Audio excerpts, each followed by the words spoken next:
Hello everyone and welcome to another stream. I am Mansazark and this is Elite Dangerous. We are currently chasing a Stargoid. And as you can see ahead, it was actually much bigger, so I think it's going to the next location. So we're going to try, I've got it pulled up on the Canon Research map. And we're going to try to go to the next location. And see, because it was real close and then it very much disappeared on me, so. We're gonna see if we can hit the next location, which I'll just type it in. Sign U E S Y N U E F E LS-LZ B33-1. Okay. There, that one. Alright, so there it is. The one that we're looking for is a little bit off. Frameshift drive charging. Off from that one. But we may still be able to see it. And I don't know, because it's a little... Ready to engage. 4, 3, Yeah. 2. Well, you know... See, the one I think the one I the one I jumped to I don't think is, yeah, I think I did jump to one that was kind of off to the side of it. I think that's kind of the issue. Okay, so we want to aim towards, let's set our target to this one. So we're going to set our target to SYNUEFE EG-D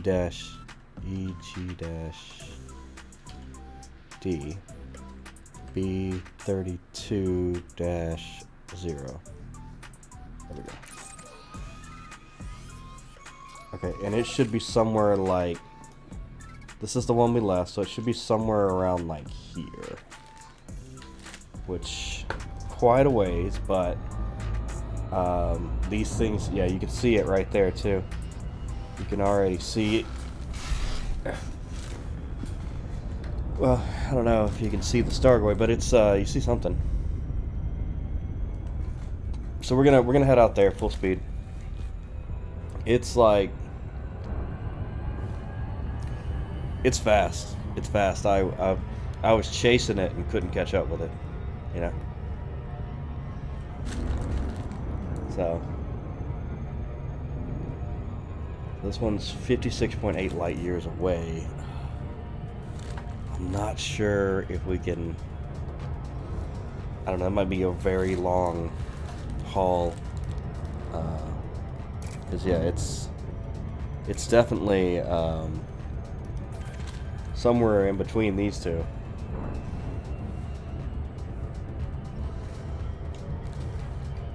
Let's, oh, I see why. Okay, so why that side,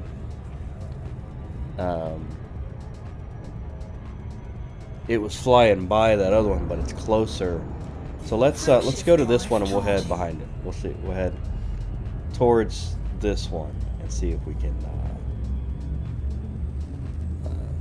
see if we can see it from there. But yeah, the one we were at,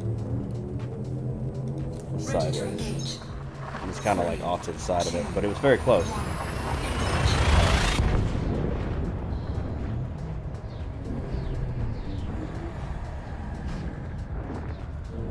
It'd be cool if it like came like right at me and like you fly like zoom up right past. Okay.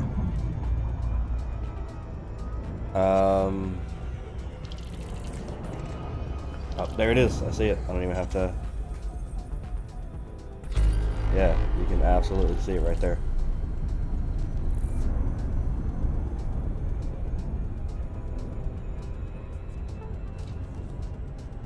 So yeah, that's how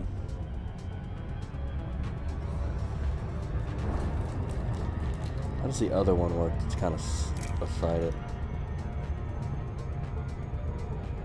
It's how far is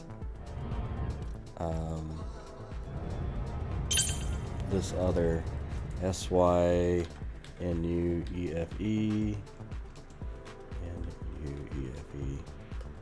EN-B C16-13.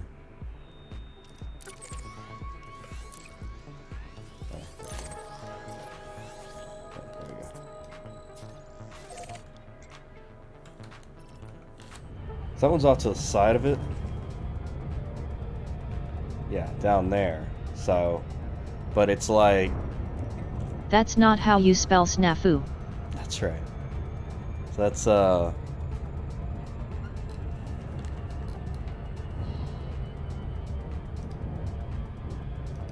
What's up, man? Yeah, so we're going to...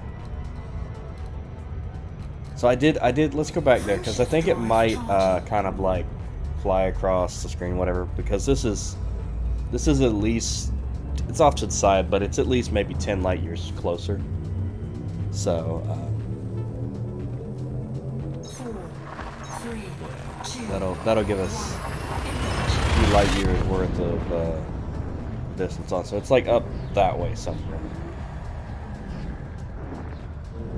But yeah, it did. I saw it at the last minute. I was scanning, and then it just came right at me. Wow. And then it was gone. Couldn't catch up to it.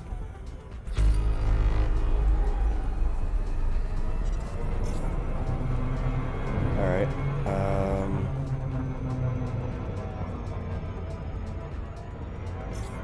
I should be able to see it, no problem. So if I just keep looking. This California Nebula.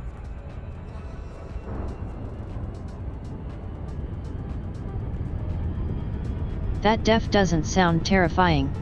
Yeah, right? It's dude, these things are crazy. They're so big. Okay, let's grab the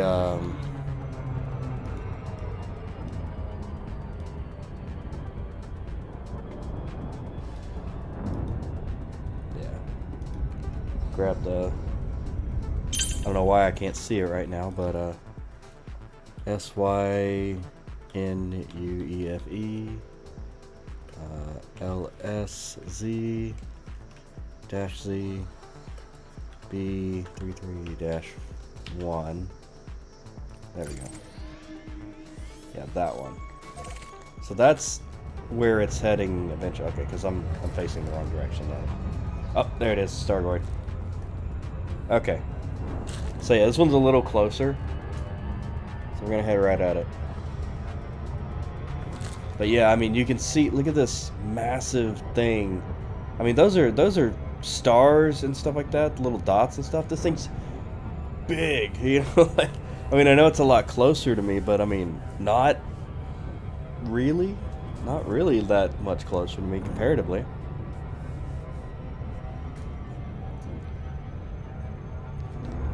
Let's do a, there we go. Maybe play around with the camera.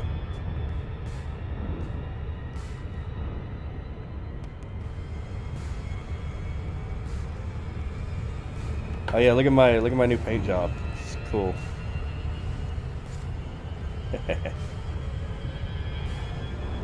Got it for the Halloween thing. Yeah.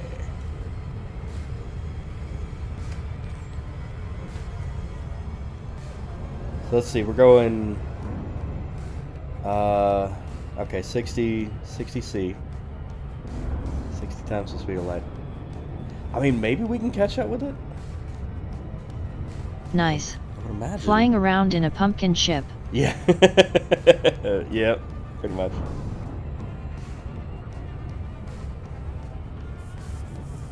Yeah, it's crazy because it like glows, so like you'll have like a dark background and then the face will glow on it.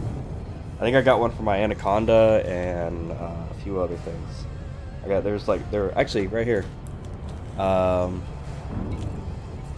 Yeah, the Python, Ash, Cobra, and Anaconda.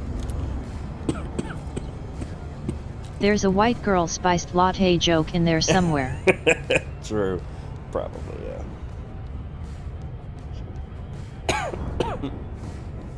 I've had, I was sick for the past few days. So I'm, coughing a little bit. Getting over that.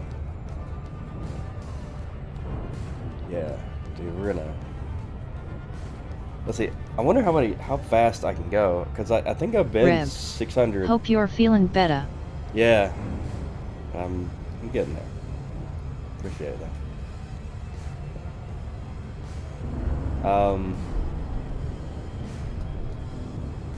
Yeah, I think I've been. I don't know. Maybe I think I've been 1,000 C. Like I just, because like the farther away you get from the system, the less gravitational hold you have on you, and you can, out in the middle of space, you can go as fast as you want, really. As you just get away from the gravitational fields. But yeah, this is interesting. These we don't even know if they're Stargoids, but look at it, like. But also, somebody brought this up, right? Okay, look at this. Look at this, because this game is all about its conspiracy theories, right? Look at this. Galnet News. So what are these Stargoids? Is that what Arnold used to get big? Yeah. I was looking up for Stargoids, and it was talking about steroids. It's like, do you mean steroids? No. But yeah, look at Galnet News here. That logo is the same shape as that thing. And if you look at like the other, like the regular Stargoids, they look like that too. Conspiracy.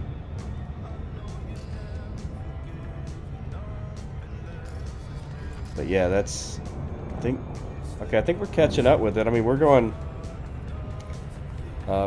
closing on 500 times the speed of light.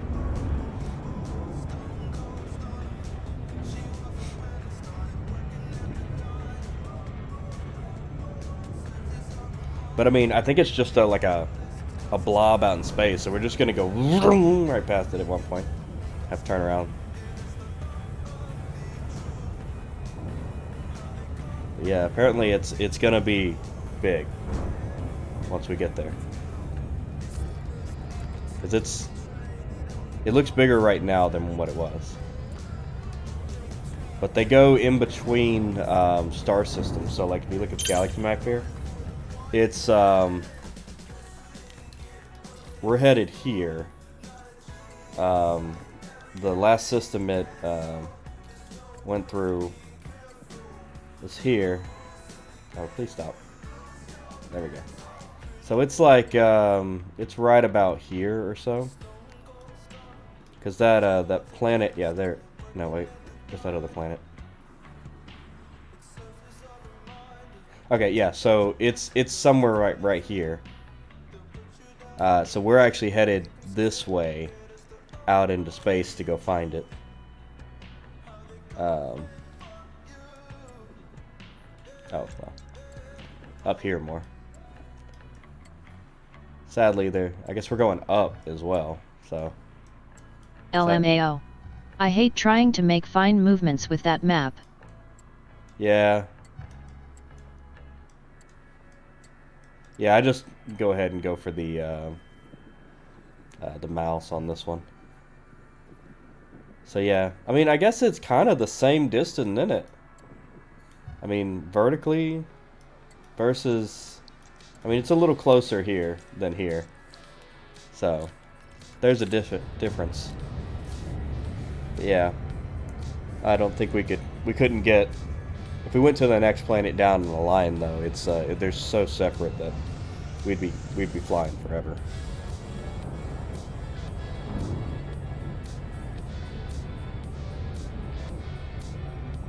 Let's see, what are we doing? Closing in on 800 times 800C. No big, just 800 times the speed of light. Headed for 1,000. I wonder how fast we can go. Like, I'm not sure if there's a limit on the ship. I've never actually just kind of went out into space and just kept going.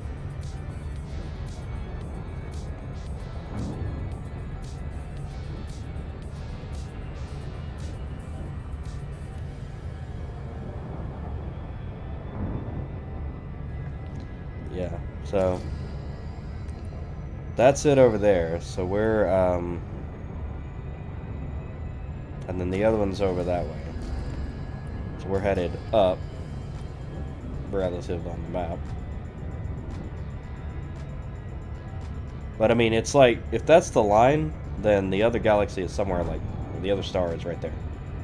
So it's not actually, because that's the long end, and that's the short end, so it's probably somewhere right there.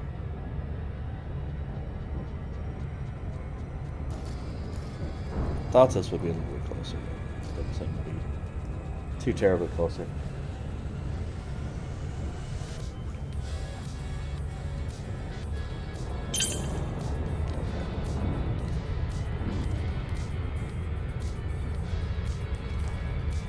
Let's see.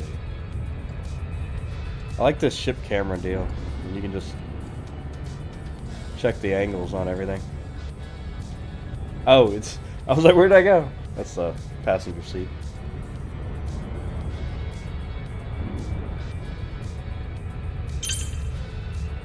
So that's where the lights are. Huh. Alright.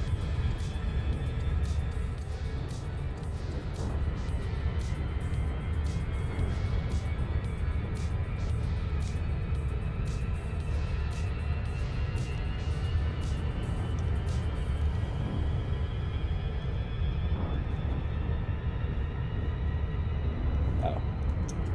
Yeah.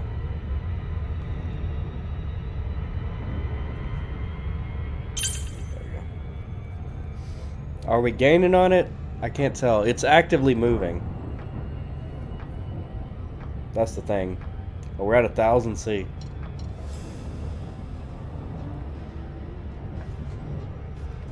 Well, here's the question. Reminds me of the trip to Proxima Centauri. Yeah.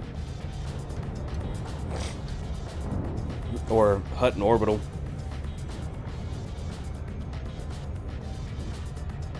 Fucking Hutton. Yeah, the problem is I don't know.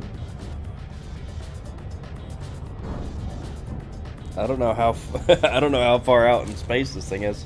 It should be here, and we're going here to meet it here, or we're kind of going here to meet it here, like, but we're not following it directly, so we're coming at it sideways. So I mean,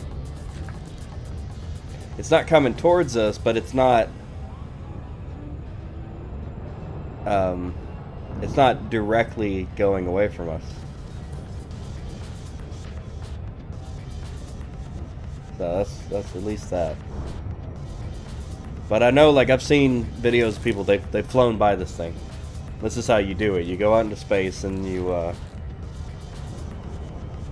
so it looks like we're slowing. I don't know, actually not, like 101, see?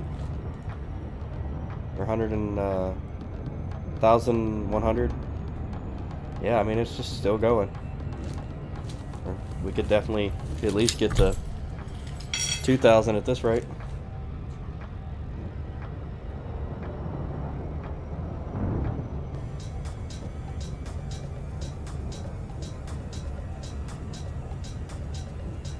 I mean, this fast, I would be just flying past solar systems. Or star systems, solar system. Solar system is ours. Oh. That kind of works. Nice way to look around.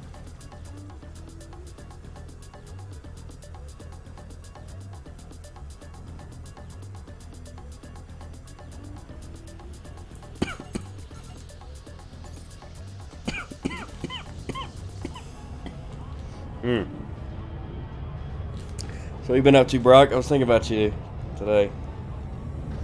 Wondering what you were doing. Funny that you show up.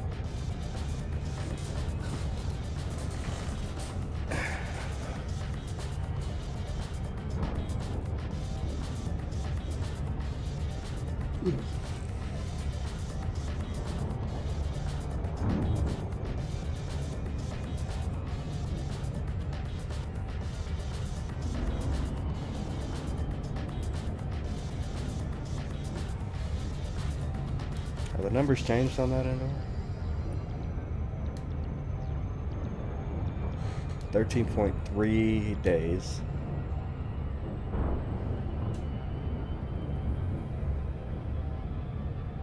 Oh, 0.2. Okay, so like, yeah, that's our guide right there. 0.1.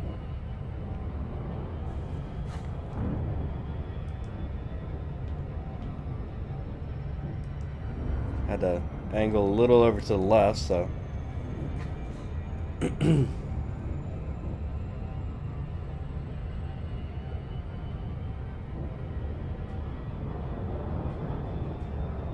I mean, we're moving to the edge of it, so like it's at that rate, like we'd get there in an hour or so.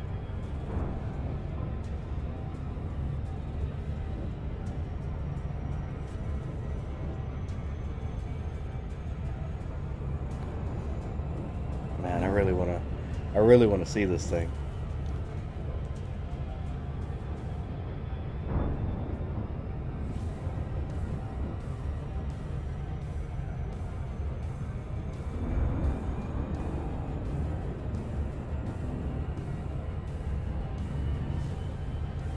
What is that? Oh. There's a new button on the Streamlabs.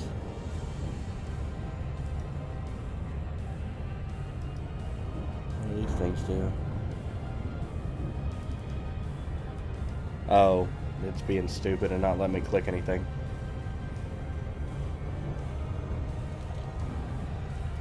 I wonder what's up with that. Does the voice lady not like bad words? Blocks. It blocks things.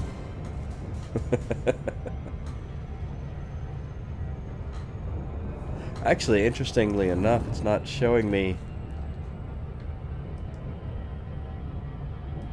Let me see if I can see it on the screen.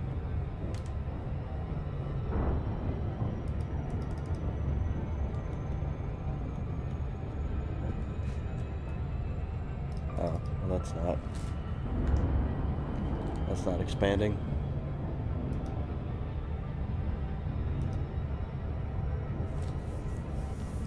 Yeah, I don't know.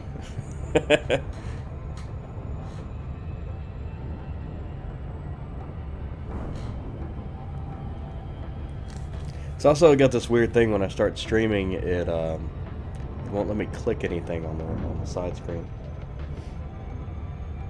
which is really annoying.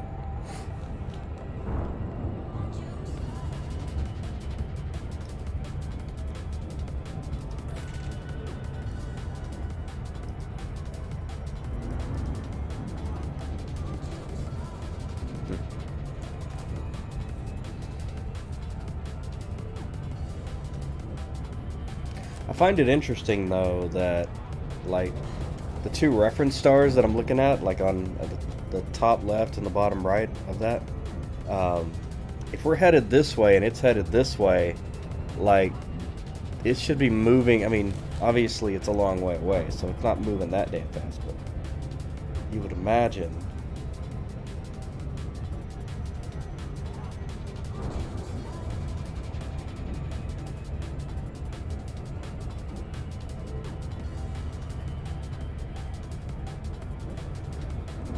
Guess I'll type that out again but use the word stuff instead of another S word.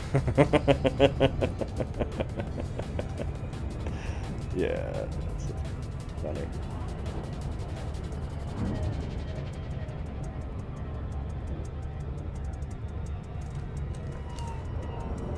Not too much. Been trying to get a mill surplus business going. Buddy of mine funding auctions and I'm listing stuff to the eBay. That's cool. That actually sounds like a fun little job there. Yeah. Sweet. Yeah, just you know, you gotta watch out for the soldiers trying to sell their bullshit.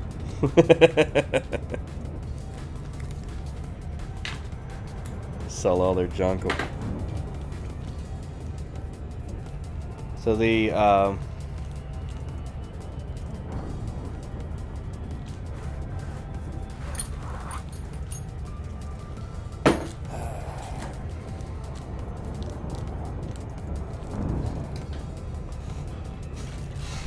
does it look like it's getting bigger? I can't tell. I don't know. Also, that's what she said. Been fun so far. Some headaches, but you know. Yeah. Yeah, I got a job doing something similar to what your cousin's doing. Tons. But I'm same kind of company, but we're not that far along. So I'm I don't even know if I have a job title. It's just IT guy. You know, like one of the 3 other people that work there besides the boss and I guess the accounting lady, but there's 5 people total in the company. So that's how small we are. LMAO. Nah, we're buying through a company who gets demil stuff straight from the government sites called GovPlanet if you're interested. Oh, nice. Oh, nice. I like how it doesn't use any of the punctuation you put on there. Oh, nice. Yeah, hey. I managed to pay rent with a 2-week paycheck. So the next 2 weeks will just be, you know, bills and spending money. So that's pretty good. I can cover an entire paycheck entire rent with one paycheck. And that, like trash and other things that included with the rent, water. I think it's everything but electricity.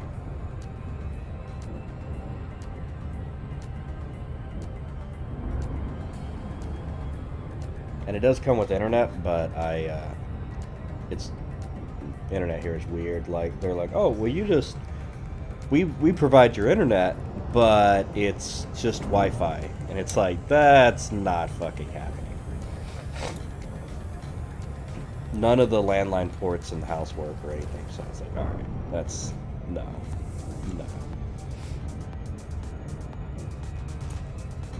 You guys made just a ton of access This points. looks neat. What is this? Very This is- nice, man. Happy for you. Yeah, thanks. This is Elite Dangerous.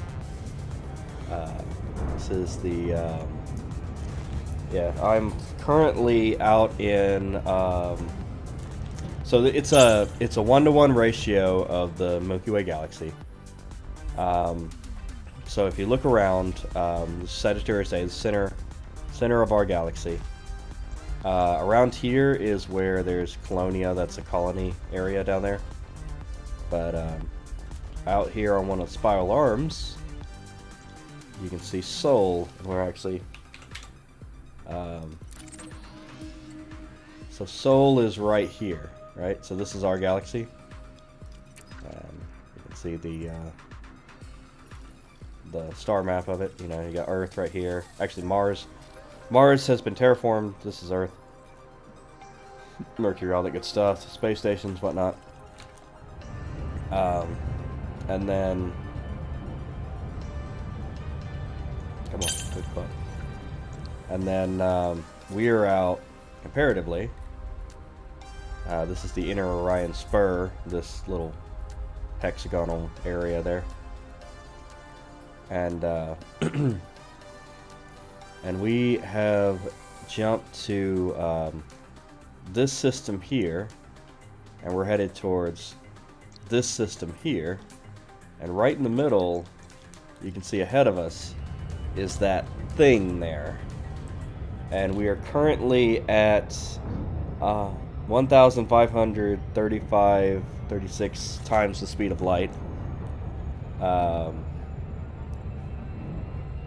Traveling through hyperspace.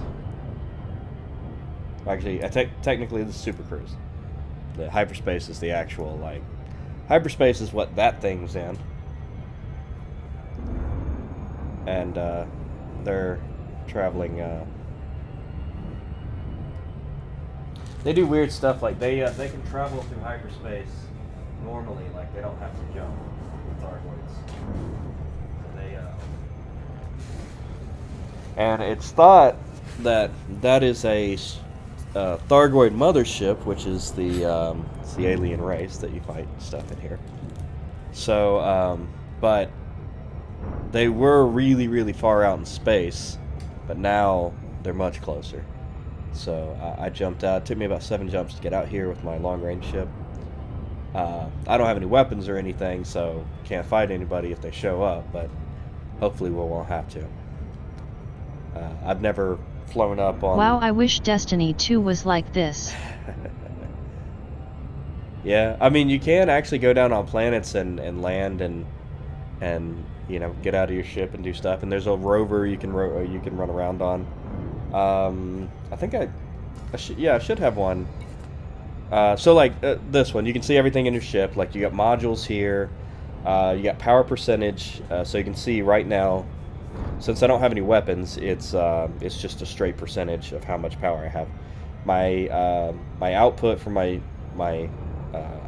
engine mode generator, whatever you want to call it, is that 100%. I'm using 92% of that power, which it doesn't degrade anything. It's just, you know, you're either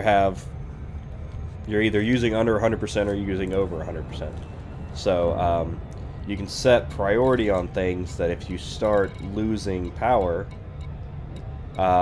say like I don't know, lots of different reasons why that would happen, but or if you're like over the power requirements, you can turn things up.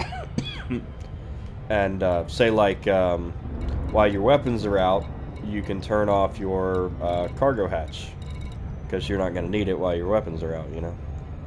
So you can set these, and then you can see everything that's in tier. Actually, we can just do this. So like everything that's in tier 1 is going to be the highest priority to stay on.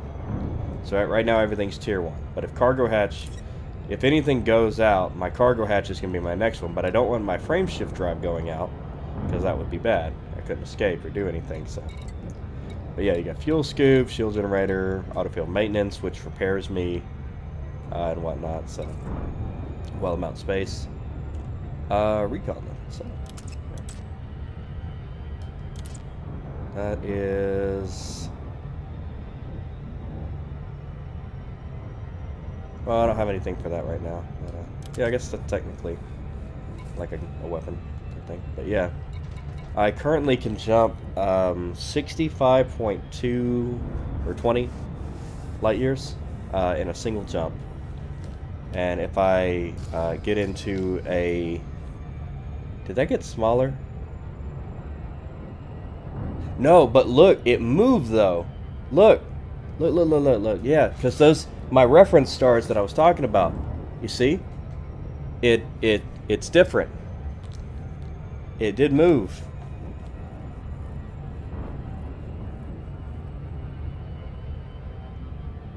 Gotta be getting close to it, man.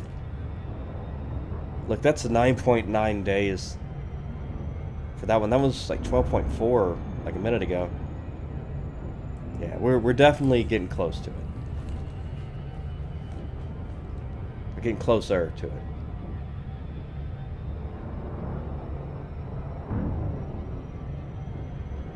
But yeah, anyway. The, yeah, you got like, you can look outside the ship here. And we can fly the camera around. You can see my character is sitting there in the cockpit. There. Or you can just switch camera views like this. Oops, gotta be slowing down. So you got curly hair and stuff. And I was showing Brock my my Halloween themed paint job that I got. Nice.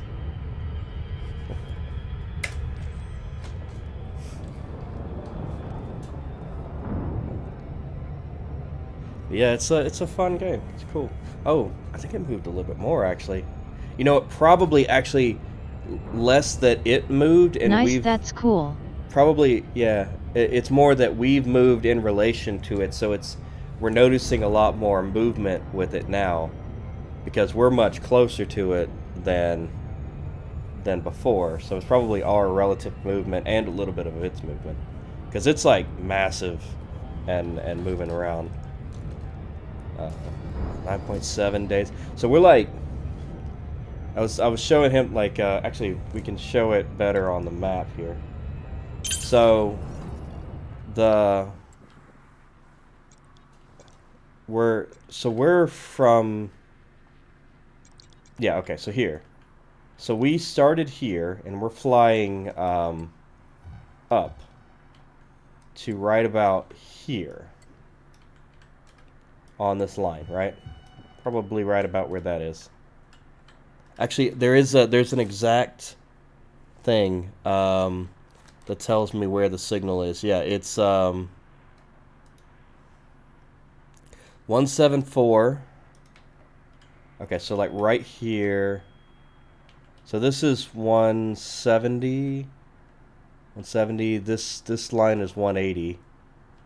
So here-ish. And then 118. So 118 is in line with this one. And then that one's 367.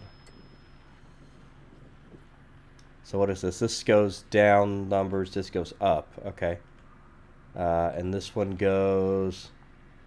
That stays 118. Negative 118. This is also negative 118.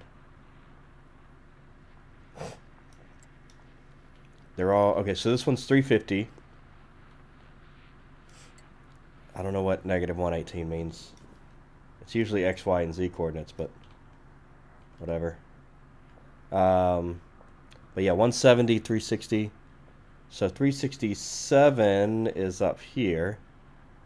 And then 174. So it's like here-ish. Yeah, around here. Anyway. And we started here, so we're flying at it here instead of trying to catch up with it here. But yeah, it's headed towards this one. If God created all these galaxies, who created God? Well, see, that's the thing. If you believe that the universe is infinite, and you believe that a God-type figure is infinite, then there is no beginning and there is no end. There is just change in the system. You got things like the Bible that says in the beginning, but that's not really... That is to say the beginning of this, whatever this is. But there's this cycle, but I believe that there is just an infinite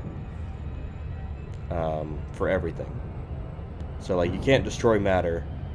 It just changes phases and changes shape. So so you've got a bunch of different things changing its makeup over and over again for eternity. And it always has been and always will be. We're just a tiny portion of time. And that's the thing. If there is infinite, then time is important to a point, but the timeline is infinite. it goes. So it, with a short attention span, like humans have, it's better to do things in time. But if you were immortal, then it would be better to rate things in cycles. To because eventually you would get like if you were here a long time ago and now it's like, yeah, there's important events that happened, and we're doing years based off of Jesus, or a time we thought Jesus, came around. Uh, I mean, it's one as good as another, but like, what does time actually mean? Like, what's it useful for when when it all means the same thing?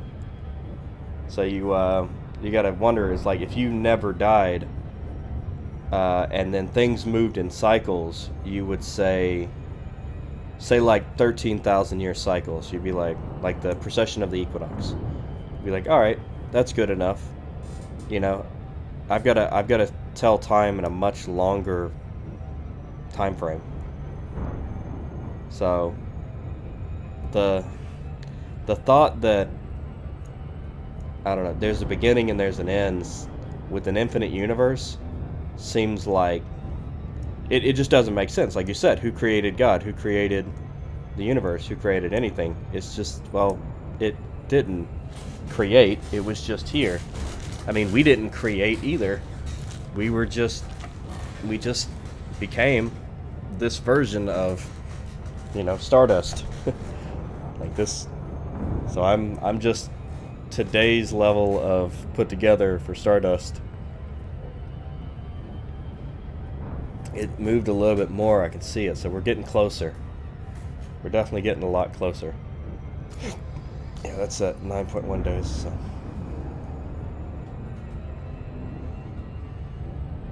Good.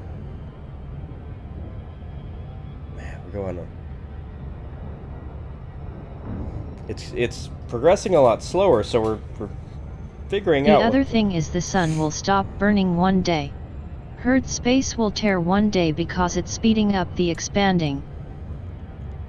The new telescope has put some doubt on the Big Bang Theory. Now, the idea, from what I understand, it's not the stars that are moving, it's the space in between that's expanding. So space is just getting bigger. But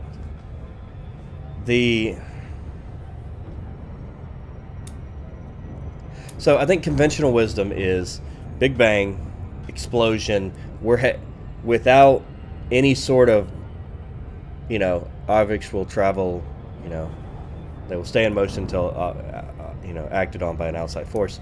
So the idea is that we're just headed off in a direction, but the thing is that the James Webb telescope has found redshift. Let's see if I can find one. Looking for a red star, not that one. So okay, maybe like those three that are kind of right there, like those are kind of redshifty. There are better ones. I saw a lot when I was out at the Galactic Center, but the redshift is kind of an optical illusion, but it's happening on stars that are closer than it should be happening,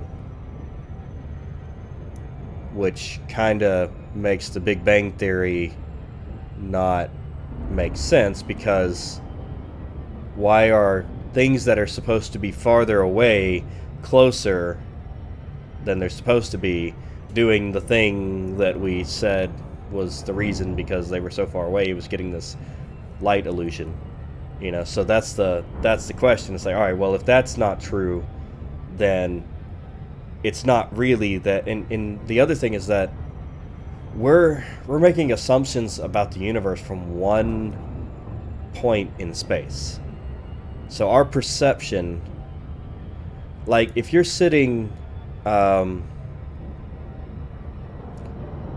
you're sitting on the Eiffel Tower and looking out with a telescope across the land, and you see something happening, but you can only see, you got trees in the way, you got, you got buildings, you got hills, you got stuff, and you can only kind of, and then there's like, you're looking through like a couple of blades of grass with a really powerful telescope, and you're like, that looks like that. When if you were right next to it, or even if you were over here looking at it from this without that stuff in front of you, you would see it in a completely different light. So, and you could tell what it is better. I mean, we've all sat there and stared at something going, what is that? Like, and then you get to a different angle and you're like, oh, it's a cow or something. And then, so, yeah, I think there's a lot of speculation when it comes to astronomy, not astrology. There's a lot of speculation when it comes to astrology. But yeah, astronomy. And you can see those reference stars, that it has moved very obviously past them.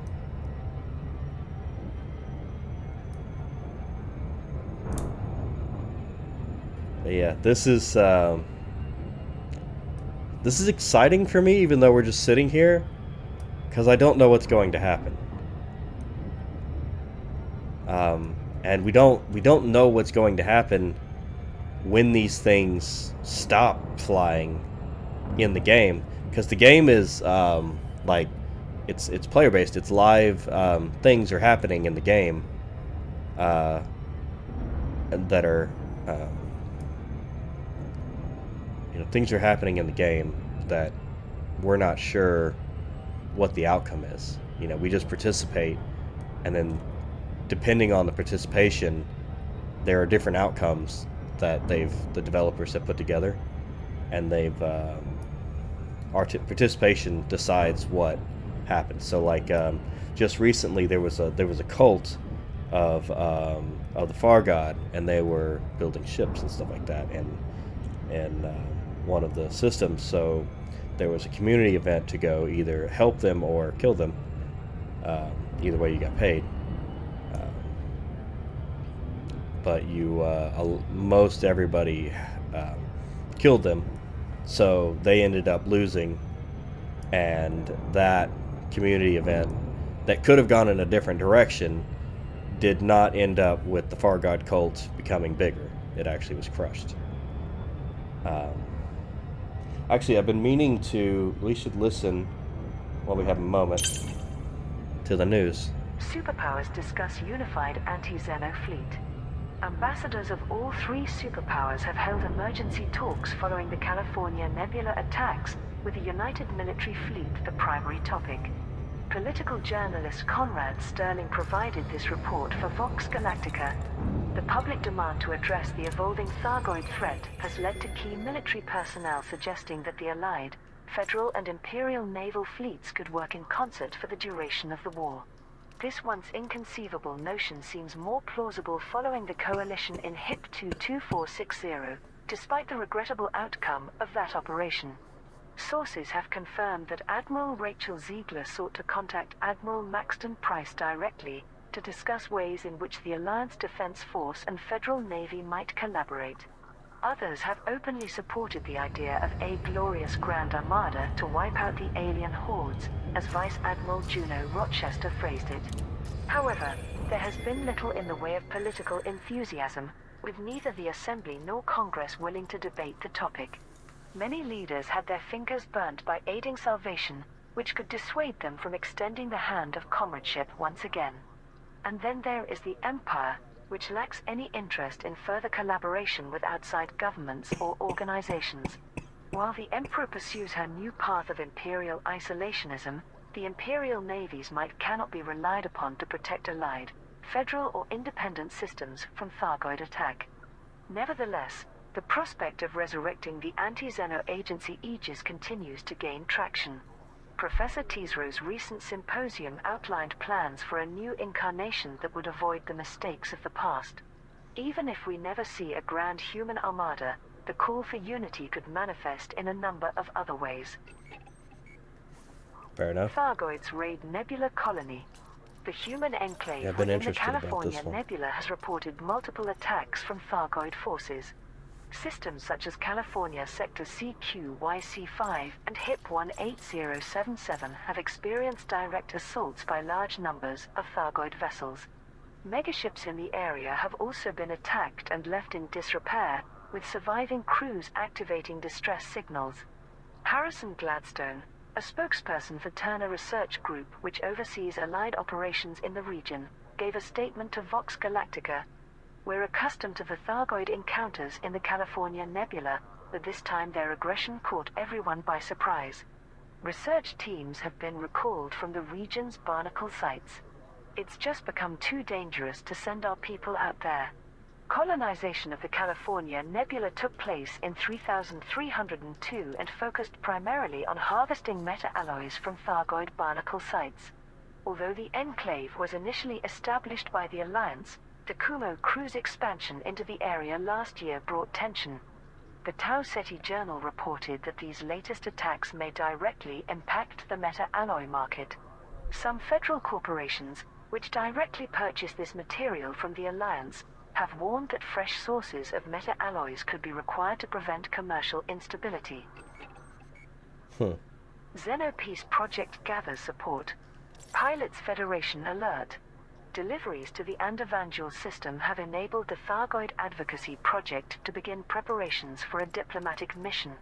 Governor Dalton Chase, who is campaigning to become a member of the Federal Congress, arranged the initiative to create a nonpartisan envoy vessel. Its objective will be to find ways to open communication with the Stargoids and make peaceful overtures to end the conflict. Polly French, organizer of a Stargoid Advocacy Project rally in Andavangel, told the media, "War with the Stargoids represents multiple failures. A failure to imagine coexistence with another intelligent species. A failure to restrain our violent reactions to the unknown.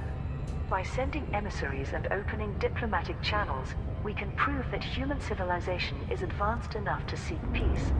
I am grateful to Governor Chase for his generous funding and promotion of this project.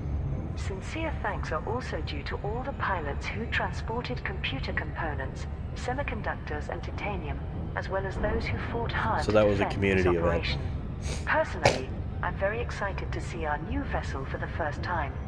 Deutsche Elite Pilo 10 Interstellar is now offering payment and combat bond reimbursement to all contributors from Blenkinsop Hub in the Andavangel system. The call for unity. News feeds across the core systems have reflected the increasing public demand for full-scale military cooperation against the Stargoids. Federal Free Press. Removing the Far God cult from federal space was a way of distracting the people from President Hudson's failures. That was the one I was talking about, The real threat Far God remains the cult. Stargoids themselves, and there is little chance of withstanding them without Allied and Imperial aid. Citizens Chronicle. With the greatest respect to Her Majesty, the Empire cannot pretend that it played no part in the disaster at HIP 22460. Surely we are strong enough to shoulder some of the burden in defeating this common enemy? So, to give some background, I just paused that. The HIP 224 massacre that they were talking about was the same thing that they were talking about with Salvation and Project Aegis. Well, not basically. Before these things showed up, and probably that happened, and these things showed up because of it. There was a massive, there was a super weapon built to wipe out the Stargoid forever. So they built it out of Stargoid and Guardian and stuff like that pieces, and they got a bunch of Stargoid to go to one system. They attracted them, and then they blasted a big shockwave that it worked initially, and then it did a feedback, and then collapsed and then blasted again, and then destroyed the ship and everybody on it. And HIP 224, whatever, 38 or whatever it is. And then these things started showing up. And in between, the coalition broke apart with those Aegis. They started taking it out on the Stargoid cult, and I mean, to be fair, they're kind of crazy anyway, worshiping Stargoids. But somebody's got to do it. Somebody's gonna do it. If there's gonna be, if it happened in real life, there would definitely be a cult that would do it. Almost to 2000C, getting there. Much slower going up now, though. But yeah. So that's the background on that. Old Worlds Gazette. After the Aegis Symposium, Deputy Prime Minister Angela Corcoran supported reinstating the Tri-Superpower Agency, claiming, "The scale of the conflict deserves a stronger response than our pact with Sirius Corporation can provide. The Marlin Standard." There was a symposium for Aegis after it all fell apart, and they were talking about doing it again.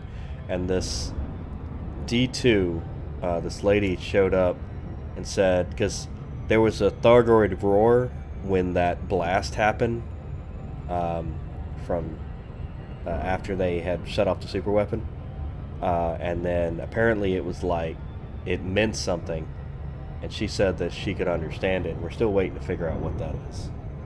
Proximity of the Stargoids to our democratic republic has always been a major concern. Parliament has agreed that any collaborative anti-Xeno initiative would be of great interest. Sol today, we all know that you can't trust the imps or the Elias, but at least they're not vicious genocidal monstrosities. And as General Falkenrath famously said, "The enemy of my enemy is my disposable infantry." The sovereign, the Xeno peace movement, as espoused by our very own Havel, I like that one, is laudable. But many independent systems are demanding a less diplomatic strategy. Look, you can see it moved again. The demands for a solution to the Stargoids are becoming more strident. According to unofficial reports, some low-level civil and military leaders have begun talking across the political divides, despite the lack of direction from their superiors. There is clearly a growing appetite for solidarity, whether through Aegis or some other means. Hadrian Duval endorses imperial isolation. The Empire's withdrawal from all cross-superpower operations has gained the full support of Hadrian Augustus Duval. Political journalist Cassia Carvalho reviewed the situation for the Imperial Herald. As the illegitimate grandson of Emperor Hengist, Hadrian Duval has long been considered the black sheep of the Imperial family. Only a few years ago. I've caught up on the news. I've already heard that one. But yeah, I didn't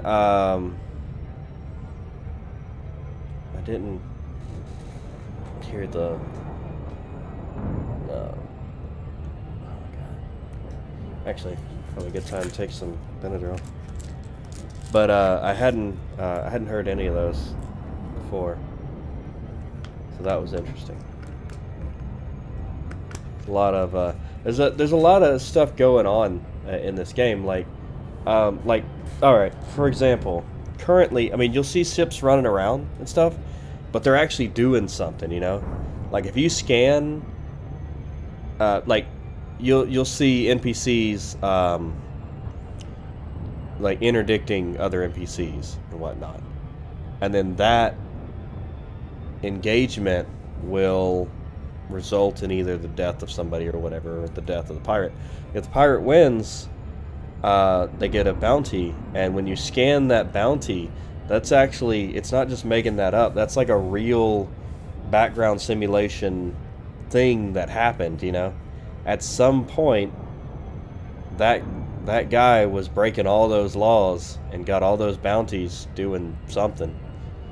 So, and then they show up in and whatnot. So like, it's actually pretty cool.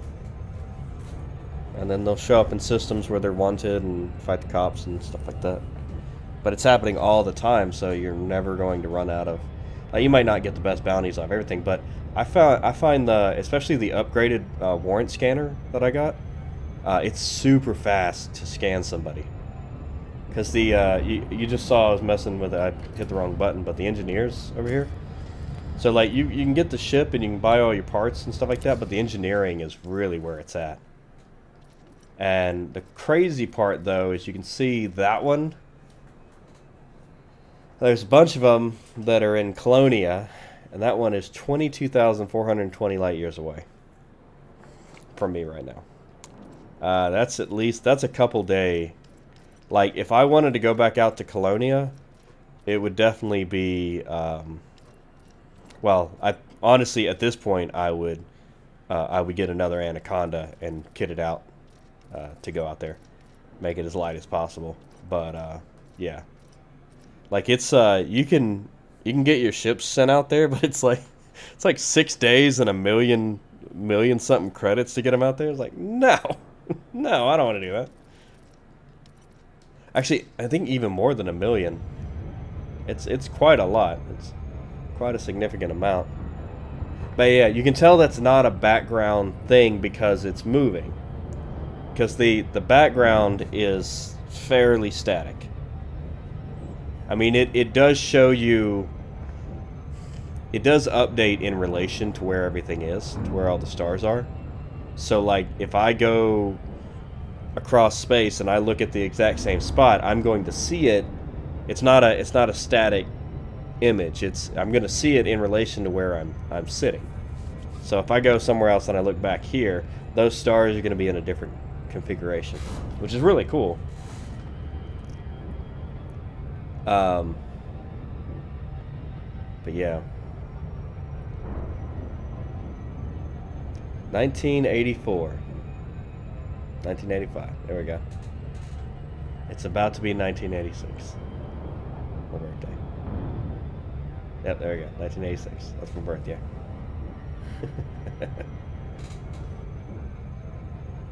So...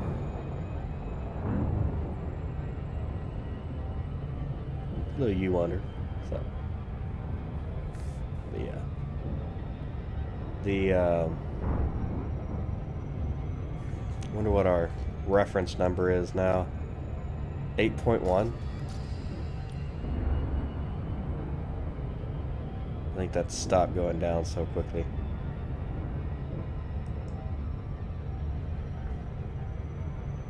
But that's definitely moving a lot faster.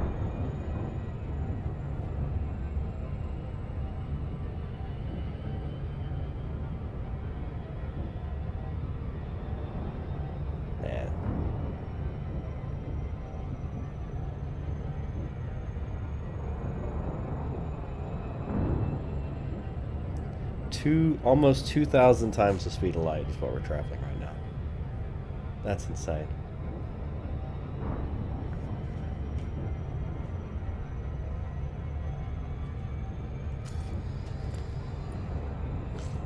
But yeah, I know Brock has dealt with this a little bit, but yeah, it's interesting. Like Felicity Farseer, which is like everybody's first go-to for frameshift drives. I actually, because I unlocked so many other things, I actually went shielded with her. I'm never going to use that, but I just don't have anything. Like, I've got so many other people with other things. Like, the only thing I'm going to use Felicity for is probably Mass Manager, for, you know, because she's closer than everybody else is. But yeah, heavy duty. That's actually, what's that? Yeah, heavy duty hull reinforcements. It's not even the armor. Heavy duty armor stuff. Like I've got, and this one is, these are Prospector, lightweight Prospector limpets controller. And this one is reinforced shield. That's a really nice one. That's a really important one. The reinforced shield is basically, that's basically what you got. I think you can go with quick recharge or whatever, but it is what it is. And then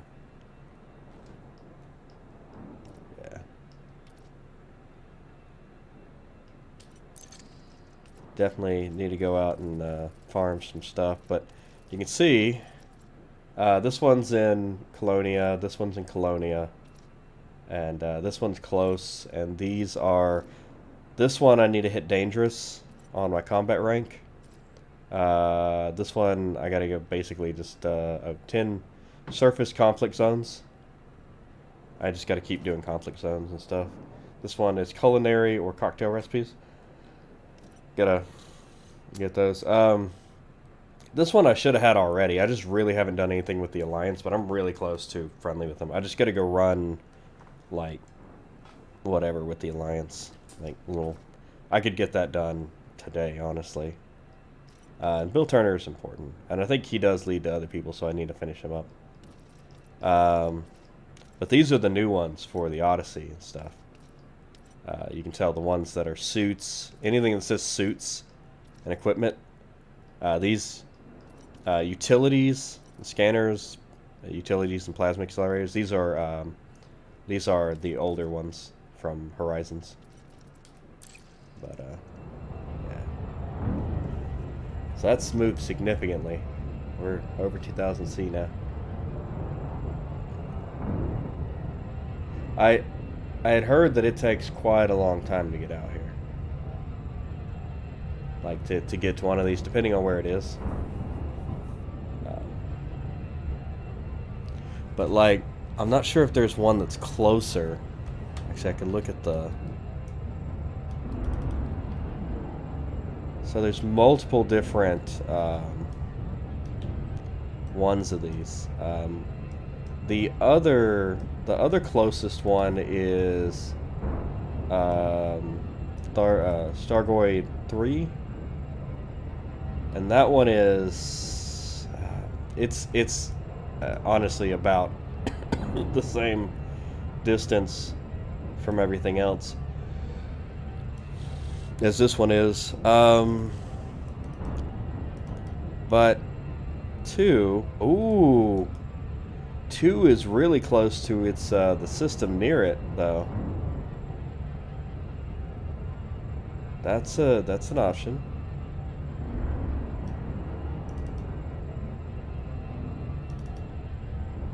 That one's not quite so, but 2 is like, you guys can't see this, but it's very close. That is a distinct possibility.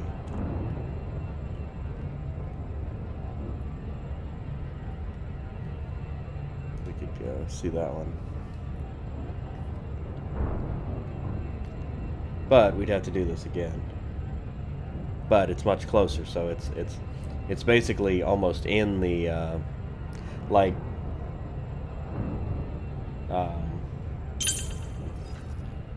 how this one is. You know, we said was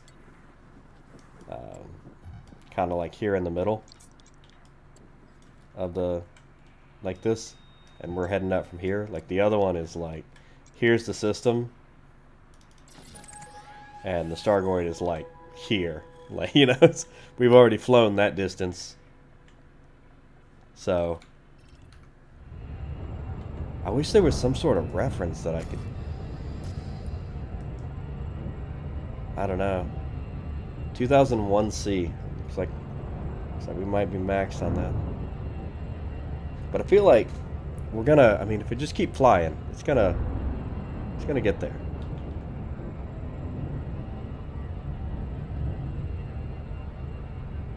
And I can tell that since it's moving so significantly, we're getting closer to it.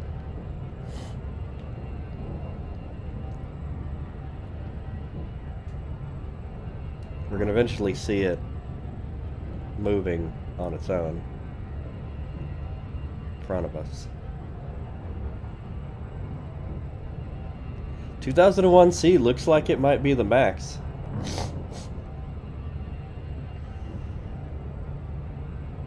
At least for this ship.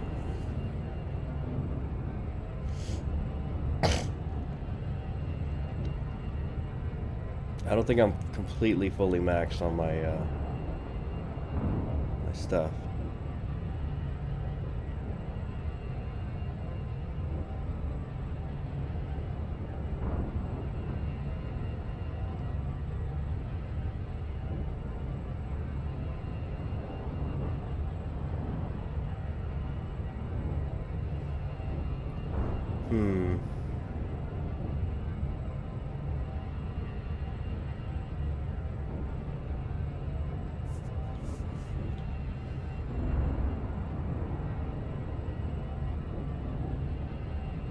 we tell where we are currently?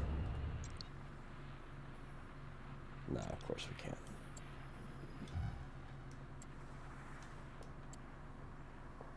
Yeah, no, we have no idea where we are in relation.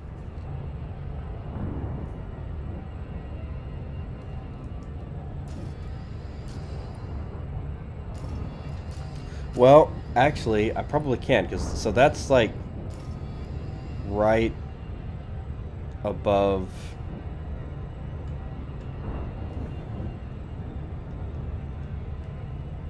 So that arrow right there on contracts is pointing right to the middle of that. So if we look at, if we go into Galaxy and we plot a course to here,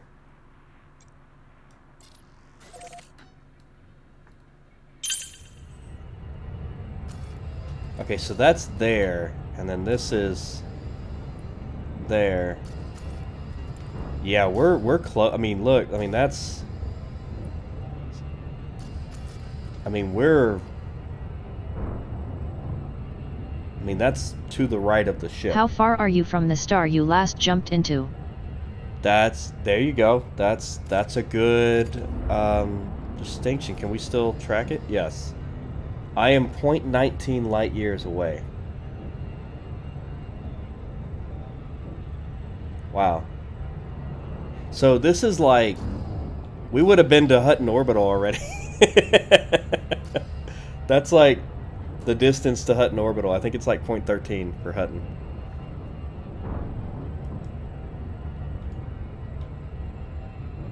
So, I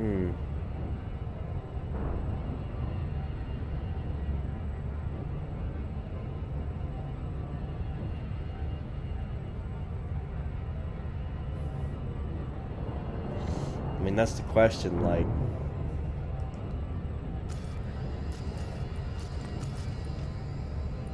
So that's 15 light years away. Hey Anti, it's Greensleeve from EQ2. What's what going you got on, man? going on here? Oh, just flying out in space and going to see a big alien.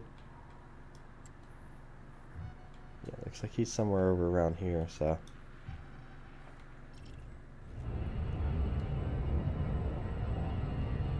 It's that way.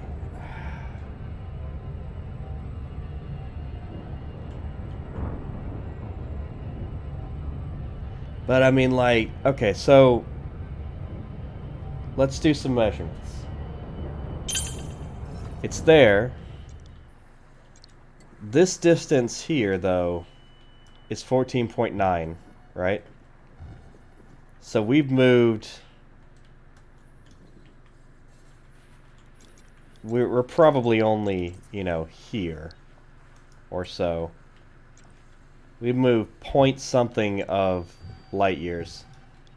So it's over there. So I kind of like overestimated our ability. So what we're going to do,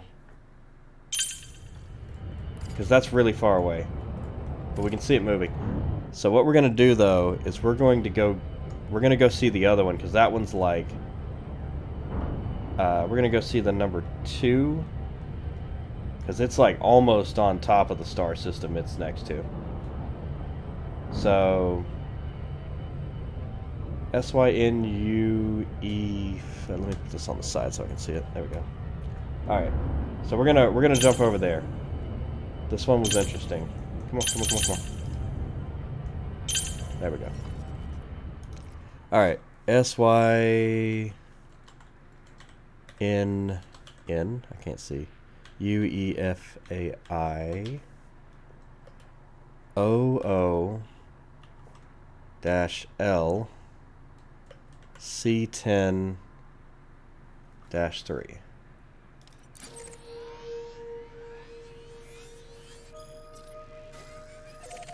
Alright, so that's 12 jumps. Kind of far out there. I mean, hell, even Sothis is right there in Robigo. Yeah, this one's out. Okay, so this one's out here near the California Nebula. Okay, So we're actually going to Frameshift drive charging.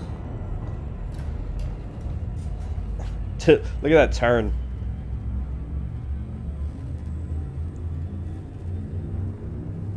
Yeah, 2001 has got to be the that's got to be the limit. So this is hyperspace. So this is what that thing is traveling through the entire time. And we only kind of just like glimpse it as we're jumping. Fuel scoping. System scan complete. So I'm fuel scooping as we go around the sun. I've got you can see my maybe not from that one, but I'm not actually sure where the vents are on this thing. Frameshift drive charging. But yeah, the vents open up and then collect. Oh, shut up. Let's lower that heat a little bit. 4, 3, And it's interesting. 1. Heat sink deployed. So you can kind of see, if you look around like the pillars and stuff, you can kind of see a little bit of weird looking stuff. It's actually freezing the glass there because I just dropped that heat sink. So you can see it. Actually, you can see it a little bit better against the sun. Fuel scoping. But yeah, and then it heats up and those disappear. Make sure we honk on the way through. Fuel scoping complete.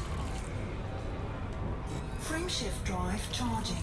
And you know you're safe to jump when the sun turns yellow instead of orange.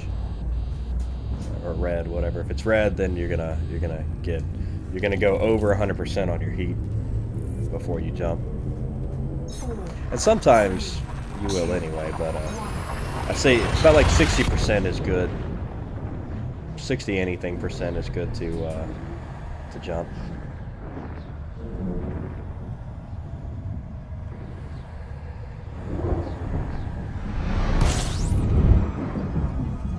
Suns are really cool to see. system scan complete. Fuel scoping. So it immediately completed the system scan. You can tell it's 3 stars and stuff. That's a dwarf star there. Frameshift drive Because it charging. picks up major planetary bodies like stars and stuff like that automatically when you scan and identifies them. Cool. So, yeah, we're gonna be much closer to that next Stargoid. It's gonna be, because the other one was like this far. This one is that far. Probably the amount of distance that we flew, it'll be less than that away.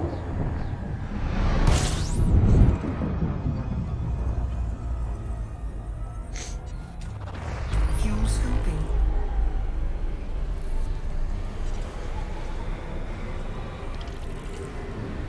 Fuel scoping complete. Frameshift Yellow. drive charging. So we've got 8 more jumps. But it's cool. You can see like the nebula and stuff like that. They're changing position as we jump. 4, 3, Yeah, it's really cool. 1. I was out on when I was in Washington State. I was out on a mountain and out in Snoqualmie Pass, right at the top, between the desert side and the the tree side of Washington State, and Fuel scoping. the System scan complete. we went moonlight snowshoeing. So we went like around midnight or whatever. Fuel scoping complete. I think they also called it midnight snowshoeing as well. But you see this one's much bigger, so I have to go much farther away before it turns yellow. There we go. Frameshift drive charging. But so that was like immediate. So watch the heat. 89. It's holding. It'll drop to like 87. Yep, 87. There we go. Maybe even 85 by the time we jump. No, 84 actually. 3, So, 2, 1. but yeah, we went and there was like this caldera or whatever, and we were out there. We snowshoed out there, and then they were like, look up, and then because we got out to this peninsula that was out in the thing, and I hadn't thought anything about it. It was fun, walking through the snow or whatever, and I met a new friend out there and whatnot, and met a few friends actually, and but we they were like, go to the end of the peninsula and look up, and you look up and you can see every star out there. You can see the nebula, the different purples and the blues and stuff like that, all the different nebula and whatnot gas that's out there. Like, you can see that. I didn't have a telescope, I didn't have anything. I just looked up with my eyes and I saw everything, and it's like, man, could you imagine, like, back when, before there was all this light pollution and like the atmosphere was a lot cleaner and stuff like that, could you imagine looking up in the sky and seeing all of that? It looked like this, the whole time. That's insane. That's crazy. No wonder they were good at, because like now we look up and we just see, I mean, it looks like, oh, without that, it looks like that. That's what the night sky looks like. It doesn't look like that. And that's really what I like. The kind of texture that I saw was like that. That kind of gas and whatnot. And things in the. It was super cool. It was really cool.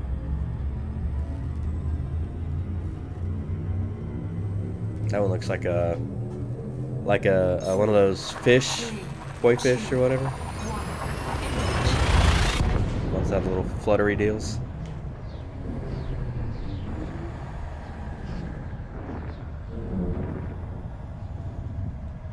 Or might be like a princess fish or something. So but yeah, that yellow line is that's the exclusion zone. You don't want to go into there or you'll get hit. You drop out of Super Cruise and it's hot. That's why I have a heat sink on my ship. Because yeah, too many times I've run into stuff. And actually, let's there we go. We'll turn off the orbit lines to make it a little bit more cool. 3, 2, 1. One thing I haven't gone to see though is a black hole. You know what? We might, after we see the Stargoid, we might go find a black hole to go see. I can look in my codex and find one that somebody's found in the area that we're in. So it's not too far away. The only thing you're gonna want to worry about turning the orbit lines off is I can't see the exclusion zone anymore. But I just kind of aim for not getting hit by the aura that you can see, that light aura. Just avoid that and you're good most of the times. Really? Huh. Frameshift drive charging. 3 more jumps, so 2 after this one.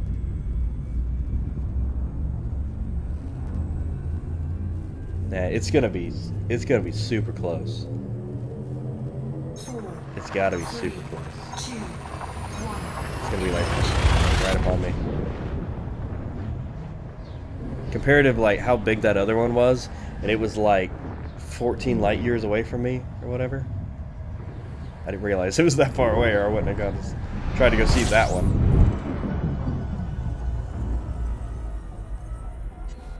System scan complete. Fuel scooping.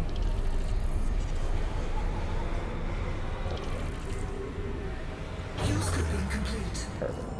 And it just takes a little bit of getting used to. Then you don't run into the suns anymore. So. But I still do it all the time. I run into shit all the time, blow myself up. You get in a planet with like super high gravity and you're just like falling while you're, hitting your jump jets or your afterburners to go high. Like it's oh yeah, that's, by the way, that's landing. I mean, Brock knows, but landing on, you actually have to physically land on the planet when you go into land. Like you actually have to. We'll land on something out here. But yeah, you have to physically land on the planet. Oh, wow, you can already see it. I'm not even in the. Wow. It's that close. Like we're 15.4 light years away from it. It got far away. It got much smaller though, just in that time. Visual glitch maybe. Yeah, it was big.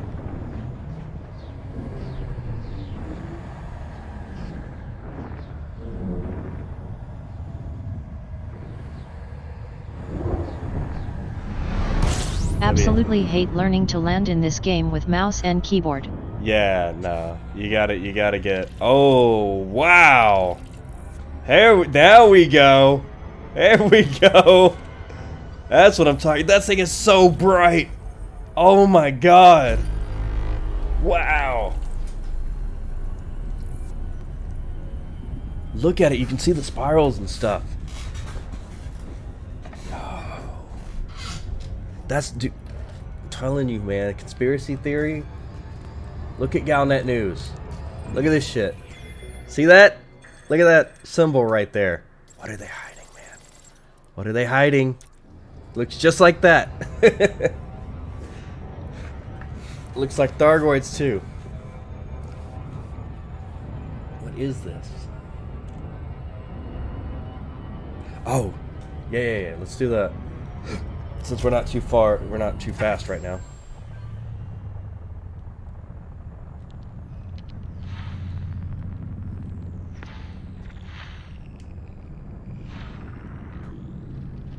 You hear that?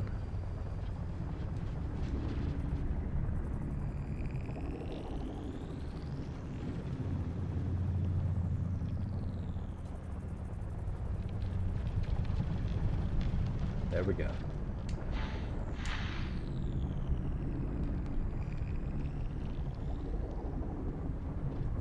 Right about that spectrum. Yeah, that's right on it.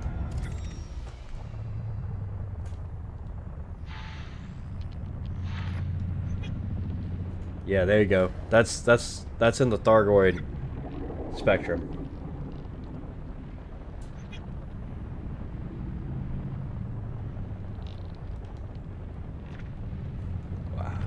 That's cool. That's so cool that they added that in.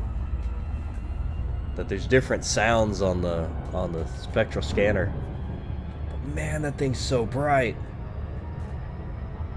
How far do you think that thing's out there? Luckily, this isn't really a big solar system. What's in the solar system? Actually, no, it's decent size. It's pretty good.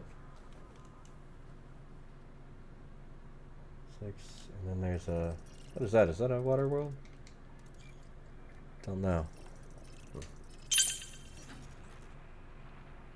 Okay. Oh yeah, Brock, check this out, man. You'll love this. So I got this game glass. This one is free. You can sign up for this and just get it. Yeah, here we go. Let me get that in the frame, man. So I've got it on this this tablet right here, and you can do lots of stuff. The coolest part though is when you pay for it, you get like this one. That's it's there we go. It's the exploration stuff, and you can see stuff in there. It's got like the nearest star and the nearest station, or rather nearest station, and the and you can search for you can see what's in your current body, and then it's got target. I don't know exactly what that is, but and then it's got one of the coolest ones is that it's got a button for target next system, which is great when you're when you're going to check out and exploring one system, and then you stop, and then you're like, okay, time to go to the next one. You can just hit that button, and then it takes the gets you all set. But what is? So we're getting 200 or whatever. So the good thing here too is that it's moving towards us. So we're actually, we're meeting it as it's traveling. So the speed that we're moving at is actually going to be faster than what we're actually clocking. Man, look how bright that is, though. That's crazy. It's probably going to be like blindingly bright when we get up on it. Neat little tool there. Yeah, man, it's awesome, man. I use it all the time. And the other thing too is on the regular flight system, you got a button for silent running. You got a button for cargo scoop and landing gear, which is fine. I kind of use my other thing for that, but the ship camera's on here. But the coolest thing I use on here is the 75% throttle. So you just, as you're flying, you're just like, you set the course, hit 75% throttle, and because there was never really a good button for that on like because I've got almost every button, and I use there's a little eye information button, whatever, and it works. But what I did was I set it to do nothing, but I use it as a like with a regular press, but I use it as a modifier, so it doubles the amount of buttons that I have on my throttle and joystick. And I'll just remember like what the modifiers do. Like for like I have the big E button on the top of my throttle here. That does my shield cell, but it increases my heat a lot. So if I hit that information button and then I hit the big E, it does my heat sink. So those two are kind of tied together. So because like I need a big oh shit button, for a shield cell anyway, and then I can. Wait, are you saying you don't have enough button on Yohodas? Lals. Yeah, no, yeah. There's a lot of buttons that need to be mapped on this one. Like what I mostly use it for is like I'll hold it and like to do these. I look around on this. All these things so that I don't have to press the keyboard, but also like for targeting, I've got regular targeting and stuff like that, and then I've on the other hi-hat there, I've got it set up for that. But yeah, I mean, like, I don't remember what this is. Oh, this is the, yeah, this changes modes. That's right. Yeah, probably should have left that alone. I don't know what mode I started on. There's a little turny knob on here that I okay. We're gonna say it's mode 3, and that's right. I think you can set it for the game, so like if you can have like DCS World on like mode 2 or whatever, so you don't have to change anything. You can just flip it.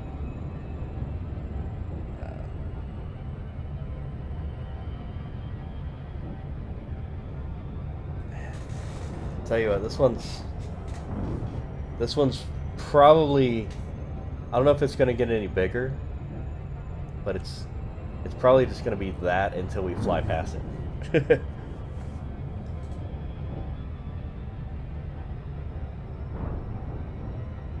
Because I don't know, like, I don't think I think you're supposed to be able to see it. I don't think you're actually supposed to fly up on it. Like, I'm not sure if that's a mechanic that they really intended in the game. But honestly, in this game, you have to think about every possibility, because people are going to do stuff. People are going to. What? What? What? What source appeared?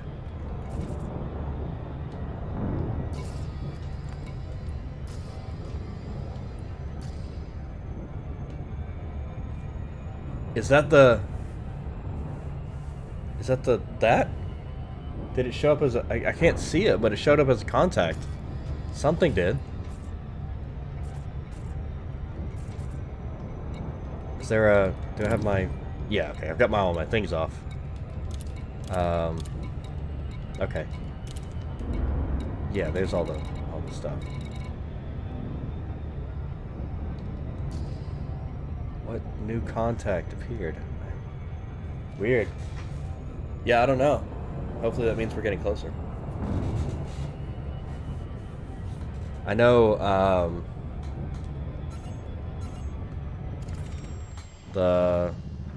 I think these will show up. Yeah.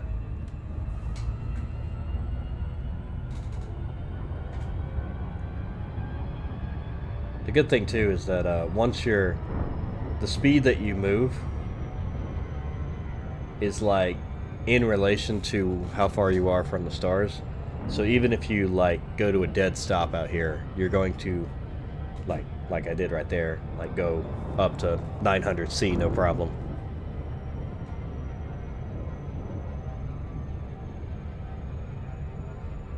I guess when that number starts going down, if it's large enough to affect my the gravitational force, that's when we'll kind of know when we're getting closer.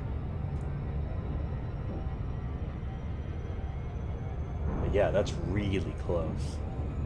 It does seem like it's getting bigger though. It does seem a little, maybe I'm just leaning up now more, but it seems like it's getting bigger. Because it's... Let's see, what is the... on this thing...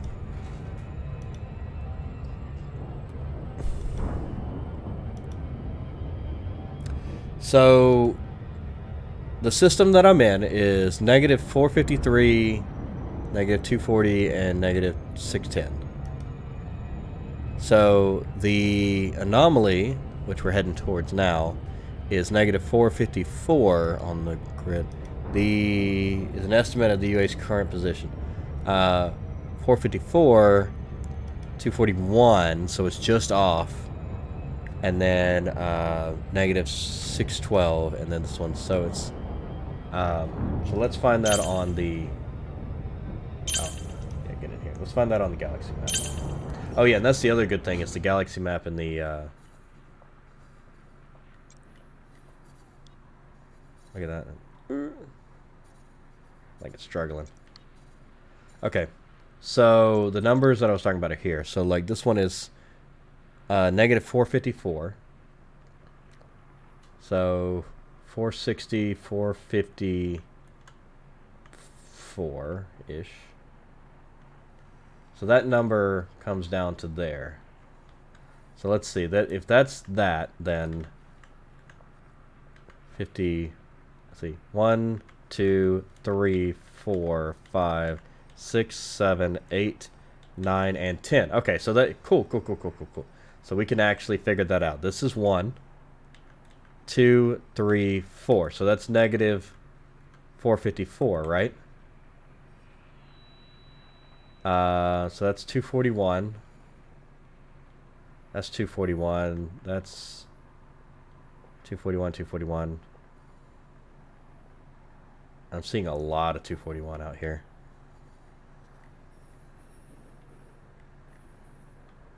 I don't even know where 240 would be.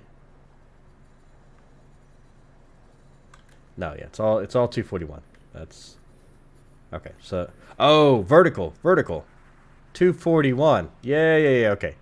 Got it. XYZ. Got it. I understand now. Because we're three-dimensional. Okay. So we are at 241. That's good. That's where we need to be. Okay, so 454 is here. And that's 600, and that next one is 590, so that's 10 that way.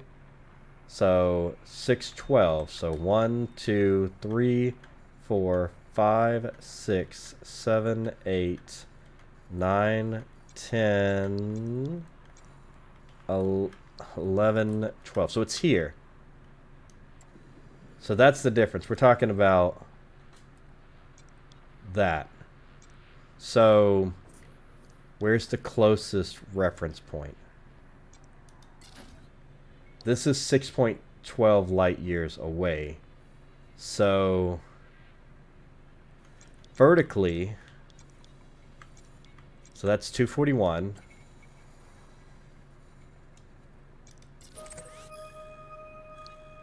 That's 237.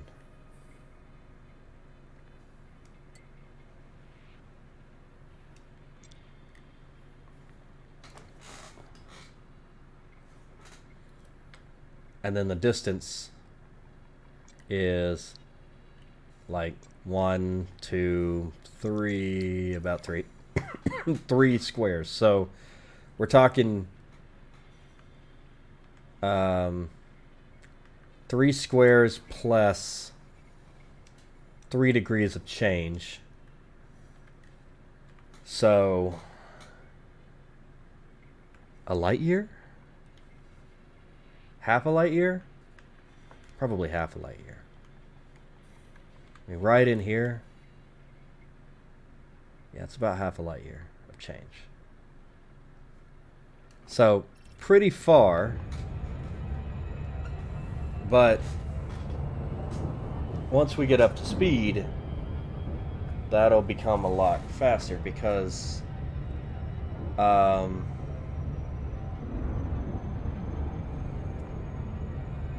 so it takes a year, but it's also approaching us too. So that's another thing we got to take into account, the speed at which it's moving, which I have no no reference to what that is. Let's see if I refresh this page, is it any closer? Because it's a real-time guesstimate based off of the speed that it was moving previously versus the speed versus where it is now.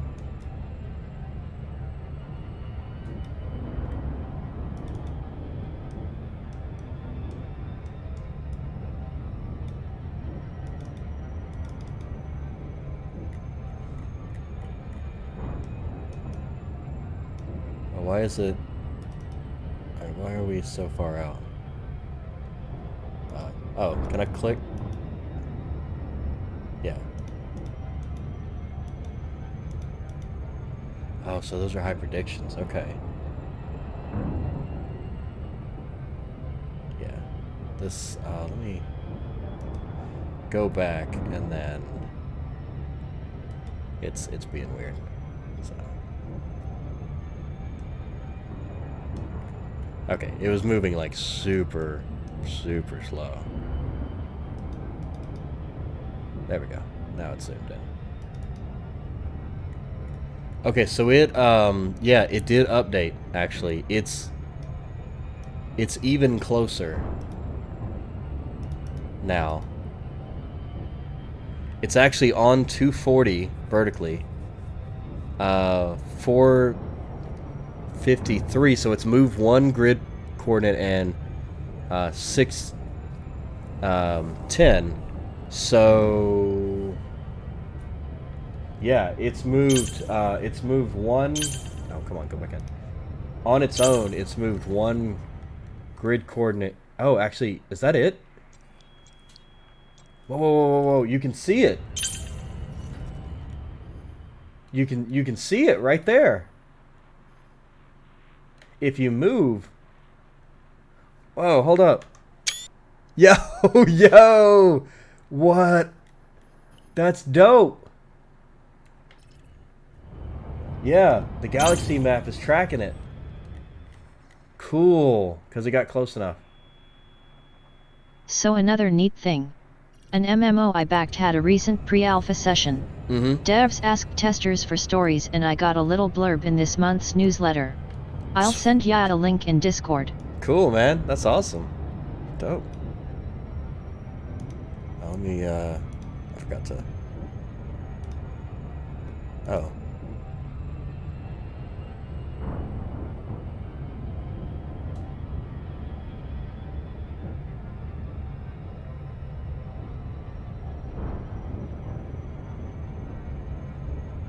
Oh, okay. Yeah, that's why they. I was like, what the hell are those?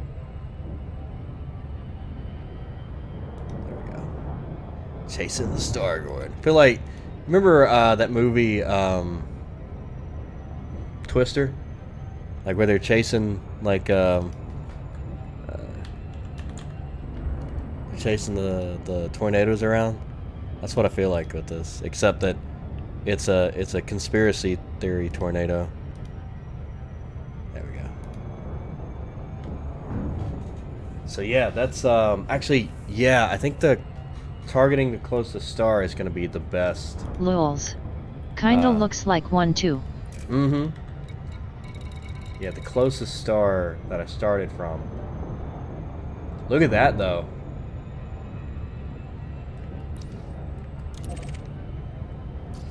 Okay, so that's... This is bullshit. How long did it take us to get out there, right? How long did it take us to get to like 1.8 light years? And now it's like... I'm doing a couple thousand every... Yeah. It definitely took a lot longer than this to get to like 1.8. There. So it's a little bit more than this, but it's gonna hit light year soon.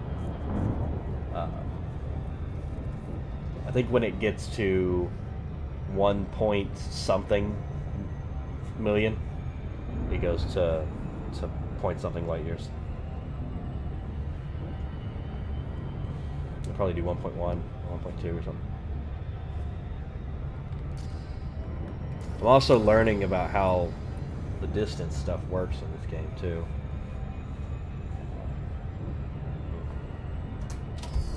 Night vision's on. No need for that. So that's 6. What speed are we at now? 400. 1400.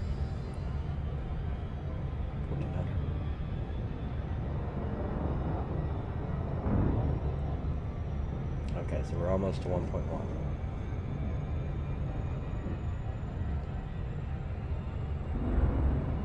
Okay, maybe not. Okay. Maybe it's not a million light years. I do know though when it's counting down, you have to get to like, I don't know, like 12 megameters before it becomes, or 0.12 L before it becomes a megameter. And then it's like 20 something megameters or something like that. So okay, we're gonna get this guy. I like how the sun's like rotating on the screen there. I guess we can check right there. Actually, we can just look in the bottom left. That's why I targeted it. Yeah, so we're almost to like 1.2. Well, that's 1,000 L's. Okay, this is tracking in.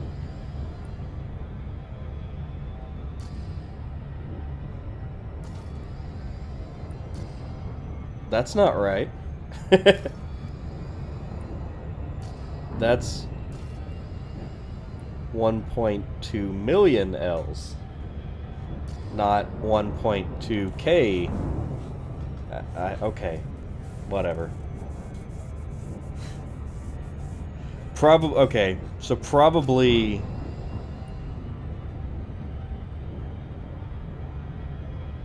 I think it's in the L. What L means? I think L is probably. Each one of these is a meter. Or something like that. Or whatever the M... I don't think it's a meter, but whatever the M distance is.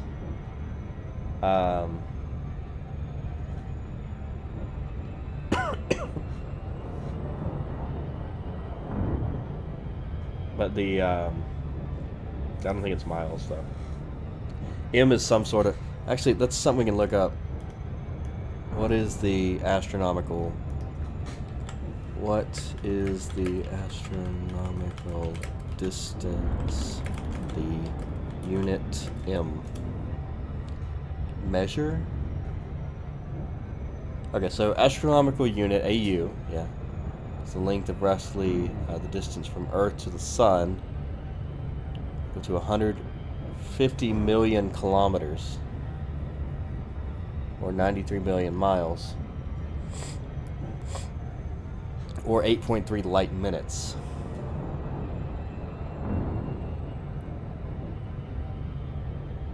Okay.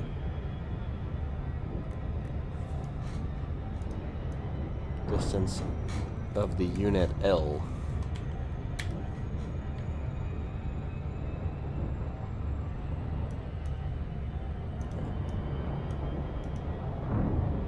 But how far is an L?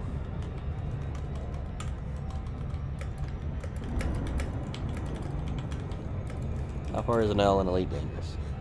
Ah, here we go. Megameters, not million meters. M is meters. Very close to target. L's, oh, light seconds. Okay. LS.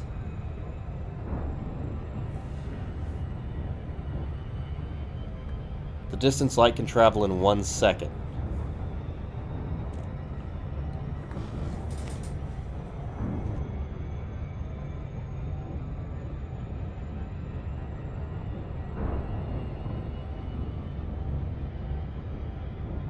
There we go. Don't want to sneeze on you guys. Okay. LY, light year.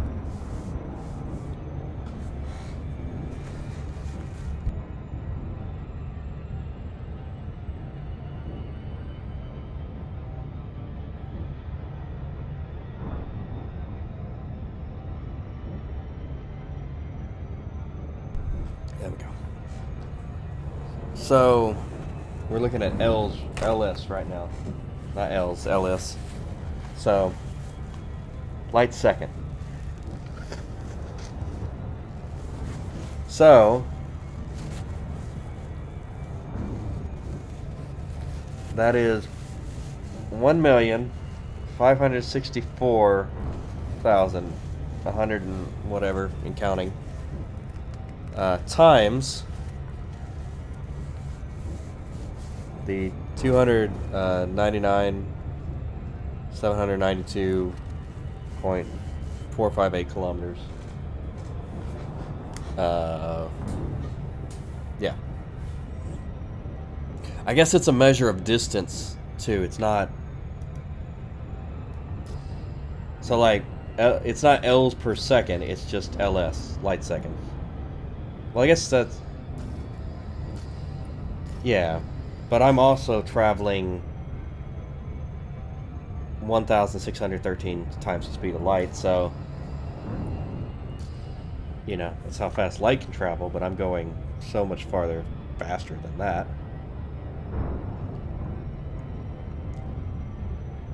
But yeah, let's, galaxy map. Disappeared.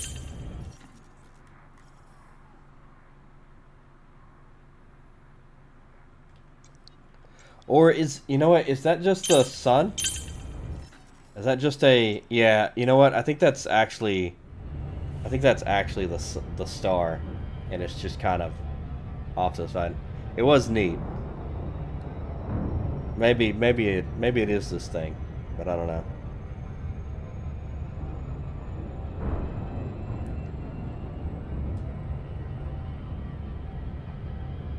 But I'm definitely going towards it, though. So this one, I'm not trying to catch up to it, because I had heard that it was like you weren't catching up to it. You just were not going to catch up to it. That's what I heard. It was just too fast. Get rid of the screen.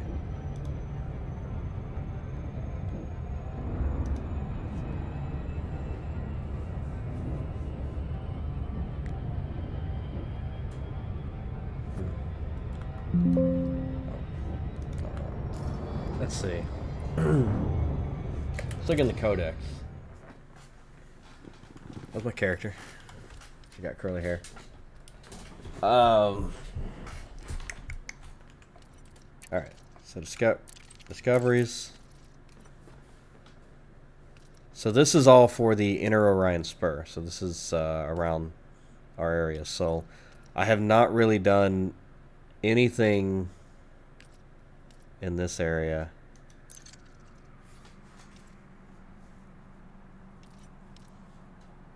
So you can see what the kinds that have been reported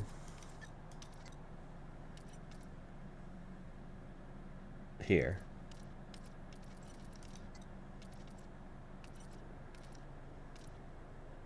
And then I guess that's not every single one of them.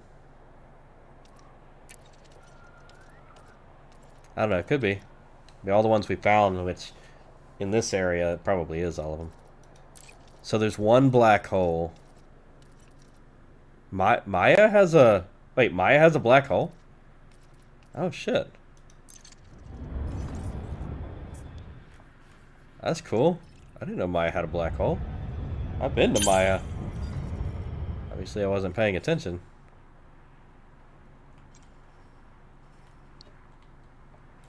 Yeah, because like if you look at this, that's the same picture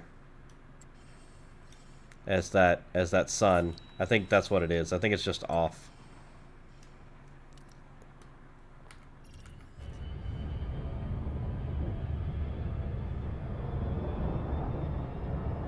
We are almost 2,000 Ls. Or 2 million Ls. LS.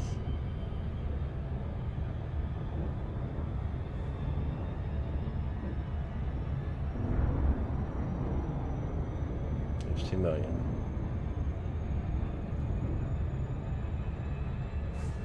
Alright.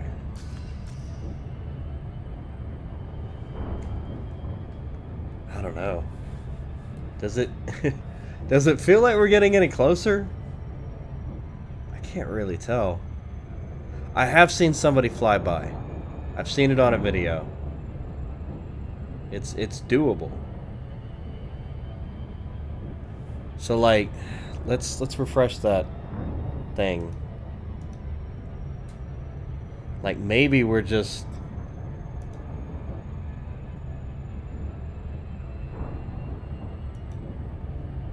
maybe we're like tracing around behind it as it goes by.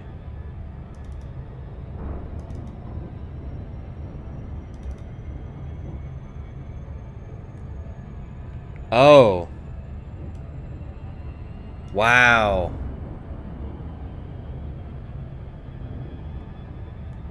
It passed the galaxy.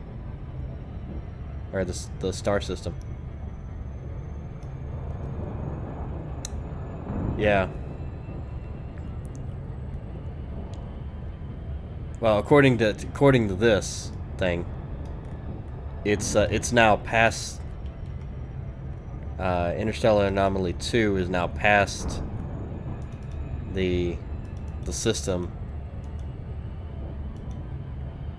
I wish we could get like a distance between.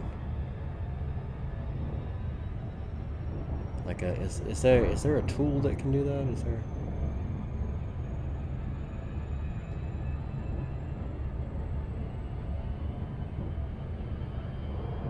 Overhead link decoder. What is that?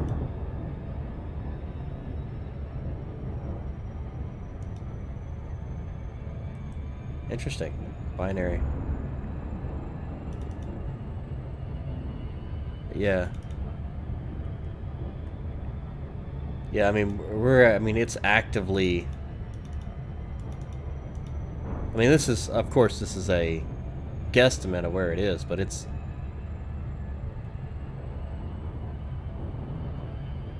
It's past.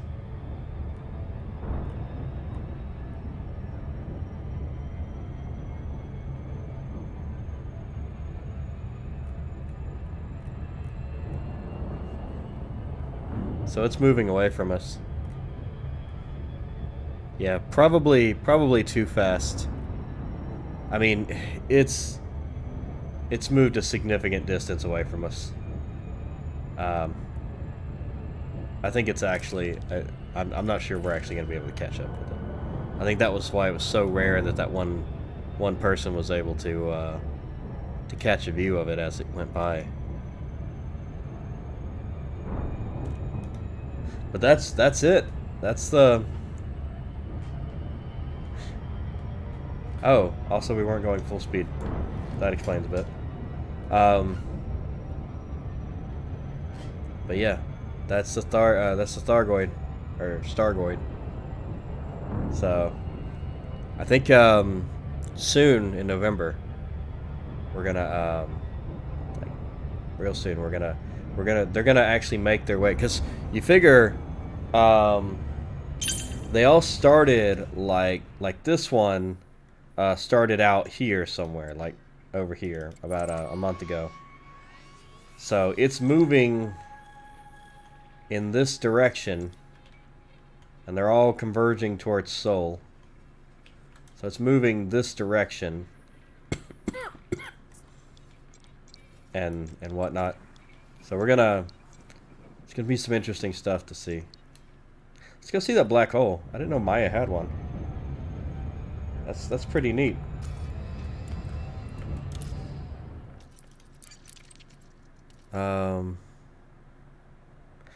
My total discoveries. I've discovered 56 things. That means that I've been the first one to be there out of this entire game. On this character. So this was a new one I started. I've discovered 56 different places or things.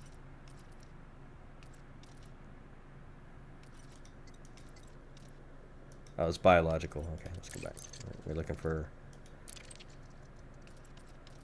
astronomical. Yeah, let's pronounce that right. All right, so there's that, and then there's Maya. HRM.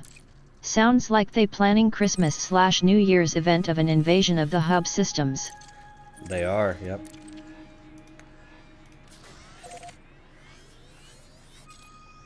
Yeah. Oh. So, only 8 jumps to Maya. Cool. Yeah, I mean, we've been flying this long, and the view has not changed. If anything, it's gotten farther away. So, yeah, and we're almost to 2000 C again. That's crazy fast. But that was cool. That was real neat to see it up close, as close as we could get there. But yeah, I haven't actually personally been to see a black hole, so this is gonna be neat for me. It's gonna be a first. And you can tell what kind of planet you're actually coming up on. If it's red like that, it's not going to give you fuel. You can also tell like fuel star. It'll say primary there, so I know that one's the first star I come to. I have seen it say secondary, so it's one of the other ones, but obviously I'm not going to worry about going to get fuel unless I absolutely have to. It's not fun.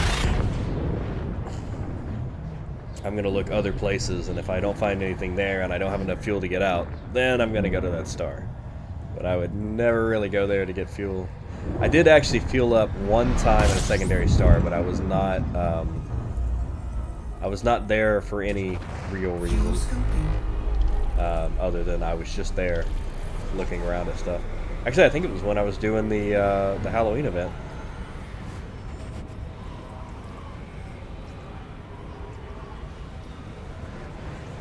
There we go. Warning. Temperature critical. I know. Fuel scooping complete. There we go. Frameshift drive charging. And we'll go find something cool to land on too, so we can get out and actually, yeah, we should go look for like There were some... I've seen brain trees before. I've discovered those. But there's lots of other, in the codex thing there, it's cool. That's lots of discovery things that, you know, you can... Somebody else has found it already, but you can go see it. Discover it yourself. Confirm its location. But, System scan complete. like a lot of the... I went out to... One thing I went out and saw in Colonia were the... Warning. oh, shit. That's what I was talking about. Compromised. Yeah, gotta turn those back on. So this one had a much larger exclusion zone than I was paying attention to, and you can see my FSD cooldown. So what we're gonna do actually is we're not gonna get back into. We're just gonna jump from here, and usually you don't want to jump this close to a sun because, you know, well, it's that giant ball of mass. Yeah. Anyway. But I got a trick up my sleeve. Alright, so I start my thing, and I watch how much heat I've got. We're up to 80, 90, so we hit that. Drops it all down, heatsink deployed. 4, 3, And 2, 1. dropped it right there at the end. Deployed. Yep. And we're at 10% heat. Perfect.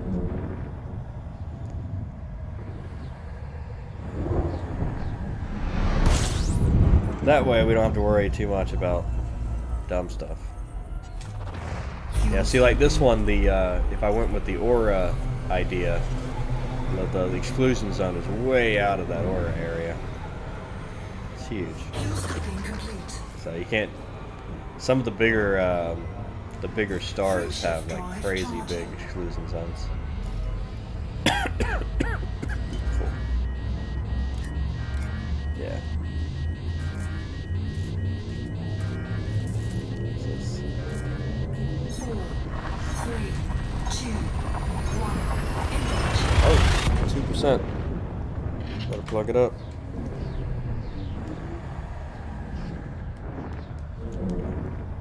Perfect.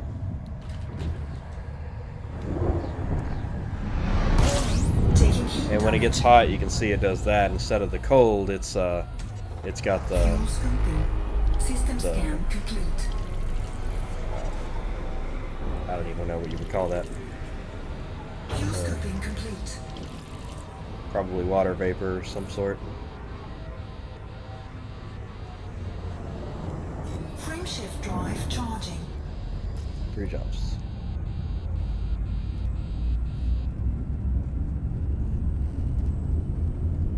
That's cool though, that nebula out there. That's pretty. 4, We 3, can go fly out there 2, too. 1. Sure I'm sure it's not that far.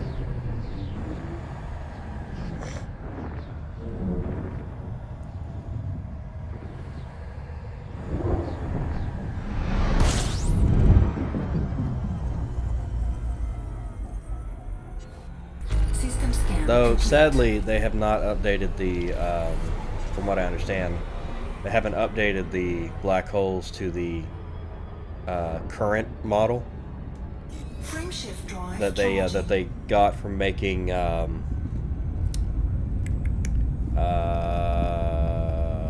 Interstellar. They didn't update the models in here. I think they did in 4, 3, whatever it is, like Galaxy Creator or whatever it is. The other game where you just fly around and like set planets and random things to things and then see what happens. But there's another game where you're not in a ship, but you're just flying around in space and you can see things. Fuel scooping. System scan complete.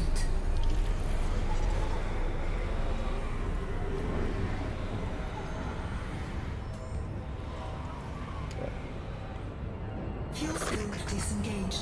Frameshift Yeah, I mean drive charging. that's really close to my. We're getting really close to that actually.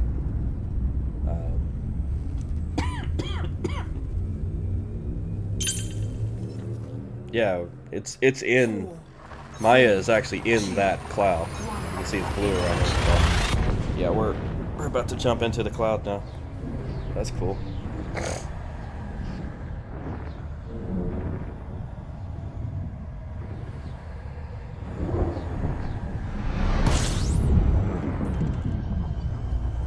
Of course, everything has a blue tint, but you can see the blue clouds out there on that thing. Different kinds of blue clouds here. Alright, so we're in Maya now. Let's find the black hole. Come on. There it is. Right? Yeah, star. So this is the black hole. And look, there's landable planets around here. That's pretty wild. Of course, people brought out their tidally locked. Yeah, I've been here, but I've been to Maya before.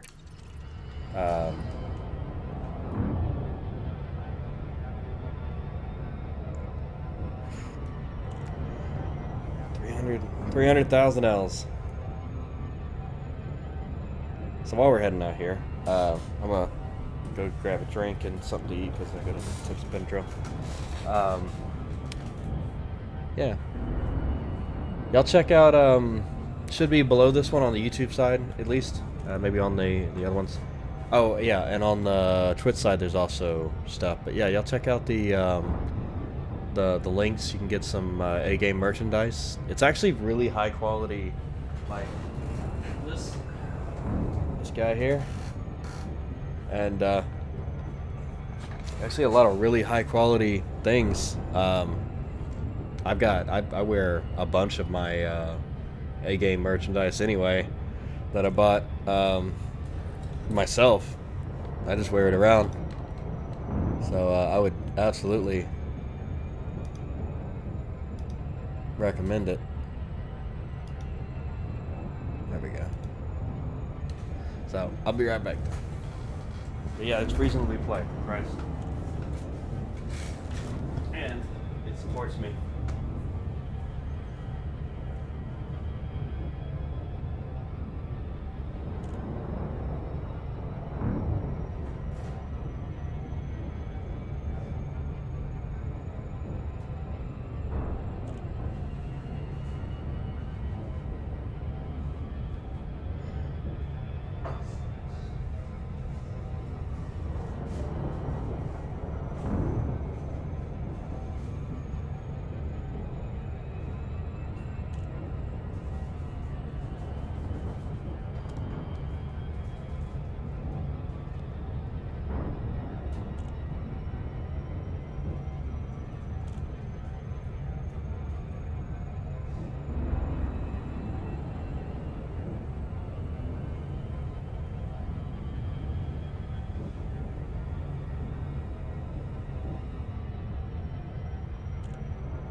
Anyone want to place bets that he flies into the black hole before he gets back?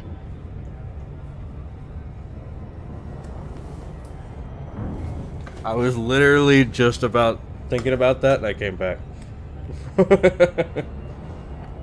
Okay, we're at a what is it? 266, guys.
Alright.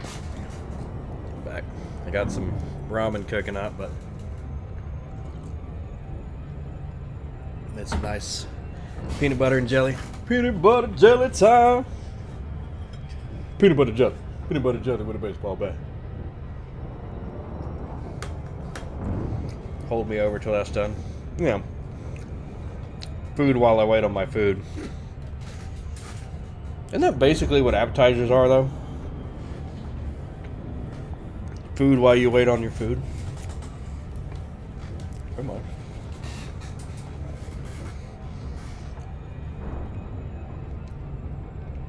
Wonder how big this black hole is.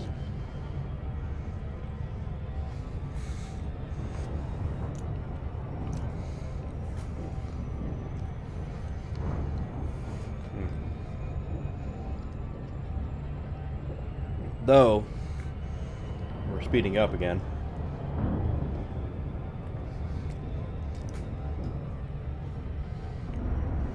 It should slow me down though.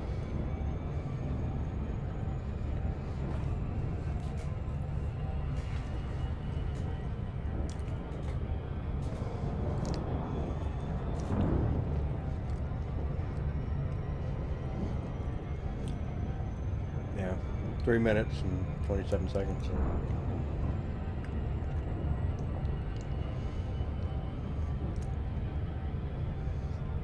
Look at the thing now. You can actively see it moving, like the background.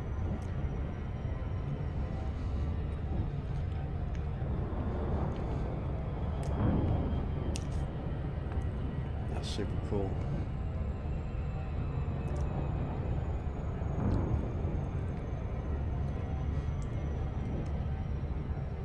Oh, what the fuck is that?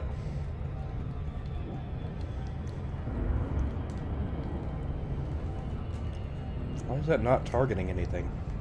Oh, am I outside the screen? Yeah. There we go. Huh, little sidewinder. What's up, buddy? Doing a little trading out by the black hole? What's up?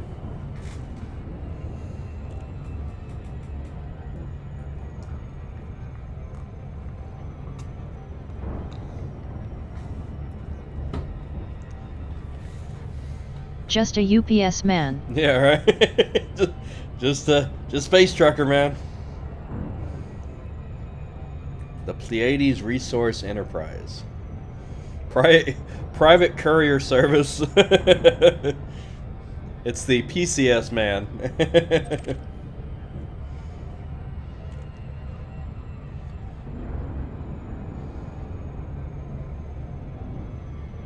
You can start to see the orbit line there. Yeah, it's forming.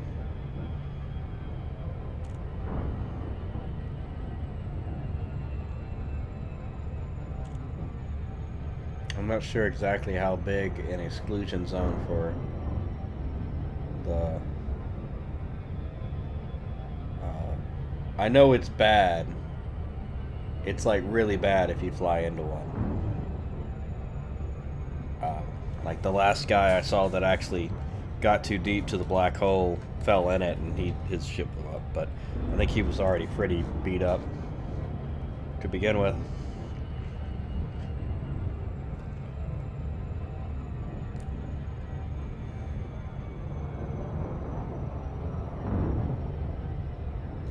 I need a hoodie.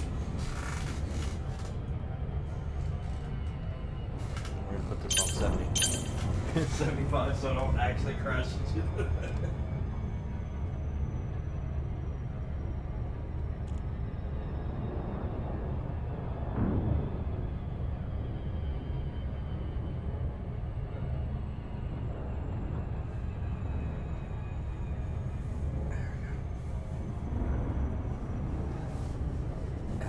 There's one. Okay. Alright, we can go back to 100 again.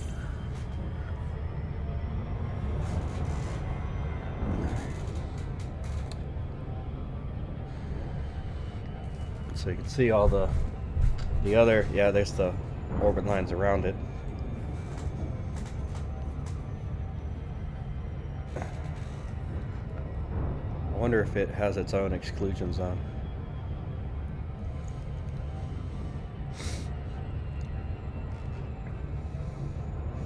Or if you just gotta guess.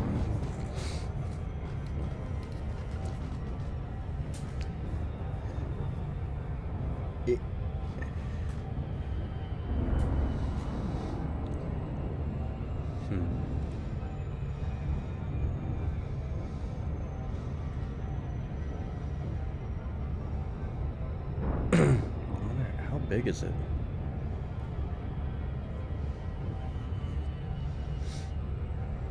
Maybe it's a little black hole. Ooh.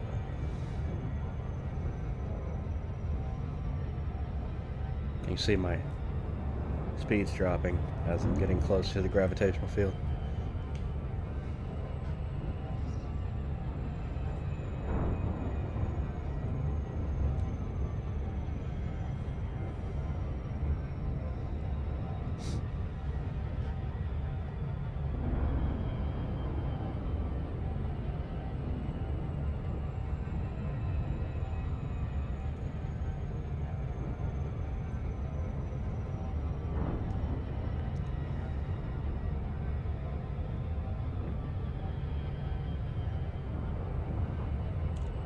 You can kind of start to see the circle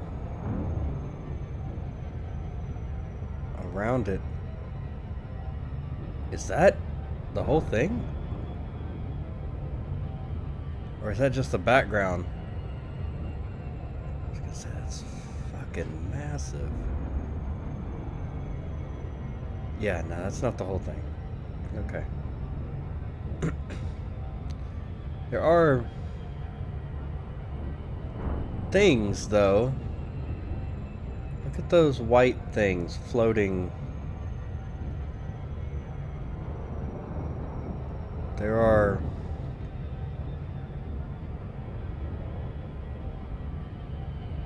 They're not showing up on the... They're not showing up on the scanner. What are those? I can't target them.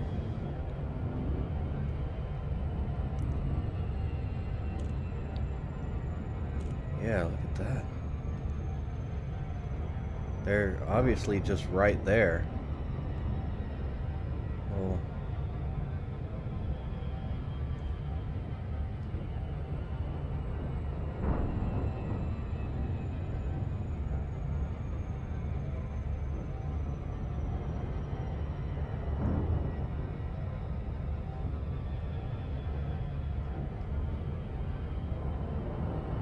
The stars behind the black hole. Reflection is inverted or something like that. Oh, yeah, you're right. You're right, because look at that.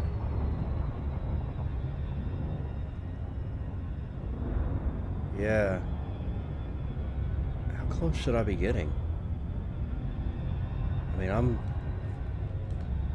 it's not like a planet I'm going to. It's like I don't really want to get. Will my heat go up? Will something tell me?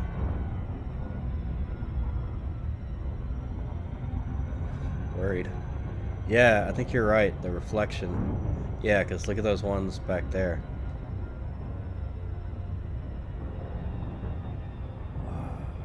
That's wild.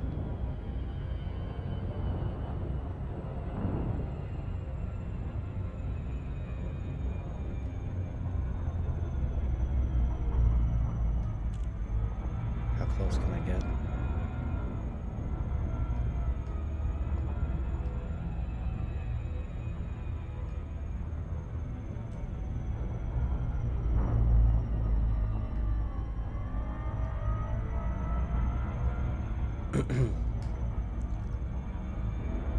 Is it like something I can go see at sublight or something? Or is it something that I'm going to make a really bad mistake of flying into?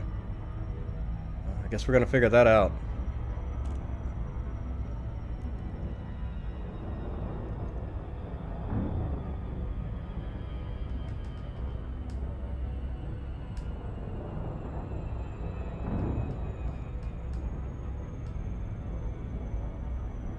My heat's at 31.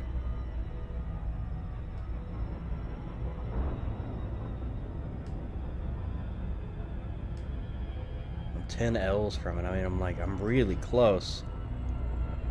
Insanely close.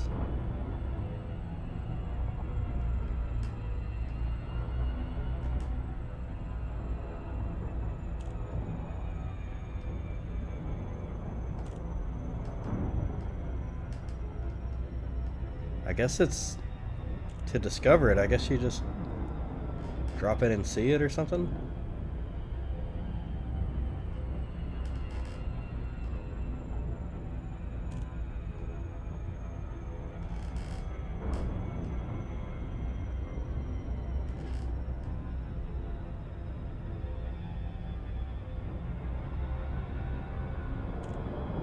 I guess it's not like a sun, particularly.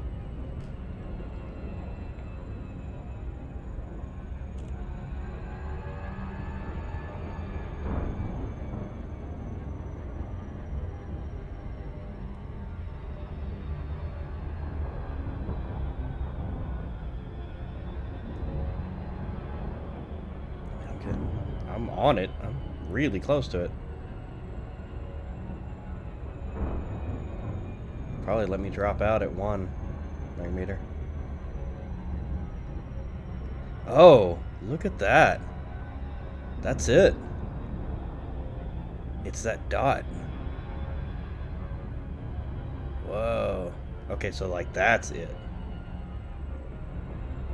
Whoa.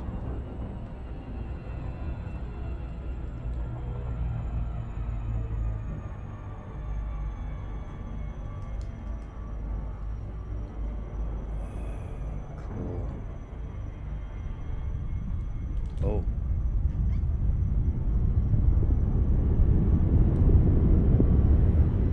Whoa! That was cool! Whoa! Whoa! Oh, still going around it.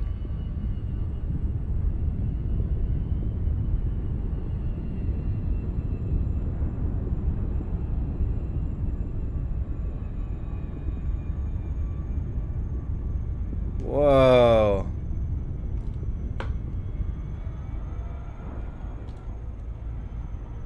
Alright. Probably stupid, but I'm gonna fly into it.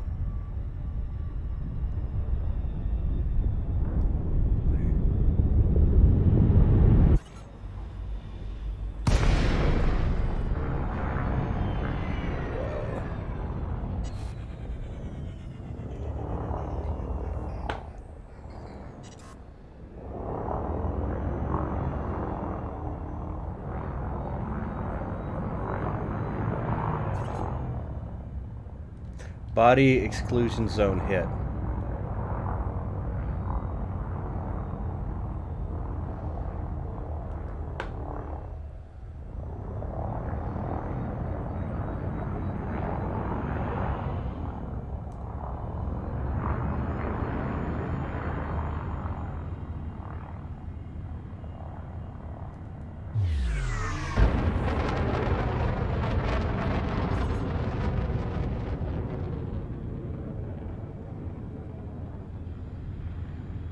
Can I even... I'm not...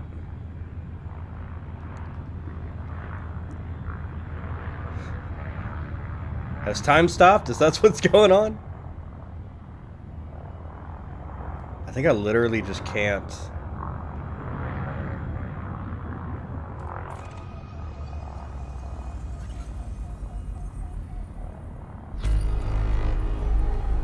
Yeah, I'm not sure if you can do anything.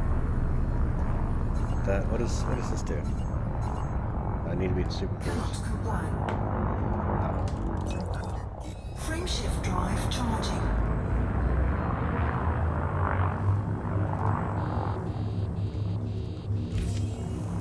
That's fine. 4, 3, 2, 1. Engage. Whoa! Shit! Whoa! Am I tripping on acid? That was cool! Whoa! That was dope!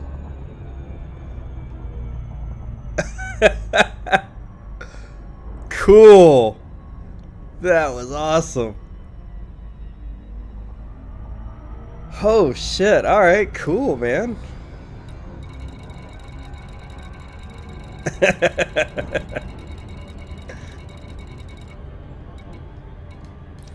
It's actually...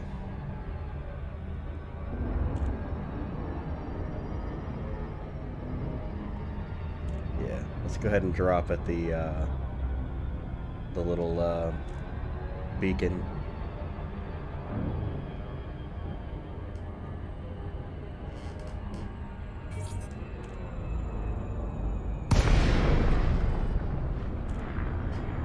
Oh, look at that.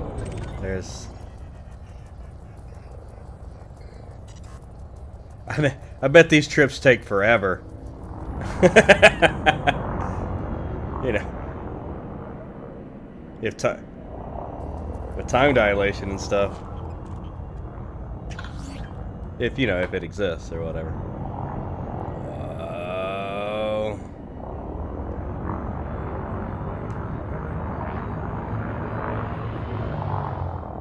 Dude, that's cool.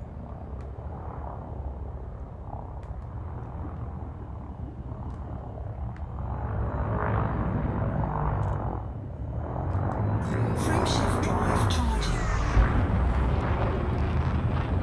4, 3, 2, 1. Engage. Yo! Oh, that never gets old. Could you imagine seeing that in VR? Ah! Help! Alright, we're gonna go see the closest. We're gonna go land on the closest planet to this. To the black hole. Wow, the closest planet is... Oh, what does this say? Maya B, the infamous black hole in Maya, according to the commander Vampire GTX, it puts on a great show when observing the gravitational lensing effect on surrounding nebula and stars. Yes, it does.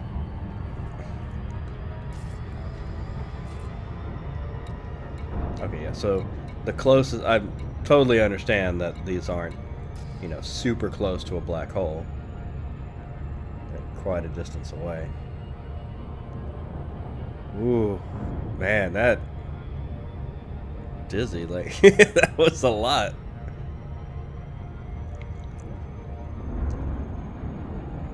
This is kind of cool. Look at this. It's like, There's a lot of planets right there together. I might go for that closer one because it's got a lot going on. Unless that's just something behind it. Yeah, that actually might be. Yeah, okay. So that's just something behind it. On the background, on the backdrop there.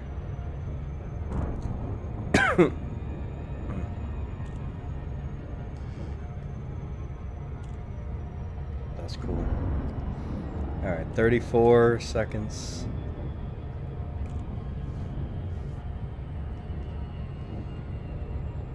Man, yo, that black hole was absolutely worth going to see.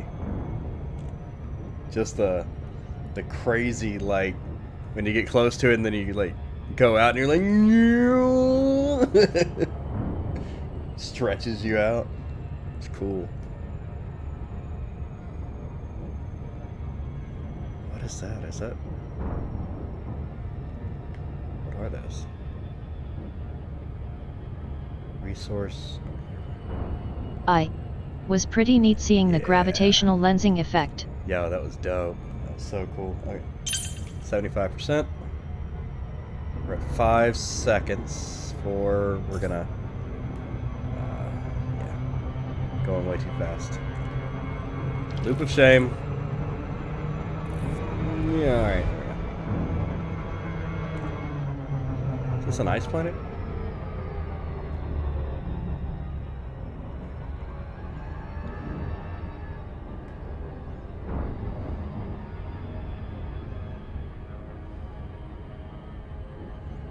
What do we got here?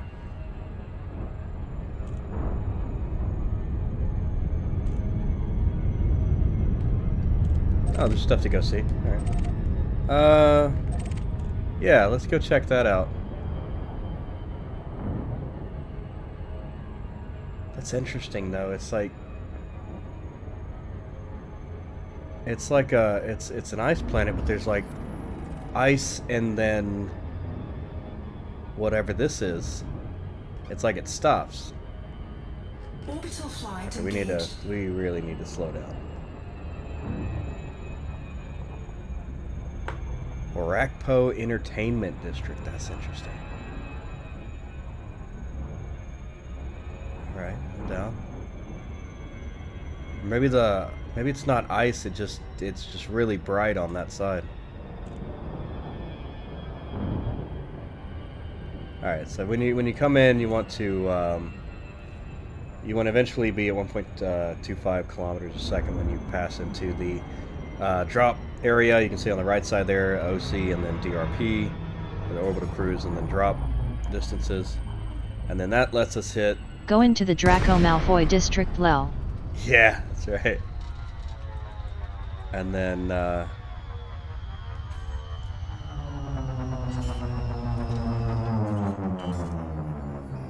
Whoa, that's a lot of lights. Alright, how's the gravity on this? Oh, shit.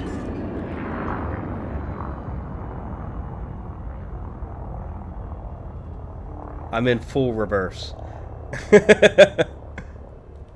Okay, there we go. There we go, request docking. Request granted. Ah. So yeah, we'll show off the little bit of the cities. Oh, turn that off.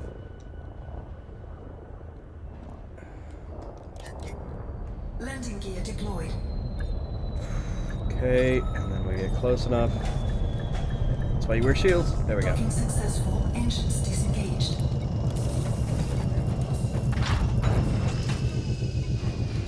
There we go. Alright. Switch to mouse and keyboard for this. So. Warning. Dangerously low temperature detected. Dangerous. 37K. Okay. Suit recharging. Suit fully charged. Probably don't want to bring that up. What's going on here? What do we got? Let's anything fun? This is an entertainment district. I want to be entertained. Standard procedure. Scan detected. Are you All not clear. entertained? You're free to go. Cool, thanks. Back up a bit, would you? Sure. Entering pressurized environment. What are you up to? Oh, I thought you were a bartender. Hey, what's up, guys? Y'all don't get much visitors out here, do you? Everybody seems to be surprised that I'm here. Yeah, chill, man. Chill. What do you want? Nothing. Watch where you're going. Nothing, man. What the? Hey!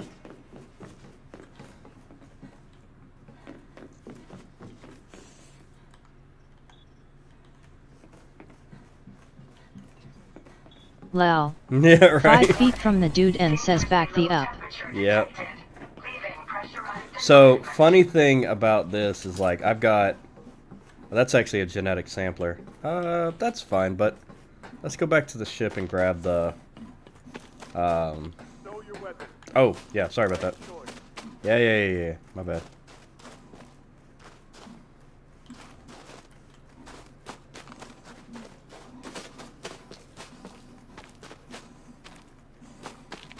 Cool light show.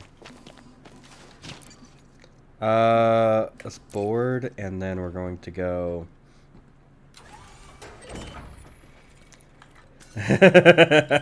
Yeah, you know. Genetic sampler, is that what the kids Genetic are calling sampler. it these days? Let's see. We'll do the Maverick 3 with the arc cutter. There we go. Alright, so. Now I've got the arc cutter. Lets me get into things. Dangerously low temperature detected. Alright. So... What is this? Locust? Yeah, you will eat the crickets and you will be happy. Shield activated. Oh, shit! Oh, no! I didn't mean to!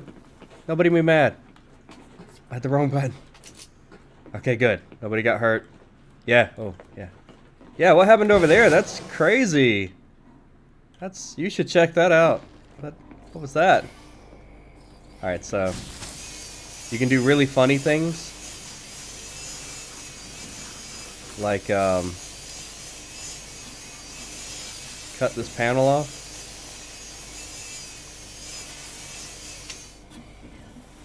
Boop. And, you know, no big, just turn off their atmosphere.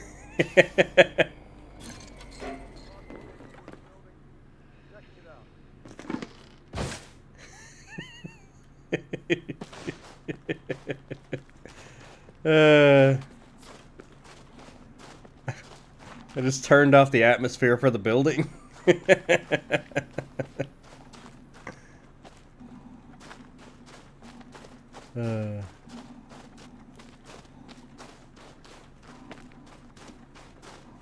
But a cool thing you can do actually is, as long as nobody sees you, you can scan somebody through the top thing there.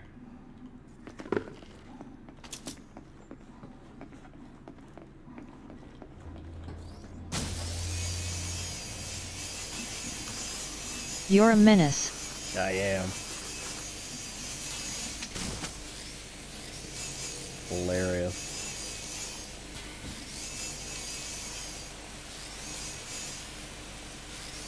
Come on, man.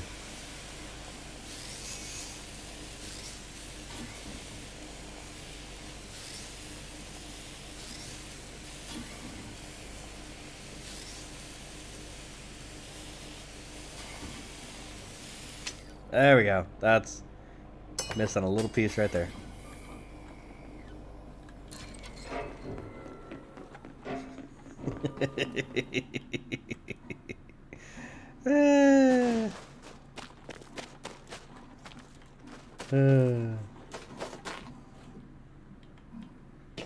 All those people that were talking shit earlier. Yeah, I got something for you. There we go. We will... Tons would love this actually. Can totally see him venting buildings and running off chuckling like a schoolgirl. Yeah. You know, there are missions where you gotta kill somebody. So you can, like, you can do stuff like that to either, you know, eventually they run out of air, or you, suit battery's low, I gotta go. There's a charger near the front I can go to. There we go. Just don't get caught, because they do get mad that you're messing with their air supply.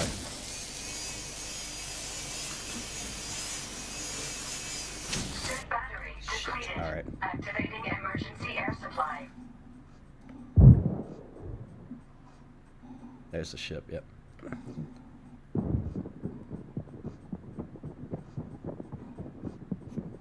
Oh, 75% oxygen. I know, air levels are low. I'm running. Run as fast as I can. Suit recharging. There we go. Woo! Suit fully charged. Vital signs stabilized. So, what we got around here? Anyway.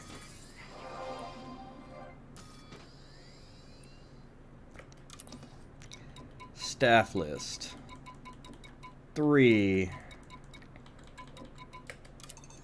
Yeah? Okay. So there's a level 3 over there.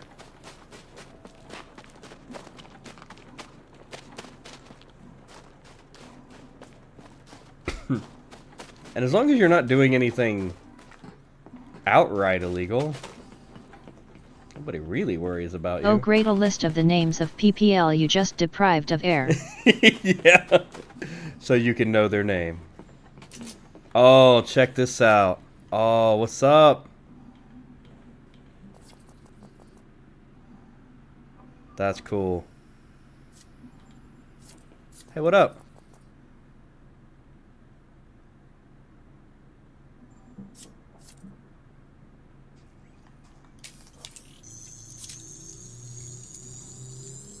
Security profile cloned.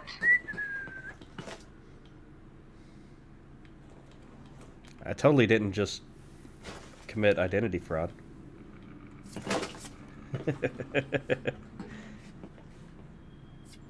Yeah, I gotta wait for him to turn around, though. This guy will get mad, and then the whole settlement will get mad at me. Perfect. Oh my god, that's beautiful. Oh, it's too far. Damn. Too far. Ooh, ooh, ooh, nice. Okay. Got a little bit of a ledge here. Oop. Nope, not enough. Well, that's fine. I can enter the door, at least. This one I haven't turned off the air to, so, you know, we'll be fine. But that's the restricted area, though, so. Entering pressurized environment.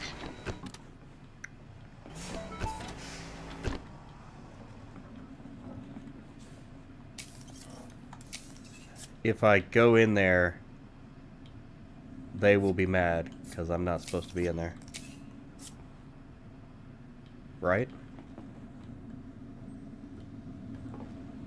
Entering restricted area. Yeah. Leaving restricted area. Detection will incur sanctions, yeah.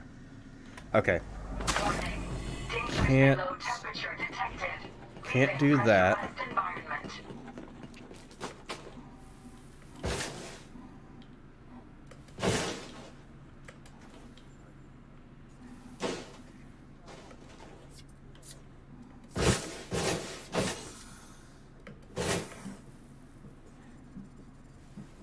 Oh, can I? Is this gonna work? She can't see me. Oh. Security profile Boop. cloned. Like how they going to let you into the airlock but illegal to go any further. Yeah.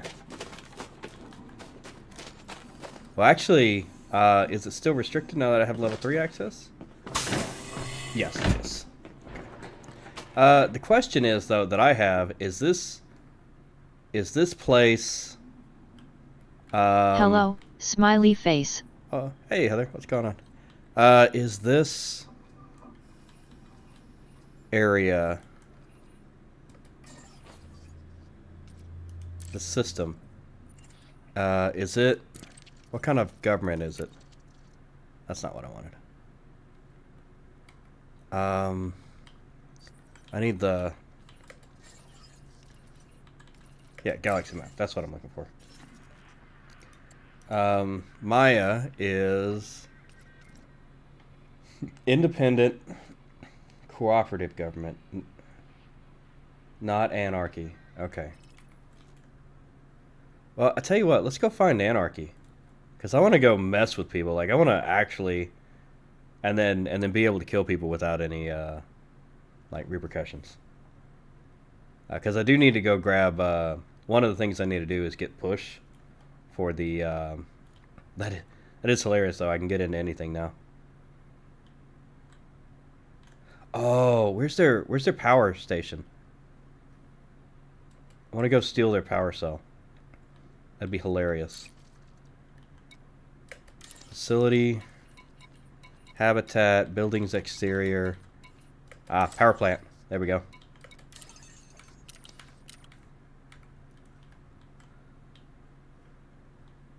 Where is it? Oh, there it is. Scanning. He's not happy. Oh. Yeah, no, he's actually mad at me. Where is... Okay, where's the power plant? Like, I don't actually see it. It should be a very obvious building. It should be massive. Suit recharging. Suit fully charged.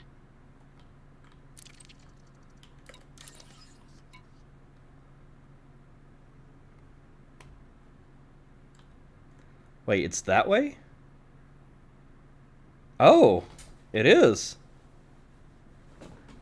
Oh, yeah, you know what? Probably. I think you're right. Think that was the dude who investigated your grenade. You know what? I think it's a good time to make sure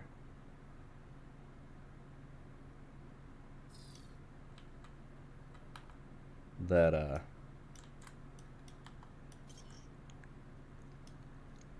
yeah. I definitely don't want that going off if things get heavy. Shield activated. Boop. Shield deactivated. What's with the sound? Did the sound go? It's like, oh, why am I zoomed in too? Okay, that's strange. Let me get in my ship.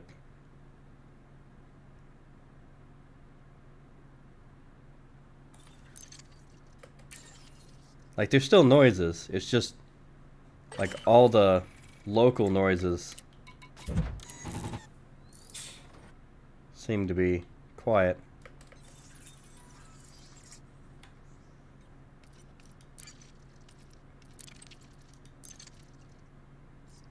Audio.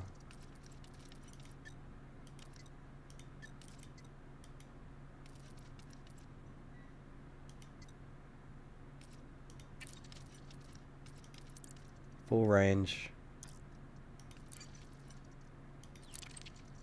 Oh no, I needed to go down and actually hit the why is it zoomed in? Yeah, I guess we're gonna discard the changes. Alright, let me Oh!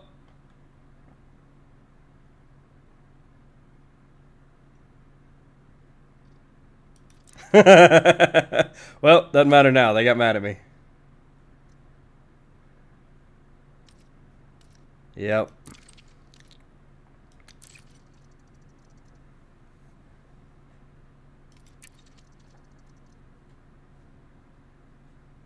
Luckily, though,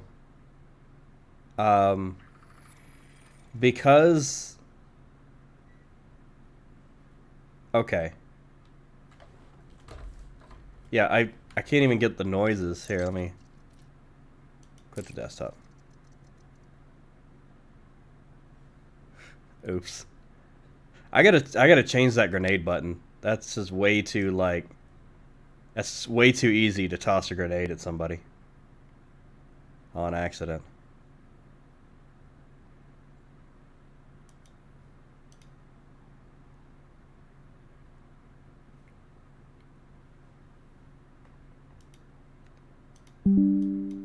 Okay.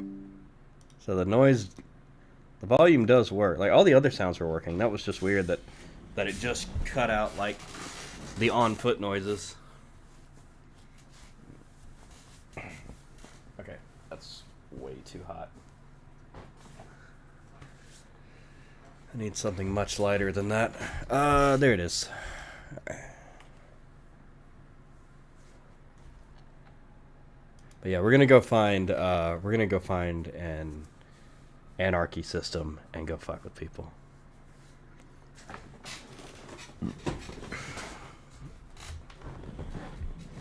That way we can just walk in and kill everybody. It'll be all fine.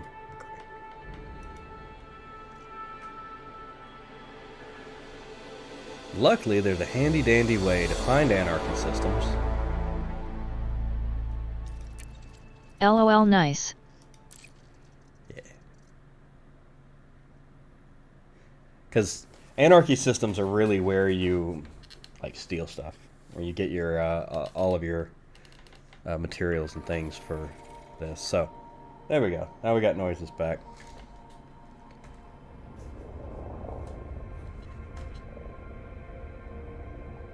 What the hell?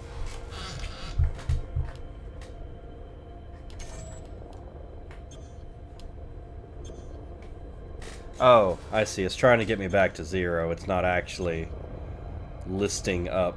Gotcha. Because we're above the planet. That's right. Alright. Let's find us a nice... Go to the galaxy map. Let's find us a nice... Luckily I shut down that gun, because they only had one gun to attack my ship with. Okay, so... Map mode...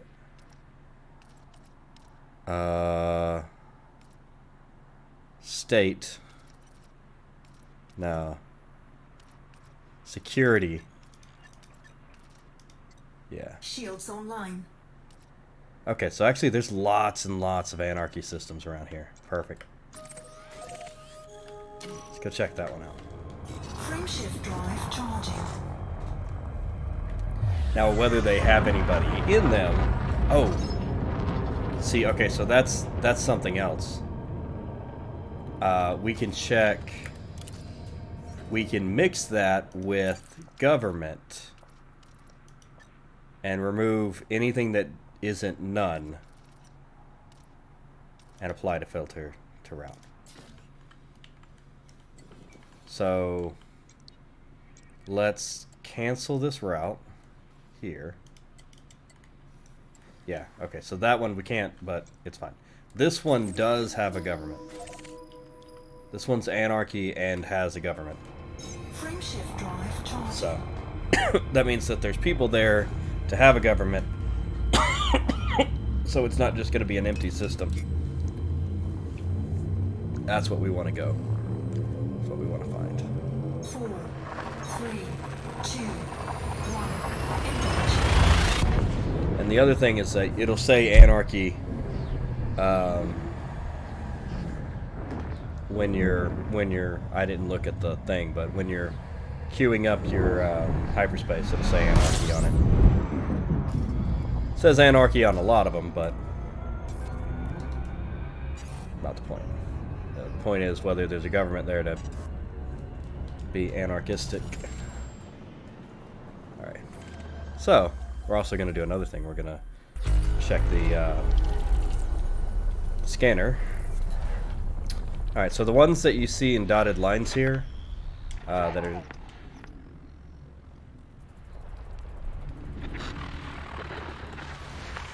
That's what I thought. Those are Stargoids. Alright then. How about that? But yeah, those are signal sources. So we're gonna go... There's a lot of stuff here.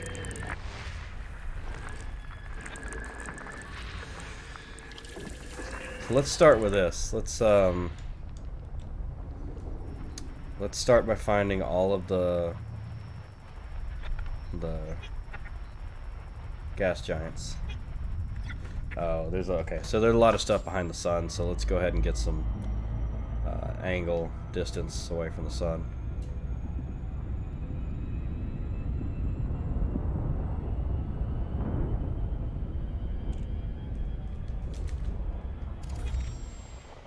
Okay.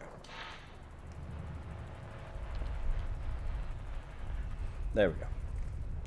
Alright, cool. So actually,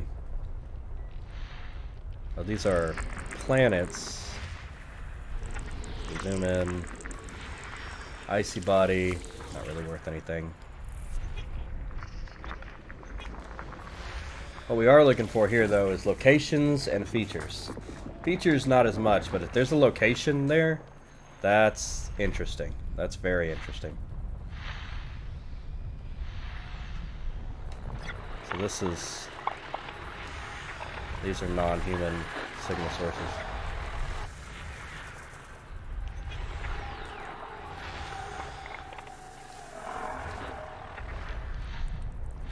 It would be nice if I was, you know, in a combat ship. I don't have a combat ship with me right now. So that's interesting. High metal content world. And we'll go to exploration view on this one. And oh, so we're actually in the Pleiades sector. That's cool. Yeah, well, obviously there's Pleiades sector is chock full of Stargoids. No wonder. But all these have been discovered before. Yeah, we really want to look for these.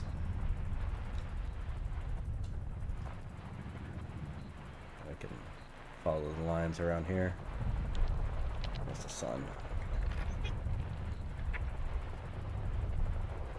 Oh, there we go.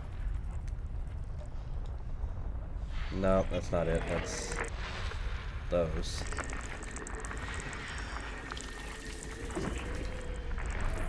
Why I'm not finding...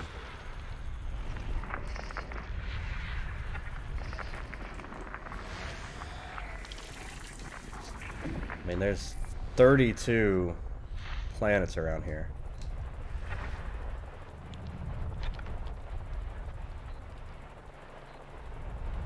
Here we go.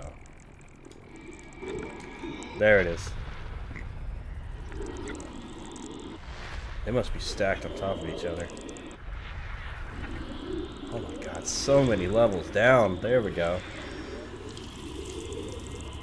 There we go. Ringed gas giant 2. What was that? Oh, res site. Okay, yeah. That makes sense. There's one. That's a gas giant with an ammonia-based life. It's cool. It's got life on it.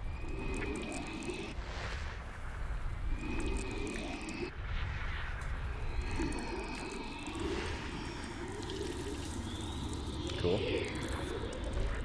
And then some of these. What's over here? Yeah, they were all okay. So they were all just stacked on top of each other, is what it was.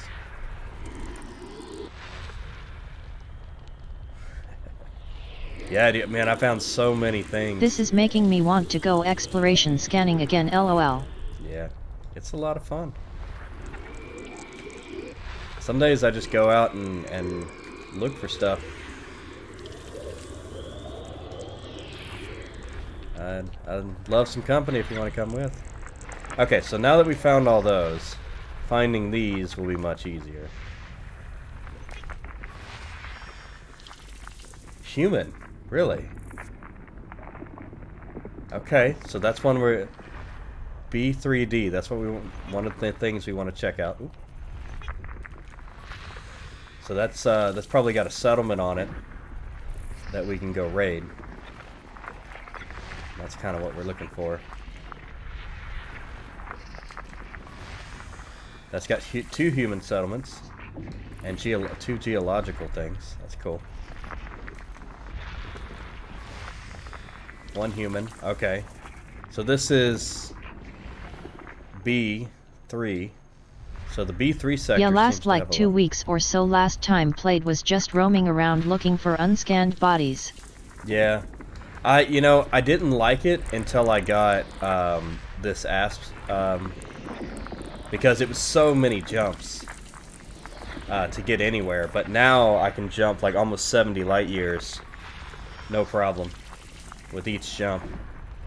So, or 65 at least. So it's much easier now. And I mean, I could. I think when I get a jump of Conda, I can go like 80 something. Significantly faster to move around. Alright, so it looks like the B3 section is going to be our honeypot for, okay, B4D. C, because it's before D. Before the what? That is something. That doesn't count. That's nothing. Yeah, there we go. A little bit off. Okay. Nice. There's a B5B, one human settlement. I think 3 is still gonna do us better. But it depends on what the settlement is. Like if it's not a big settlement, then you might just find one random one. But if it's a larger settlement, that's even better. System scan complete. Okay, so that's everything. So let's go look at the B3. There we go, B3 here. Which one had 2, I think? This one had 1. None. B3D, I think? 1. None. Okay.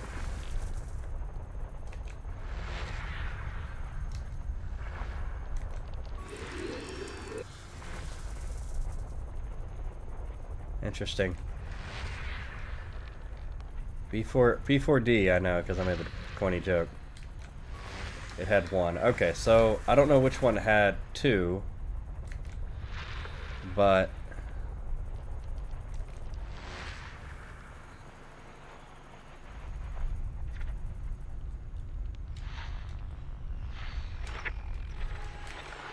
this one's got Stargoids on it. Okay, so let's do B3B. We're gonna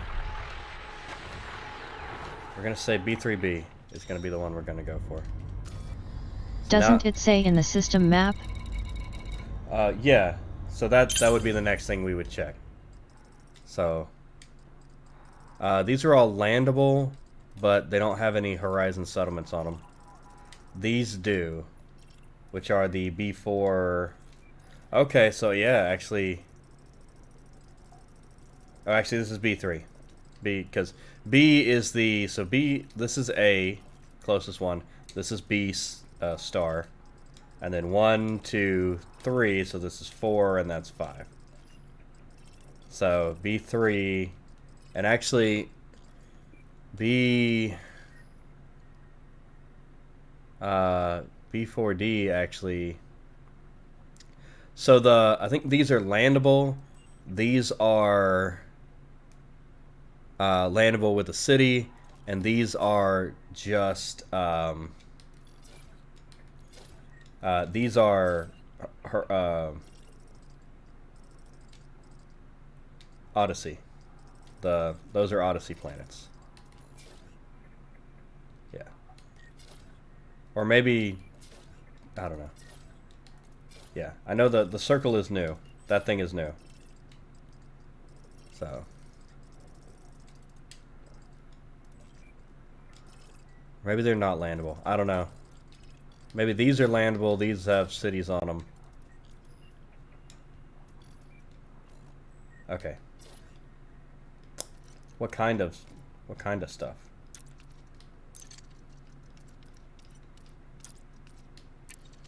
Planetary. No atmosphere. 1 human location.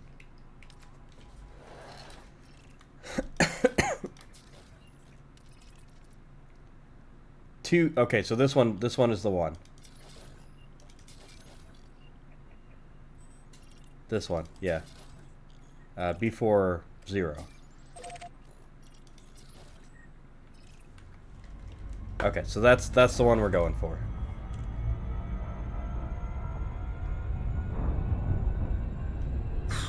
$1,800 or 18,000 else. All right, I'm gonna grab my ramen. The thing's been beeping at me for a while.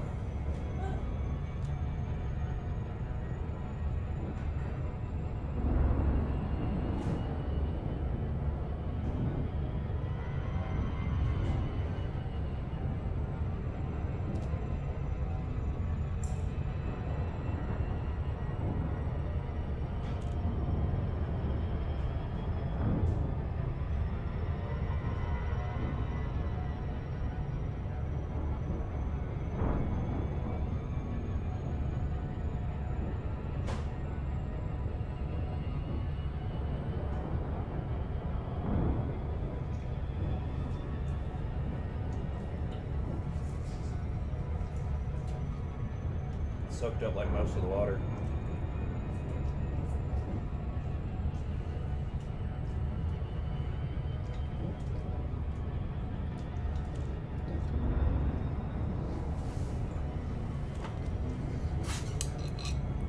All right. Yeah, it soaked up most of the juice. Not my favorite thing, but it's still good.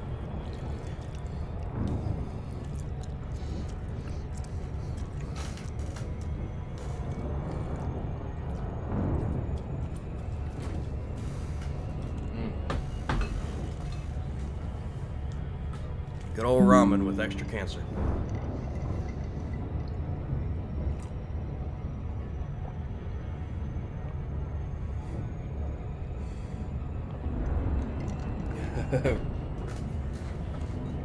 Reddit, bartender, Uber Eats me breakfast.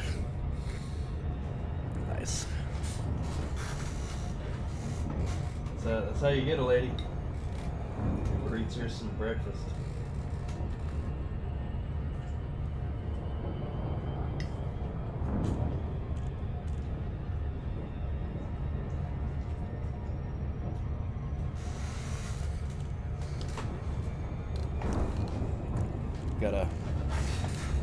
Gotta be cognizant of the pay gap.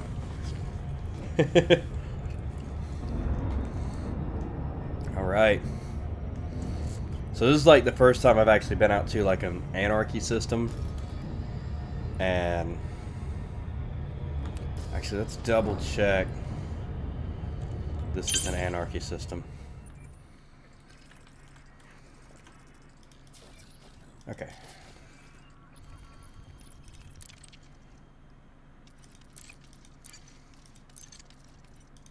Unscanned planet.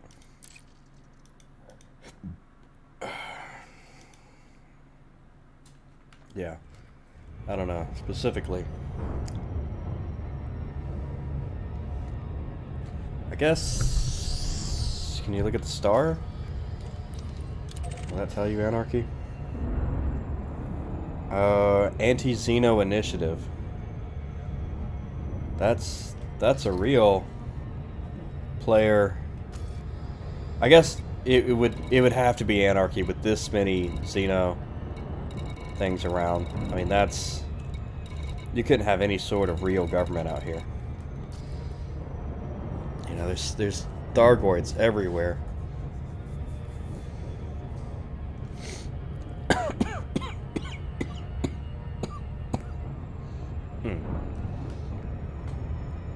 Sorry, I'm just dying over here. It's fine. Alright, so this one I'm not going to request docking. I'm going to land outside the city and move in. Probably going to bring my Scarab with me. So that way I'll have something to run back to in case things get hot. I have to fight the entire place by myself.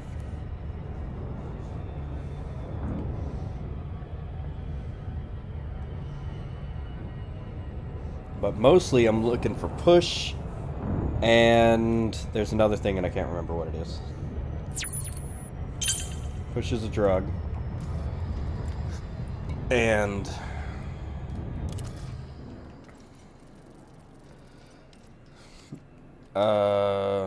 culinary cocktail recipes. I did that. I don't know why she...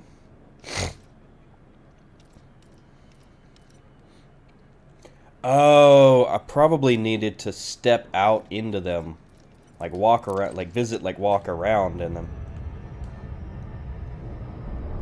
Wait, hold up. What did I target?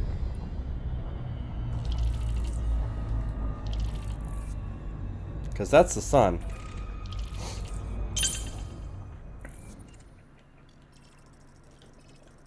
I wanted that one, right? Yeah.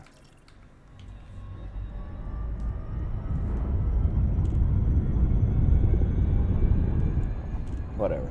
700 L's off.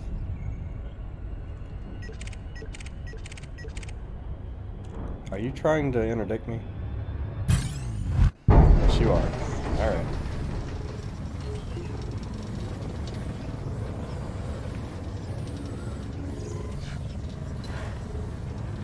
There we go. Now I can do my stick. Get ahead of it.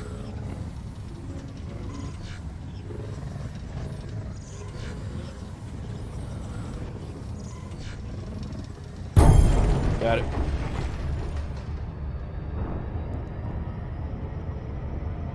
Don't mess with me, man. I've done lots of interdictions. Both sides of it. I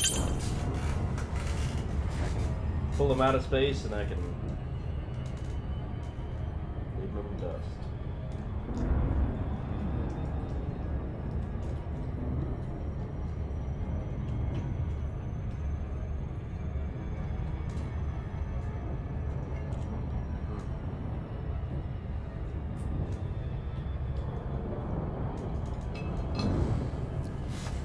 Oh, missed.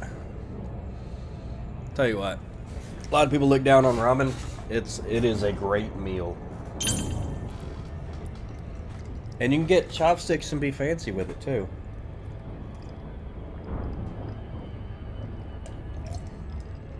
You don't have to eat it with a fork, you know. You can learn how to use chopsticks and be fancy as hell with it. I got a lot of chopsticks. I use them all the time. Once you get used to using them, it's super easy.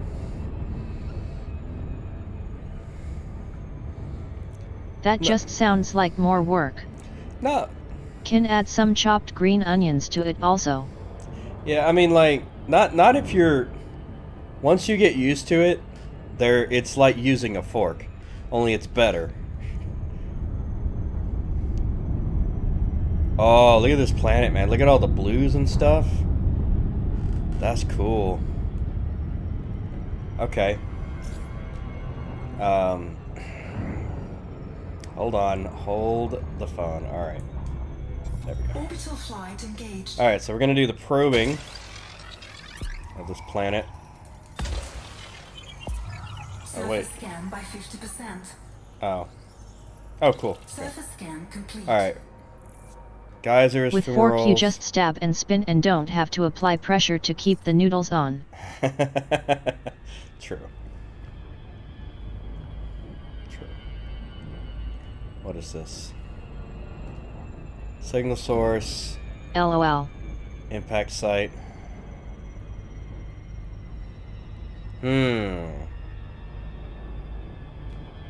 You know, not a planetary base. That was the human thing that I saw was okay, so there's not one here. So we're gonna have to check out the system. Actually, you know what? Probably the best one now that we're here. It's just gonna be here. There's one. Hubber extraction territory. And then there's Rho Mineralogic. That one's like a little bit farther away, but that's okay. Still in the same star. There are 3. Okay. There are 3. So that one looks like that. They all kind of look the same. Okay. Same picture, so. But we got a good scan out of here, so that's fine. Is there anything worth... there are a few planets with really high gravity. 2.29 G. Whoa, what is that?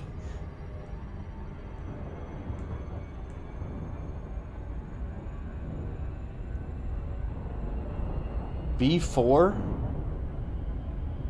OB4 on oh no, it's just B4. Oh, it's Class 2 gas giant. Okay. I was like, "Oh my god, it's got like 4.54 Earth gravity." Oh my god. Let's go land on that and just get completely Before wrecked. what?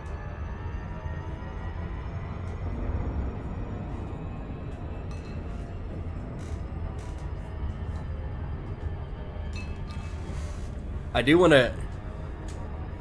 Oh yeah, before right. I do want to find a like a really high gravity planet and try to land on that.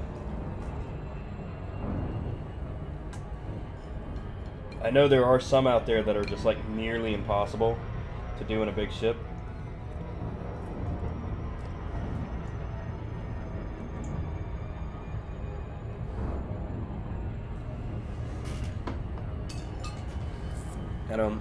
I watched the thing Obsidian Ant. He landed a little ship on one of them, and it was fine. He just got stuck upside down and couldn't. The thrusters on the ship, like it was small enough not to go absolutely nuts, but the thrusters on the ship weren't strong enough to get it up off of the roof. Once he landed, he was just stuck there upside down. He's like, "Well, I lived." Like, but I can't get out. I can't get out of here. Actually, that's probably for the best. So we're gonna go 75% speed. There we go. Huber extraction territory. What is this planet?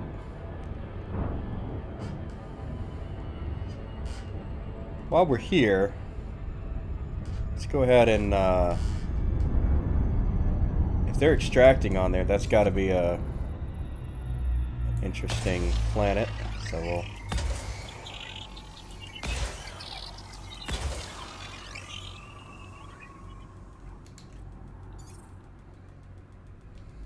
there we go. And you can exit out of it. It does its thing. That one hit. That one hit. Surface scan by 50%. Once you get to 90, it's all good. And you get extra money if you hit the goal. Notable signals, human. All right, so we're coming in. This looks like the moon, which is not landable, by the way. Orbital flight engaged. I hope they fix that at one point. But yeah, the moon is not landable. That'd be a perfect like if they could just like have the I mean, they don't have to go crazy with it, you know, just have the Neil Armstrong or like the landing spot where the flag is. You can go see the flag. That kind of stuff. That would be super neat. Alright, so we're popping out. Oh, gosh.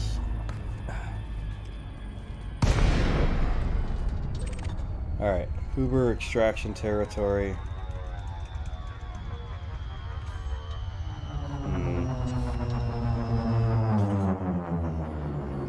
No weapons on enter. Yeah, okay. Sure. But, just in case, though, we're going to land a little bit off the grid here.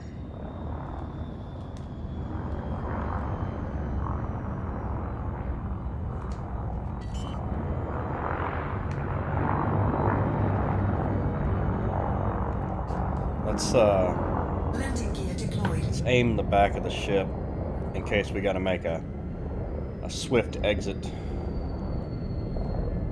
Yep, there we go. They won't let us land the moon because they're hiding the secret Stargoid base from us. True. True. Super double true. Alright.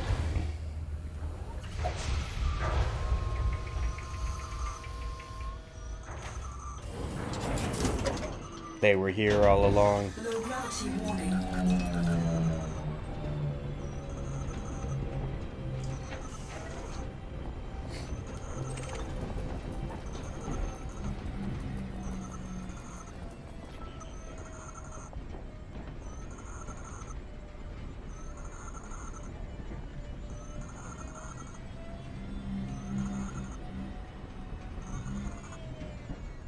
Alright, let's go park this,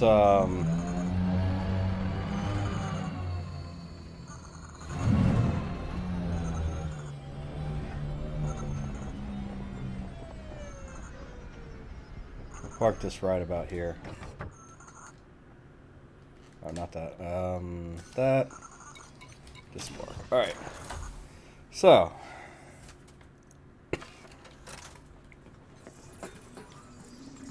What's that?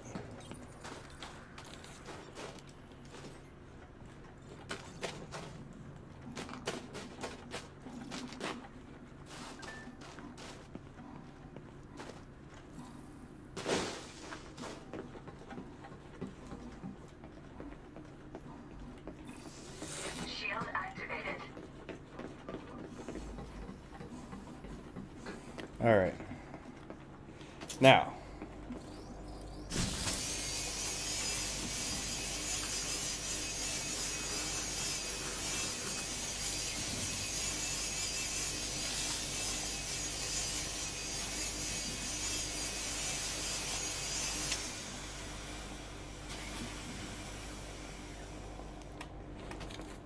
Alright. Do we want to mess with the building atmosphere? Generally what you use it for is, sometimes they run out the door. Weapon away. That's better.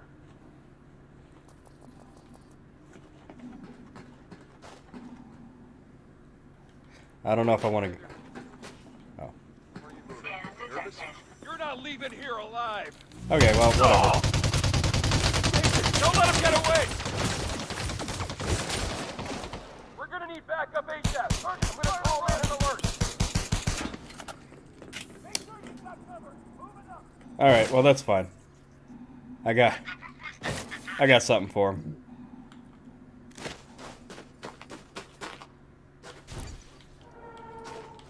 Yep.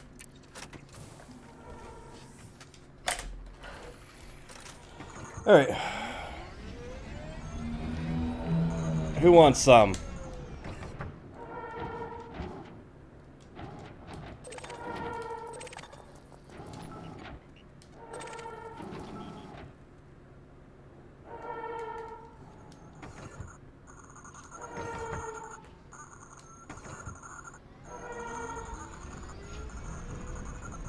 Oh, here we go. Take this.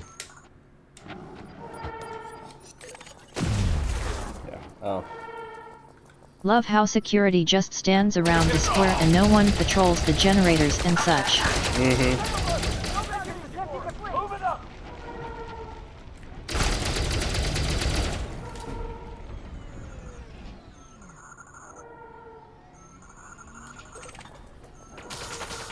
Come on. Alright. Shields offline. Under attack. Target destroyed. They'll never leave this place alive. It's When you talk about bounty, it's anarchy, right? Right? Maybe not. Whatever. Target destroyed. It's supposed to be anarchy. Supposed to be. Target shields offline. Wait.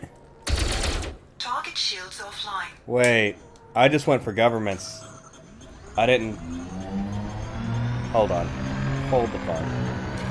Target shields offline. Shields online.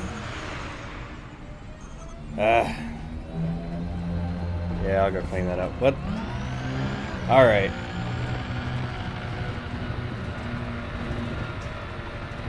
I guess I don't understand how this works yet. Because I'm not supposed to get a bounty for... That's the whole point of doing anarchy stuff.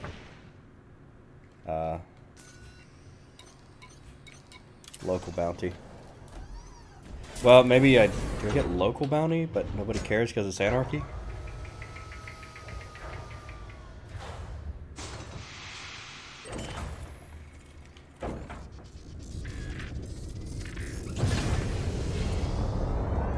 Landing gear retracted. Shouldn't.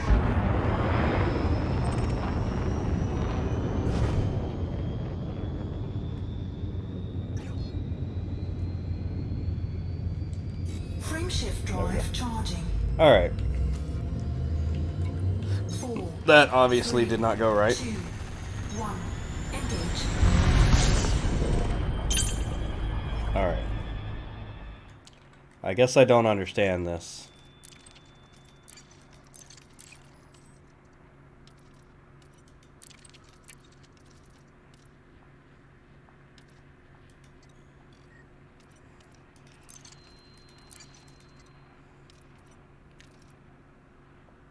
Ah, anarchy. Okay, there is actually an anarchy government. Oh, I clicked military. Ah, okay, that's why I picked the wrong one. But this says anarchy.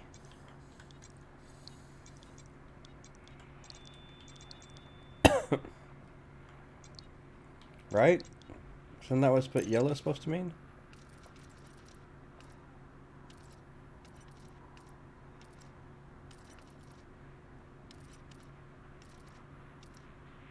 Civil War, maybe? War?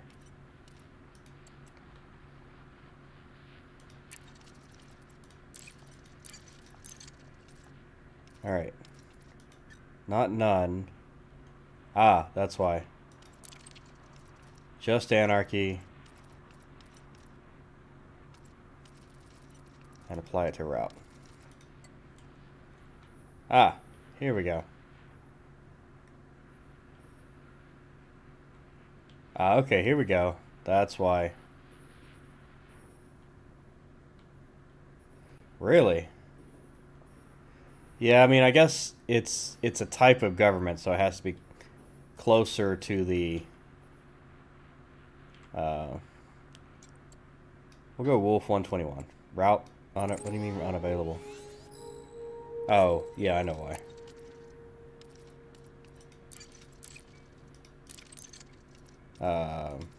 Because I shouldn't have put that. Yeah. Because I put apply filter to route. That's not what I'm supposed to do. There we go. It was trying to jump with only just those. Okay. I understand what I'm doing now. So this is 4. Okay.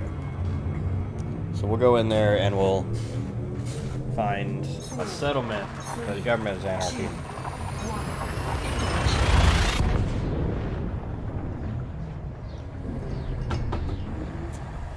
And we'll have to find interstellar factors eventually.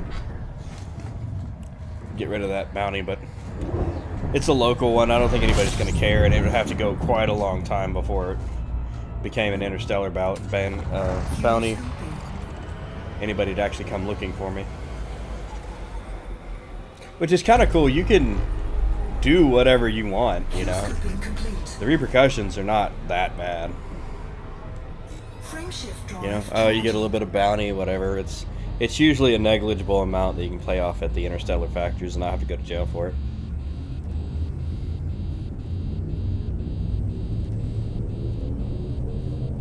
Four, three, two, one. The Ares Gulf region.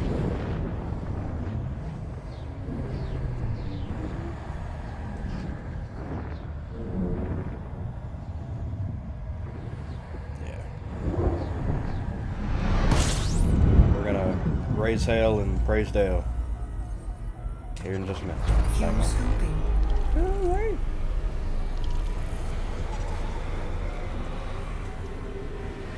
Fuel scooping complete. Frameshift drive charging. Let's see. 2. So one more after this and then we'll be there.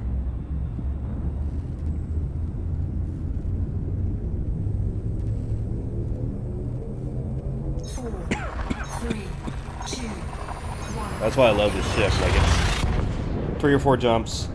I'm, you know, or up to like under 10 jumps and I'm anywhere I want to be in the bubble. Like 10, maybe even like 7. Wait, actually, even in the bubble, like maybe 2 or 3. Like, the bubble's kind of small. Fuel scooping. 4 at most. 7 jumps got me way out there to Stargoid space, so.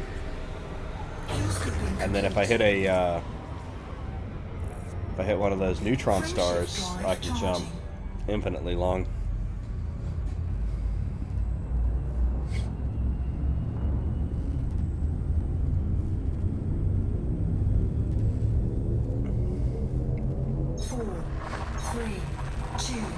If you plan through neutron stars, you can generally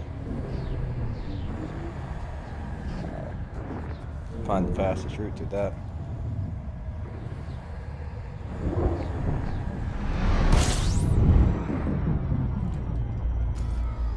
There we go. Alright, so we're here. So now, okay, lots of stuff. So this is an anarchy place. So we should just be able to find any one of these. Should. And just go.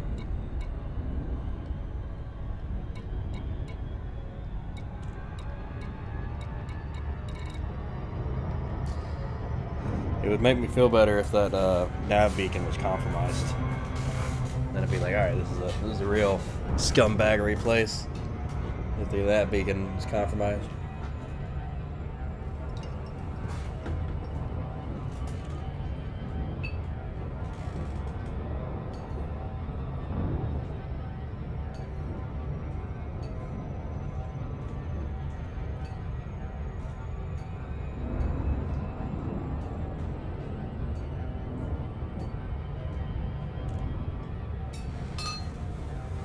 Okay, there we go.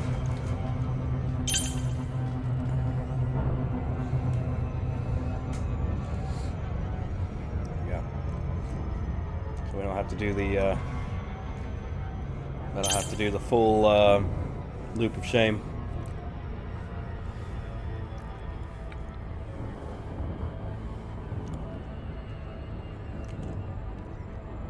Wadby Botanical Facility. Ooh. That's good because botanical facilities mean that they have a lot of, they at least have that that garden area, and that's where I get the cocktail recipes. So that's going to be awesome. That's definitely, definitely where I want to be. There was one planet that one guy said was like fucking Walmart for everything. I don't remember exactly what it was. It's one of those Hawks videos.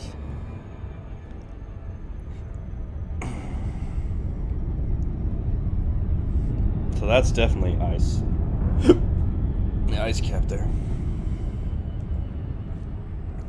Botanical anarchists, you're going to a hippie commune. To kill everybody. Oh. Yep. We're gonna go to the hippie colony to kill everyone. No, too Integrity fast. compromised. Wasn't that fast. Okay, maybe it was that fast.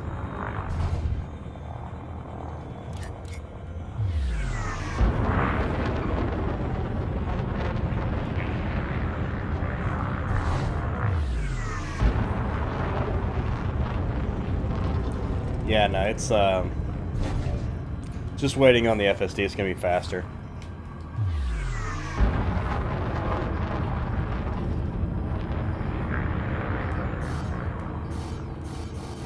That's why you don't want to come in too hot.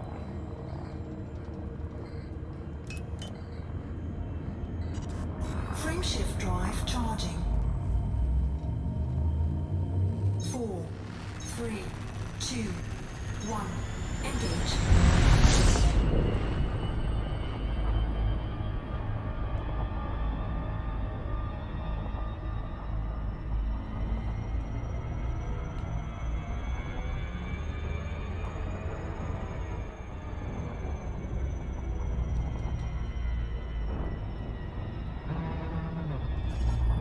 Damn it! You know what? I'm just flying there. Fuck it.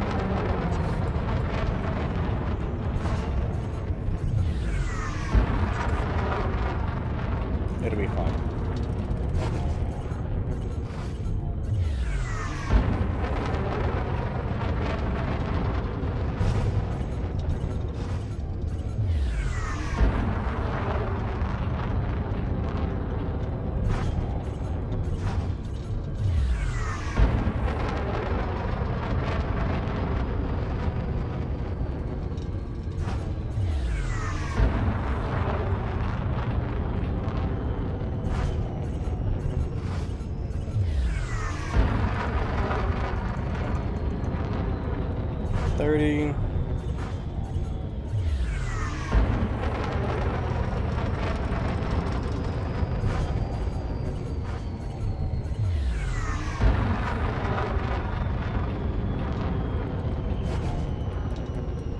Makes you appreciate 2,500 meters per second that you end up doing.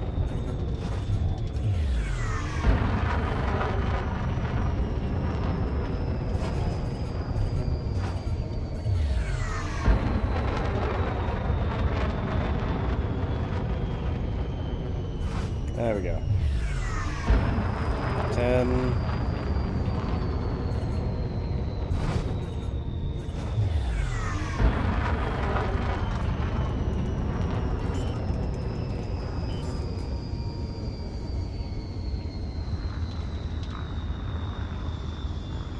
Uh-oh.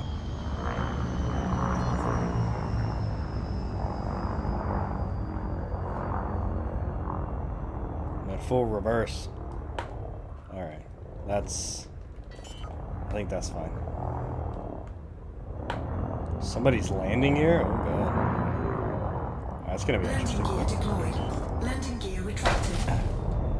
Just a tap. Just a tap. It's all fine. It's all good. Landing gear deployed. Alright. So we're actually going to... We're going to put on our Dominator outfit so that we get our weapons. So this is a different one. This one has 2 main weapons. And then this deal right here.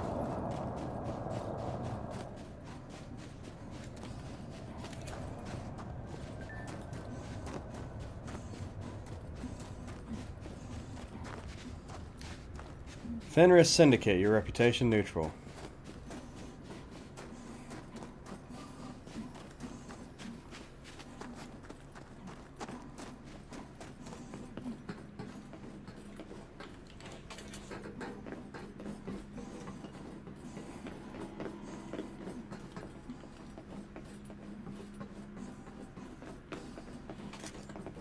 No, that's not one of them.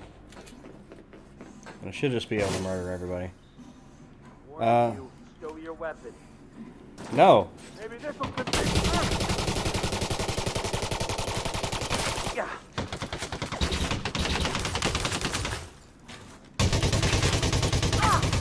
Oh.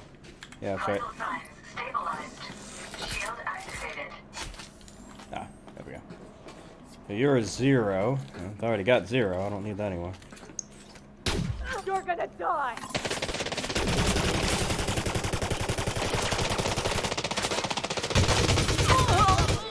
I'll radio into HQ for reinforcements. Don't do that.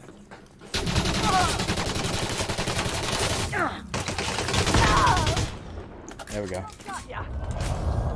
That ship runs is like, oh god, what's going on here? I'm hit!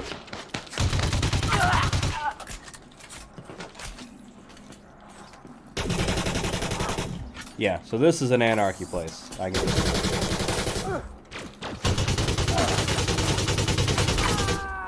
offline. Not getting any bounty.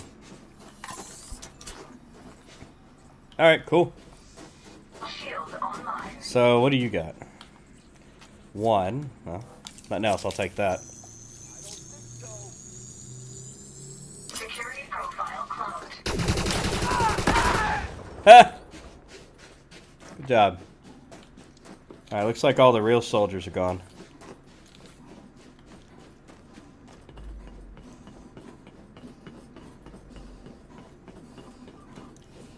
And 0. Entering pressurized environment. Ooh, grenades. Yeah, got all this.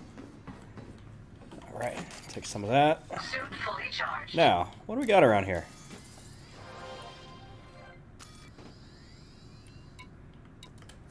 Okay.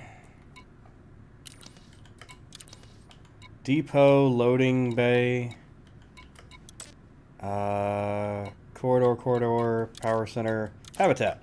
That's what I'm looking for. Habitat. Ah, here we go. Ah, I need 2 to... Well, I actually don't. Leaving pressurized environment.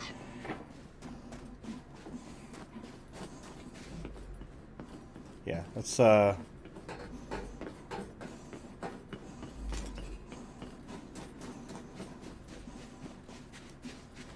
recharging. Suit fully charged. yeah, we'll steal somebody's identity.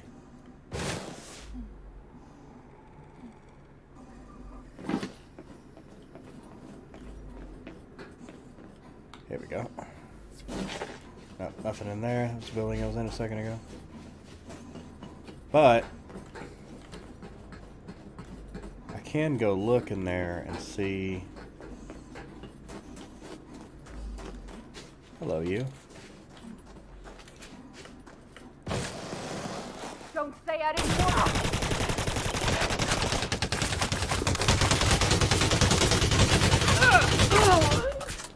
Ah. Yeah. Oh. I need higher rank or an E-breach, and I don't have any E-breaches.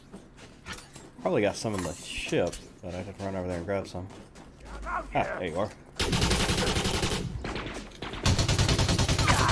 That's an engineer. Alright, let's go...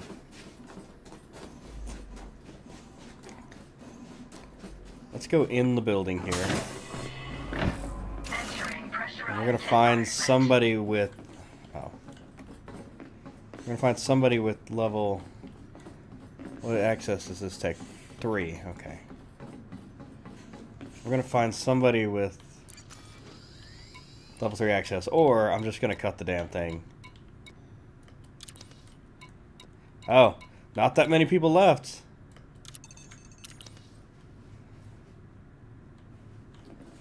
Right. Does that get their attention? Yes. Come on.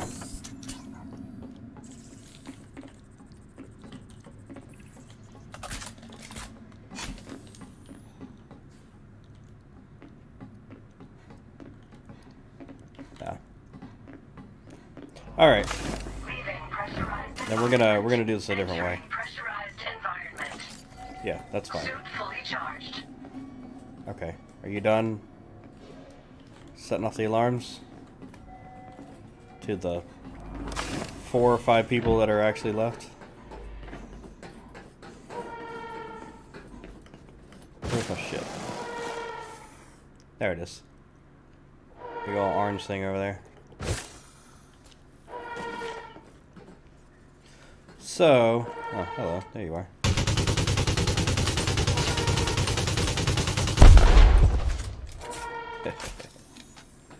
Dummy.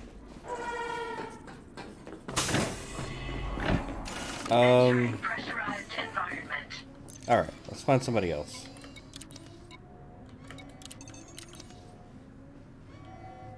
In here.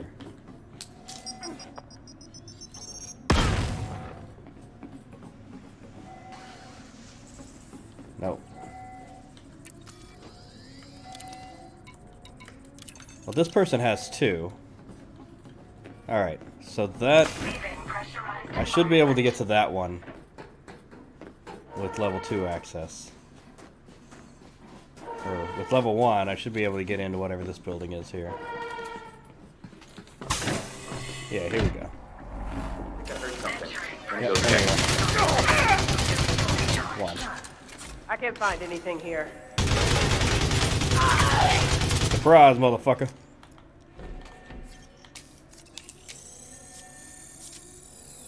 No bounty detected. Oh, whoops. Yeah, definitely no bounty. Security profile cloned. Alright, so that gives me 2.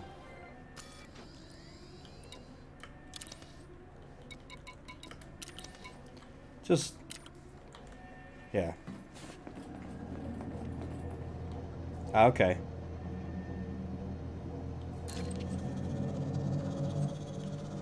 So this is opening the containment unit here.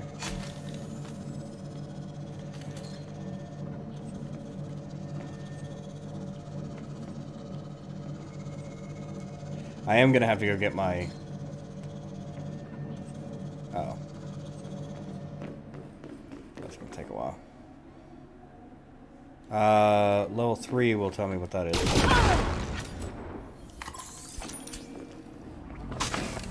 Leaving pressurized environment. Alright, so this one, I've got 2. I should be able to go back to this one, head that way. And then, yeah, that'll let me into... yep, there we go. Oh, there you went. Damn. Nice little digs you got here. Security profile cloned. Okay, so this one has 3. Purging atmosphere. Purging atmosphere.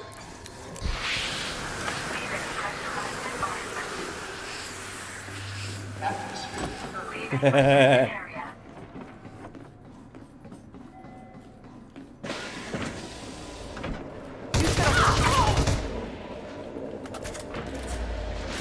Power center shutdown protocol has been initiated.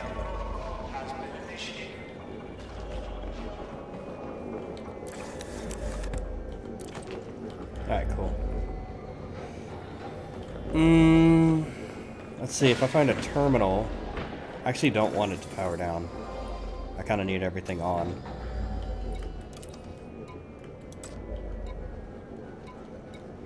There we go.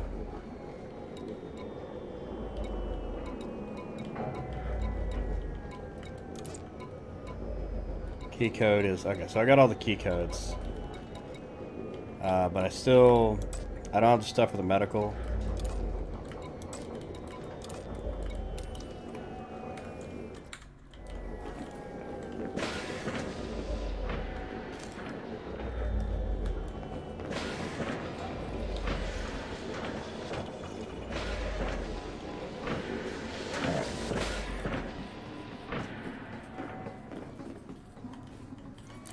I should probably go turn the atmosphere on this building back on.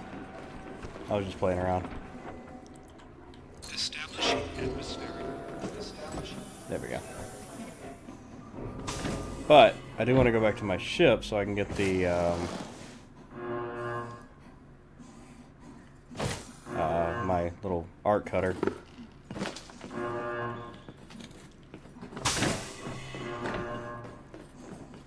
That way I can get into all the goodies. Cool. And I don't have to. I can leave and come back, and this will refresh. And now that I have rank 3, I don't have to get rank 3 again. I've just got rank 3 now. I've got the profile cloned. Ooh, and look at that. There's something to scan there.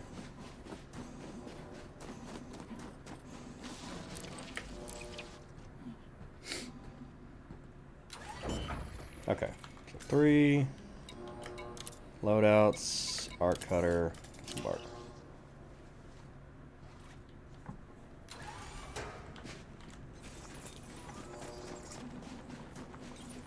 All right.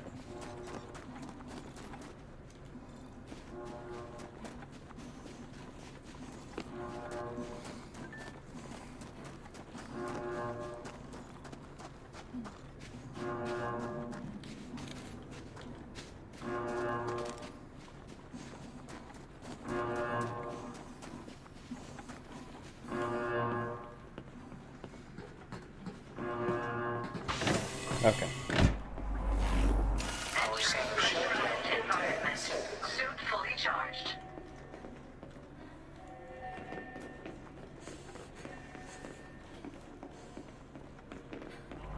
Leaving pressurized environment.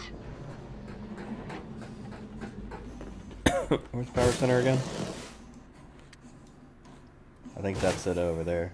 Yeah, power center. Okay. And then everything went dark. So, don't do the power center until you're ready. Otherwise, you're going to have to force your way in.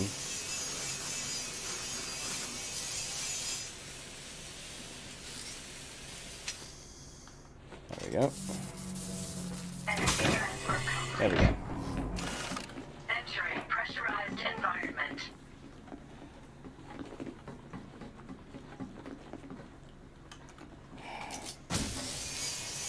Yeah, it was dumb turning the power off.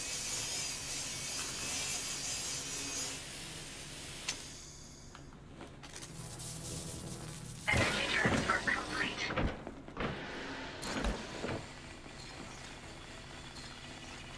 Turning it on is much faster. There we go. Power center initiation confirmed. Engaging power regulator. Okay, so let's go in the other room.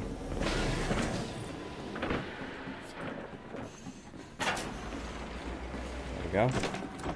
Yep, there we are. Alright, take that. Good on those. Here we go. Tax records, yeah.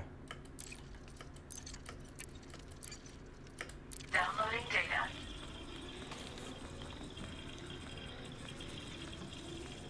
$46.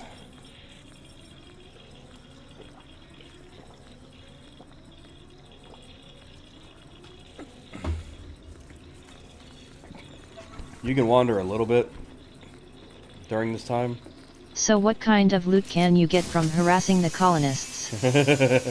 Well, basically these are the engineering materials for the on-foot stuff. So it's a resource grind. And there's a better spot. I'll have to look it up to get everything. Transfer complete. There we go. Cool. So I downloaded all the data from that pad. Here we go. I didn't even notice this one here.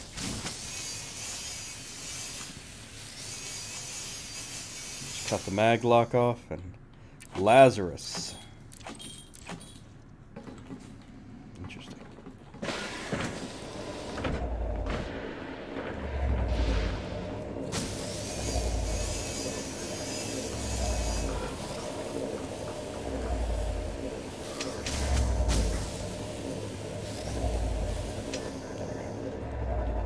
Inertia, compression, chemical.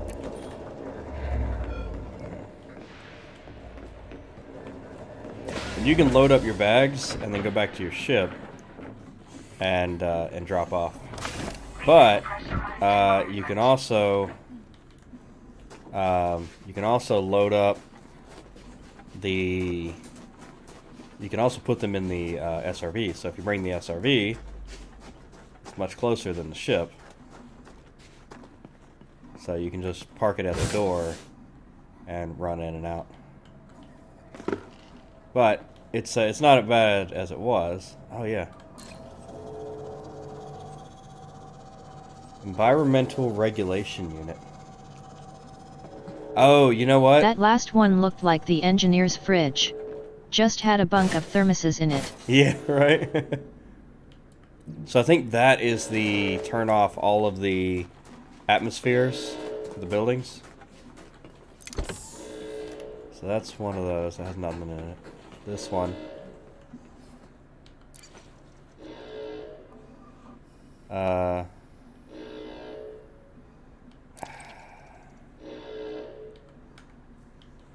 I don't know what the code is. Why would I know what the code is? You're supposed to tell me what the code is. Alright. There are no faculty members here. Oh, whoops. Data port. Okay. Oh yeah, the sample containment unit. Leaving pressurized environment. Alright, so this is gonna have the stuff that I want.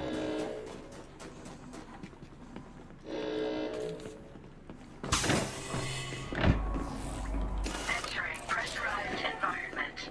Suit fully charged. Nice. What did I get?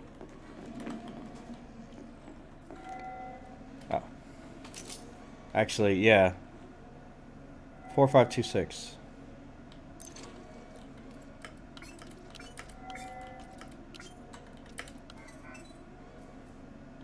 Hush. Additional that. Biological sample. Neat.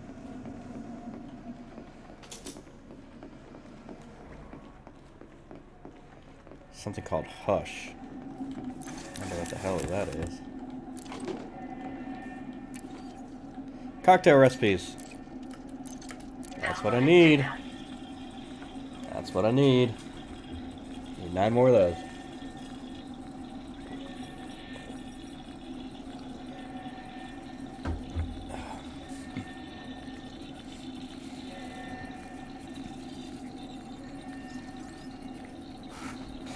Two, one, go. Transfer complete.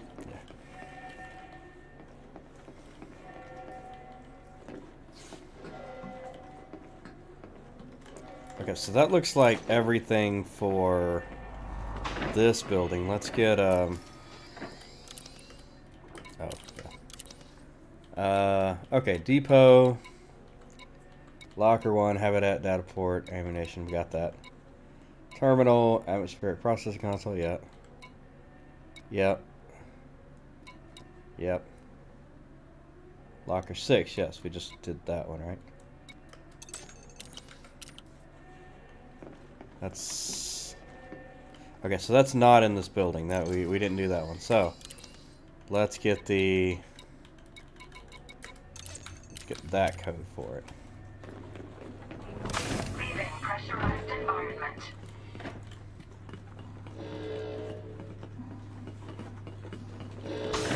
Oh. Oh, it's actually. Oh, it's in there. Okay.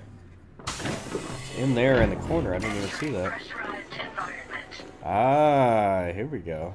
Well, I only need it for the containers. These things have mag locks you can cut off. The ones that really matter are these. Or maybe not even that, because like, here we go. Yeah, these containers. 0696 is the other one. Leaving pressurized environment.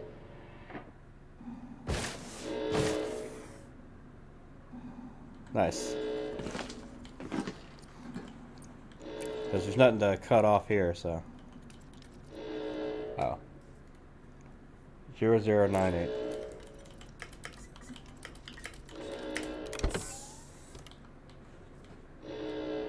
15 of those. 50, okay. So I need to, yeah, I need to go to the ship and drop my stuff off and then bring the... Oh, wait. Do I have an SRV? Or did it get blown up? Like, or left on that planet? That's a good question. Because I was outside of it.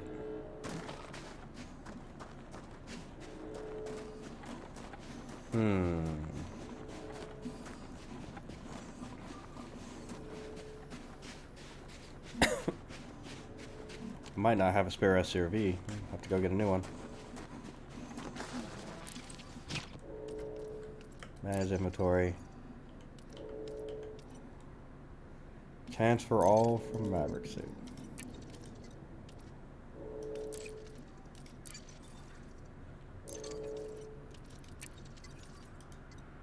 Oh. Goods. Okay. Data.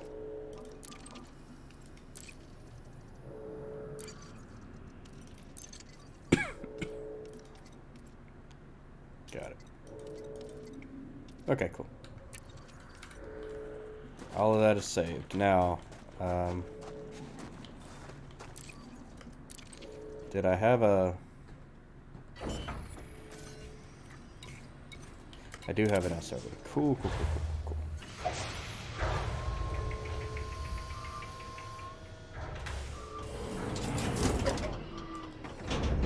Low gravity warning. Oh, low gravity? Cool. Let's go!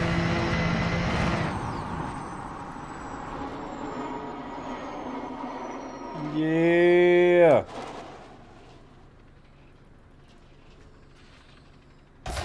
Boop! That was fun.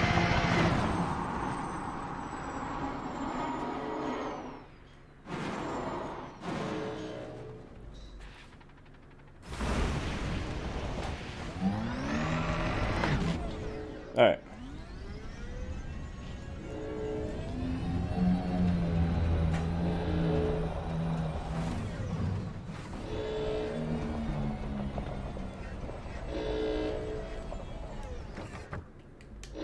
Nope, not that. There we go. I think your ship can hold, like... The SRV can hold a lot. The ship can hold even more. And that's like your main storage there. Okay.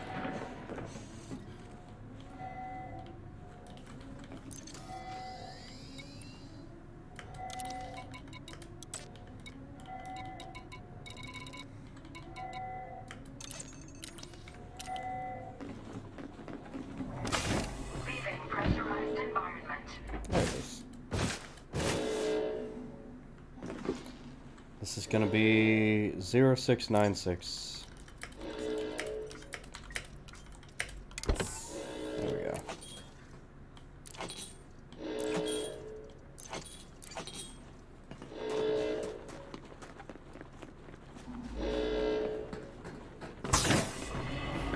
Entering pressurized environment. At this point, I don't really know what I need, so I'm just getting everything.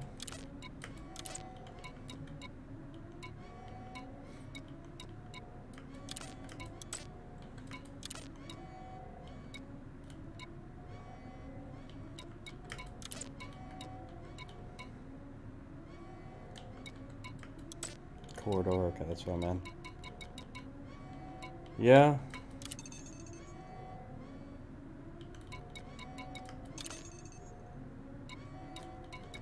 That seems like everything. Leaving pressurized environment. So the way you actually, we're gonna go to the better one. That's supposedly like Walmart. That has everything.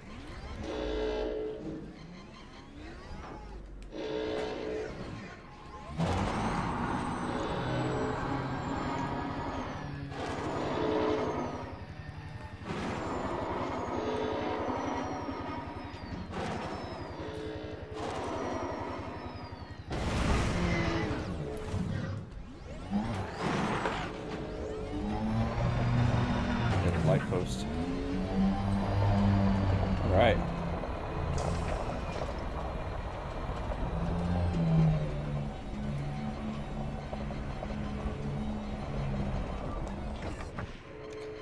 There we go.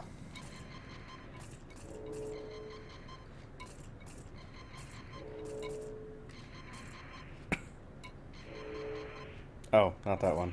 This one.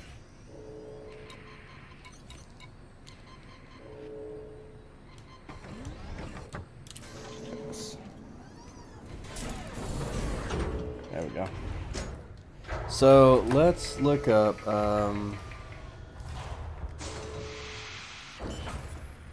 best place to farm auto maps.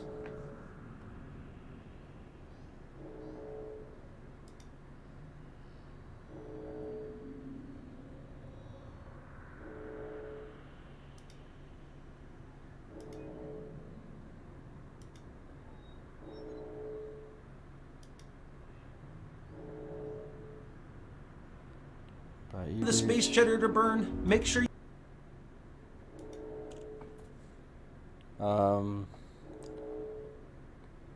Chambo 3A.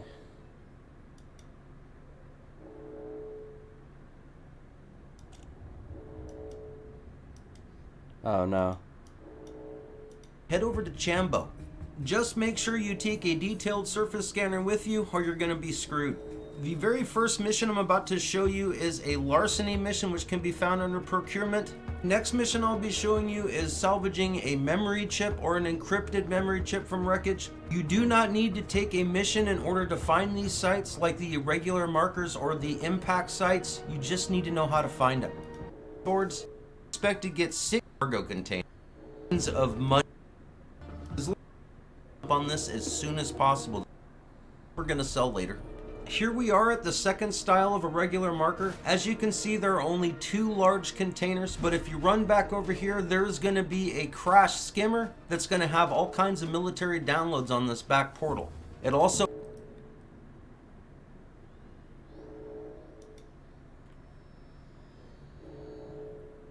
That's not the right one. The grind wall in Elite Dangerous Odyssey can be a tough one to clear.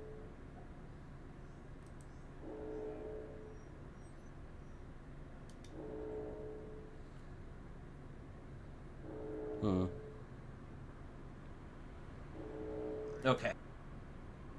There, put the power core in, start everything.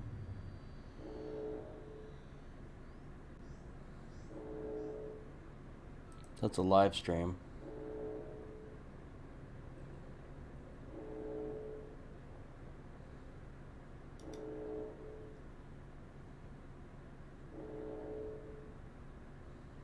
'07 Commanders, in this video I want to show you my honey hole on how I get tons of manufacturing instructions in Elite Dangerous Odyssey.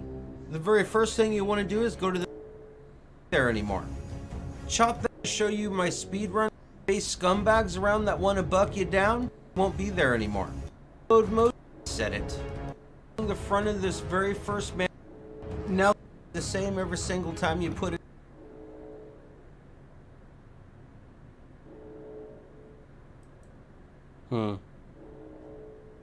Well, I don't know. But there are, like, the way you're supposed to do it is just find things on the planet. Like, We didn't scan the planet here. But there's,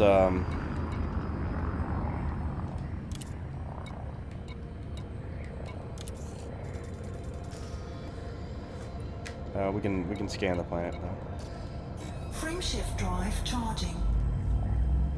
And that'll show 4, a better idea where 1. everything is. Message.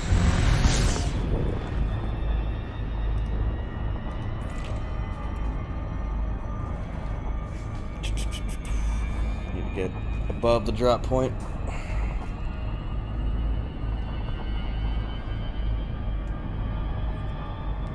Preferably actually above orbital cruise. Makes it a little easier.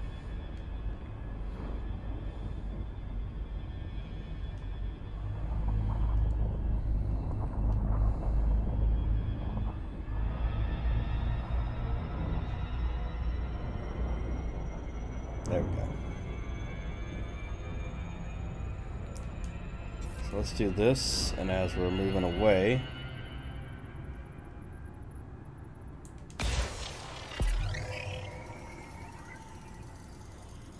Surface scan by 50%.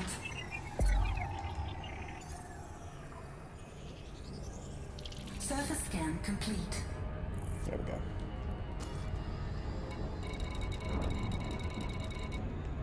So, distress beacon, minor wreckage, impact site. Threat 2, we got a minor or impact site. So the way it works in Odyssey is a little different. Orbital You flight scan engaged. the planet, and then they have things. And the blue stuff is for like geological or biological stuff. Like the little darker areas where there's concentration of whatever you're looking for. So like right now it's bacterium and concha and tubus.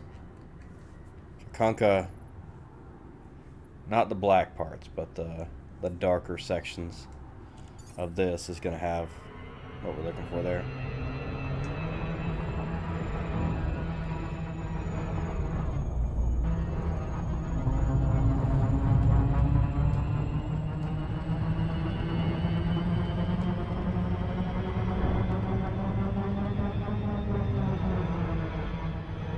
There we go. What's going on here?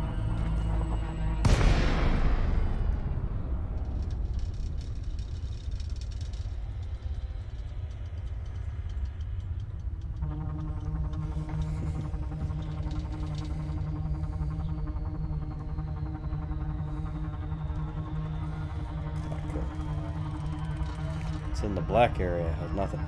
Also, if you want to see the planet, you can just hit M, and that will do that. It looks like we're gonna have to turn on night vision because we're coming in at night.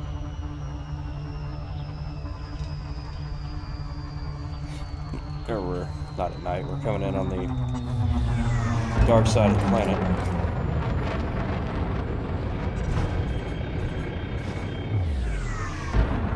I wonder how long we would stay awake, you know?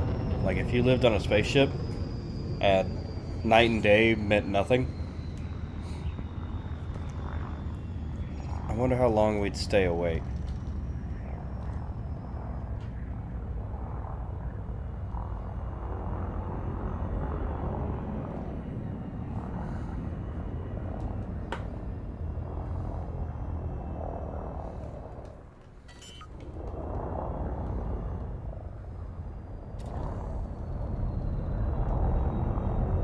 Landing gear deployed. Right there. There's a spot. Right. Not there. See, I think there was a spot over here somewhere. Strangely. Oh, there's one.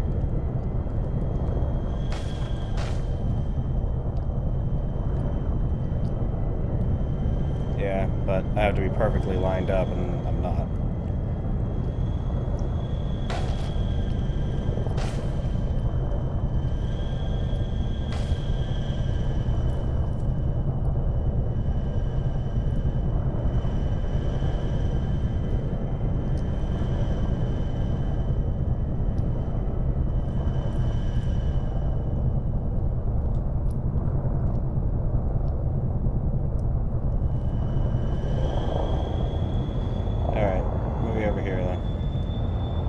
what are these?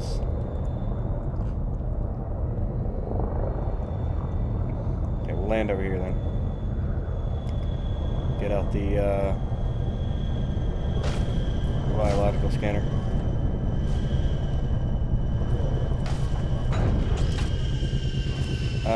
Okay, loadouts. We're gonna do genetic sampler.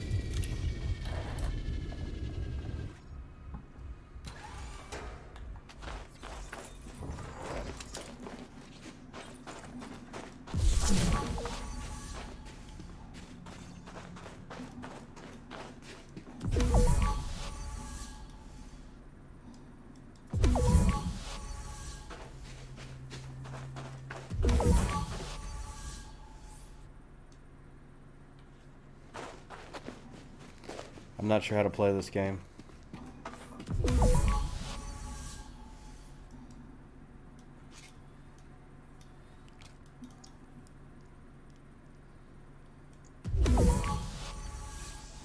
Shield activated. Shield deactivated. Ah. Ah, I see, okay. That.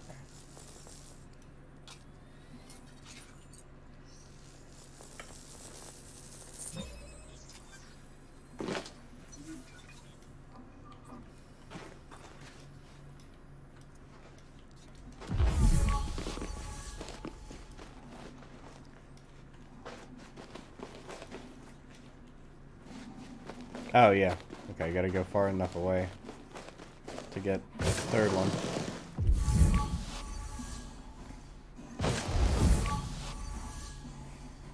Okay.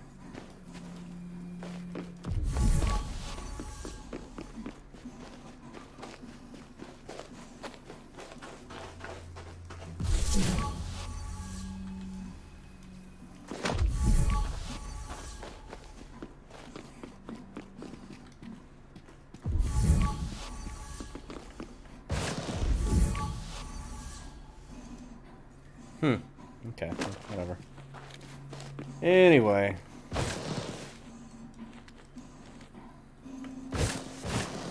Go back over to the ship.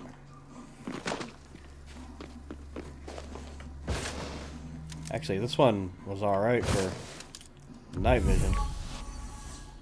Creates a bit of a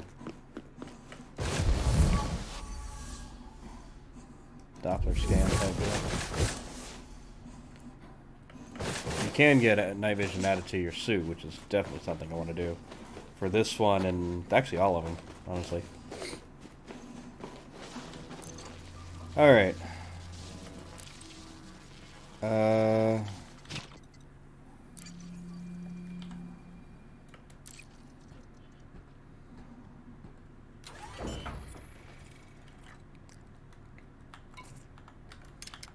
gonna go that, and then we're gonna go Dominator, Disembark.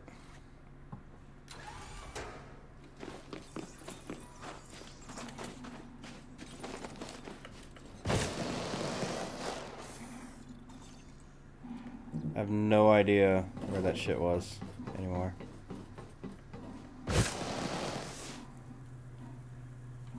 Alright, oh, we're gonna get in the car.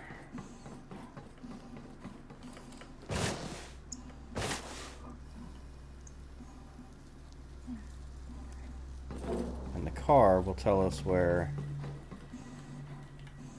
everything is.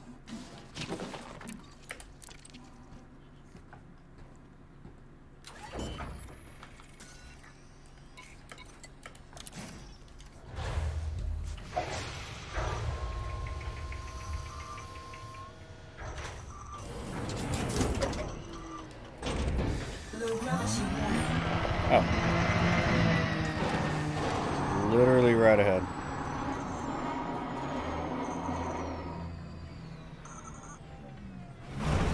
But that's quite a hike on foot.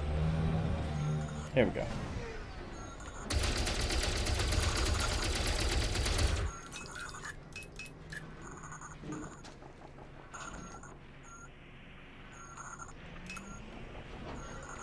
Under attack.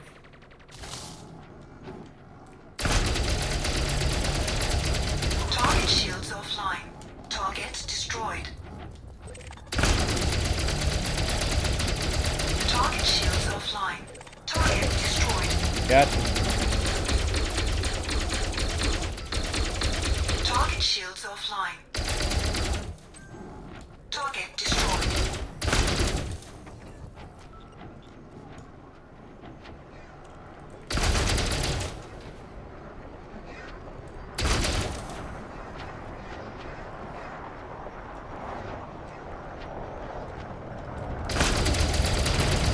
Under attack.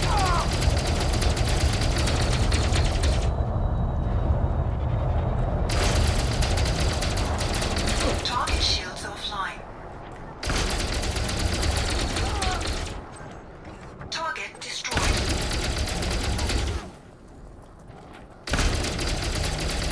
Target shields offline. Target destroyed.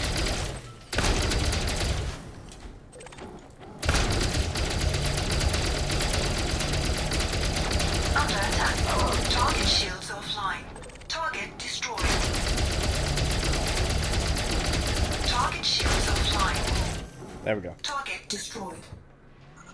Got a little bounty from that.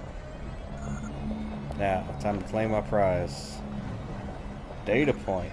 Interesting. Okay.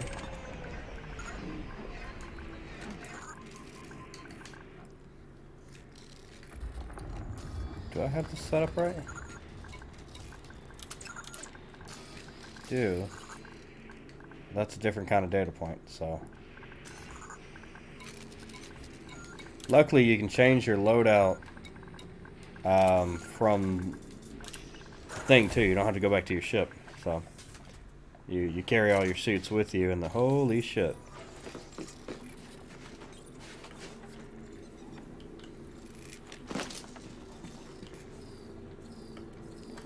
Okay. So here's the nodal point here.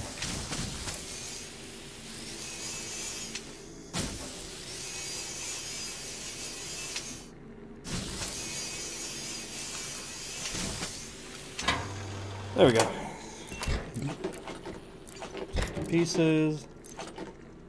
And we'll take that regulator. Oh. Also this. Downloading data. Sweet.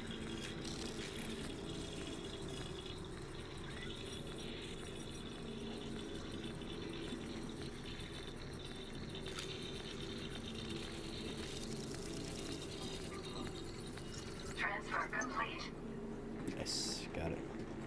And this is really how you're supposed to do it. You're supposed to just do a lot of these, you know, not, you know, game the system. There we go.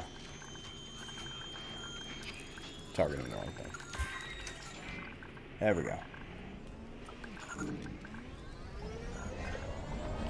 Creating data package.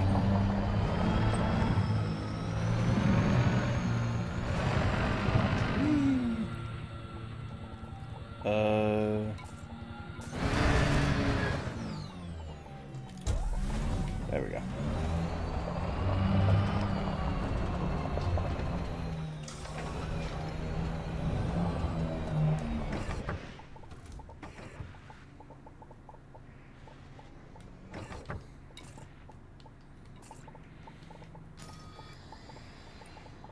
Come on. There it is, board.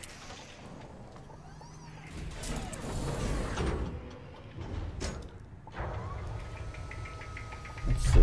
What do we got over here?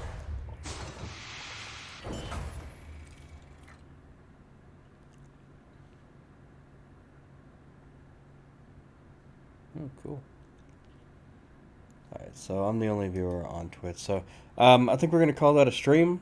Appreciate all hanging around. It was a lot of fun. Saw a lot of cool things that I've never seen before. So, yeah. So, appreciate y'all, and I will see you next time. Peace.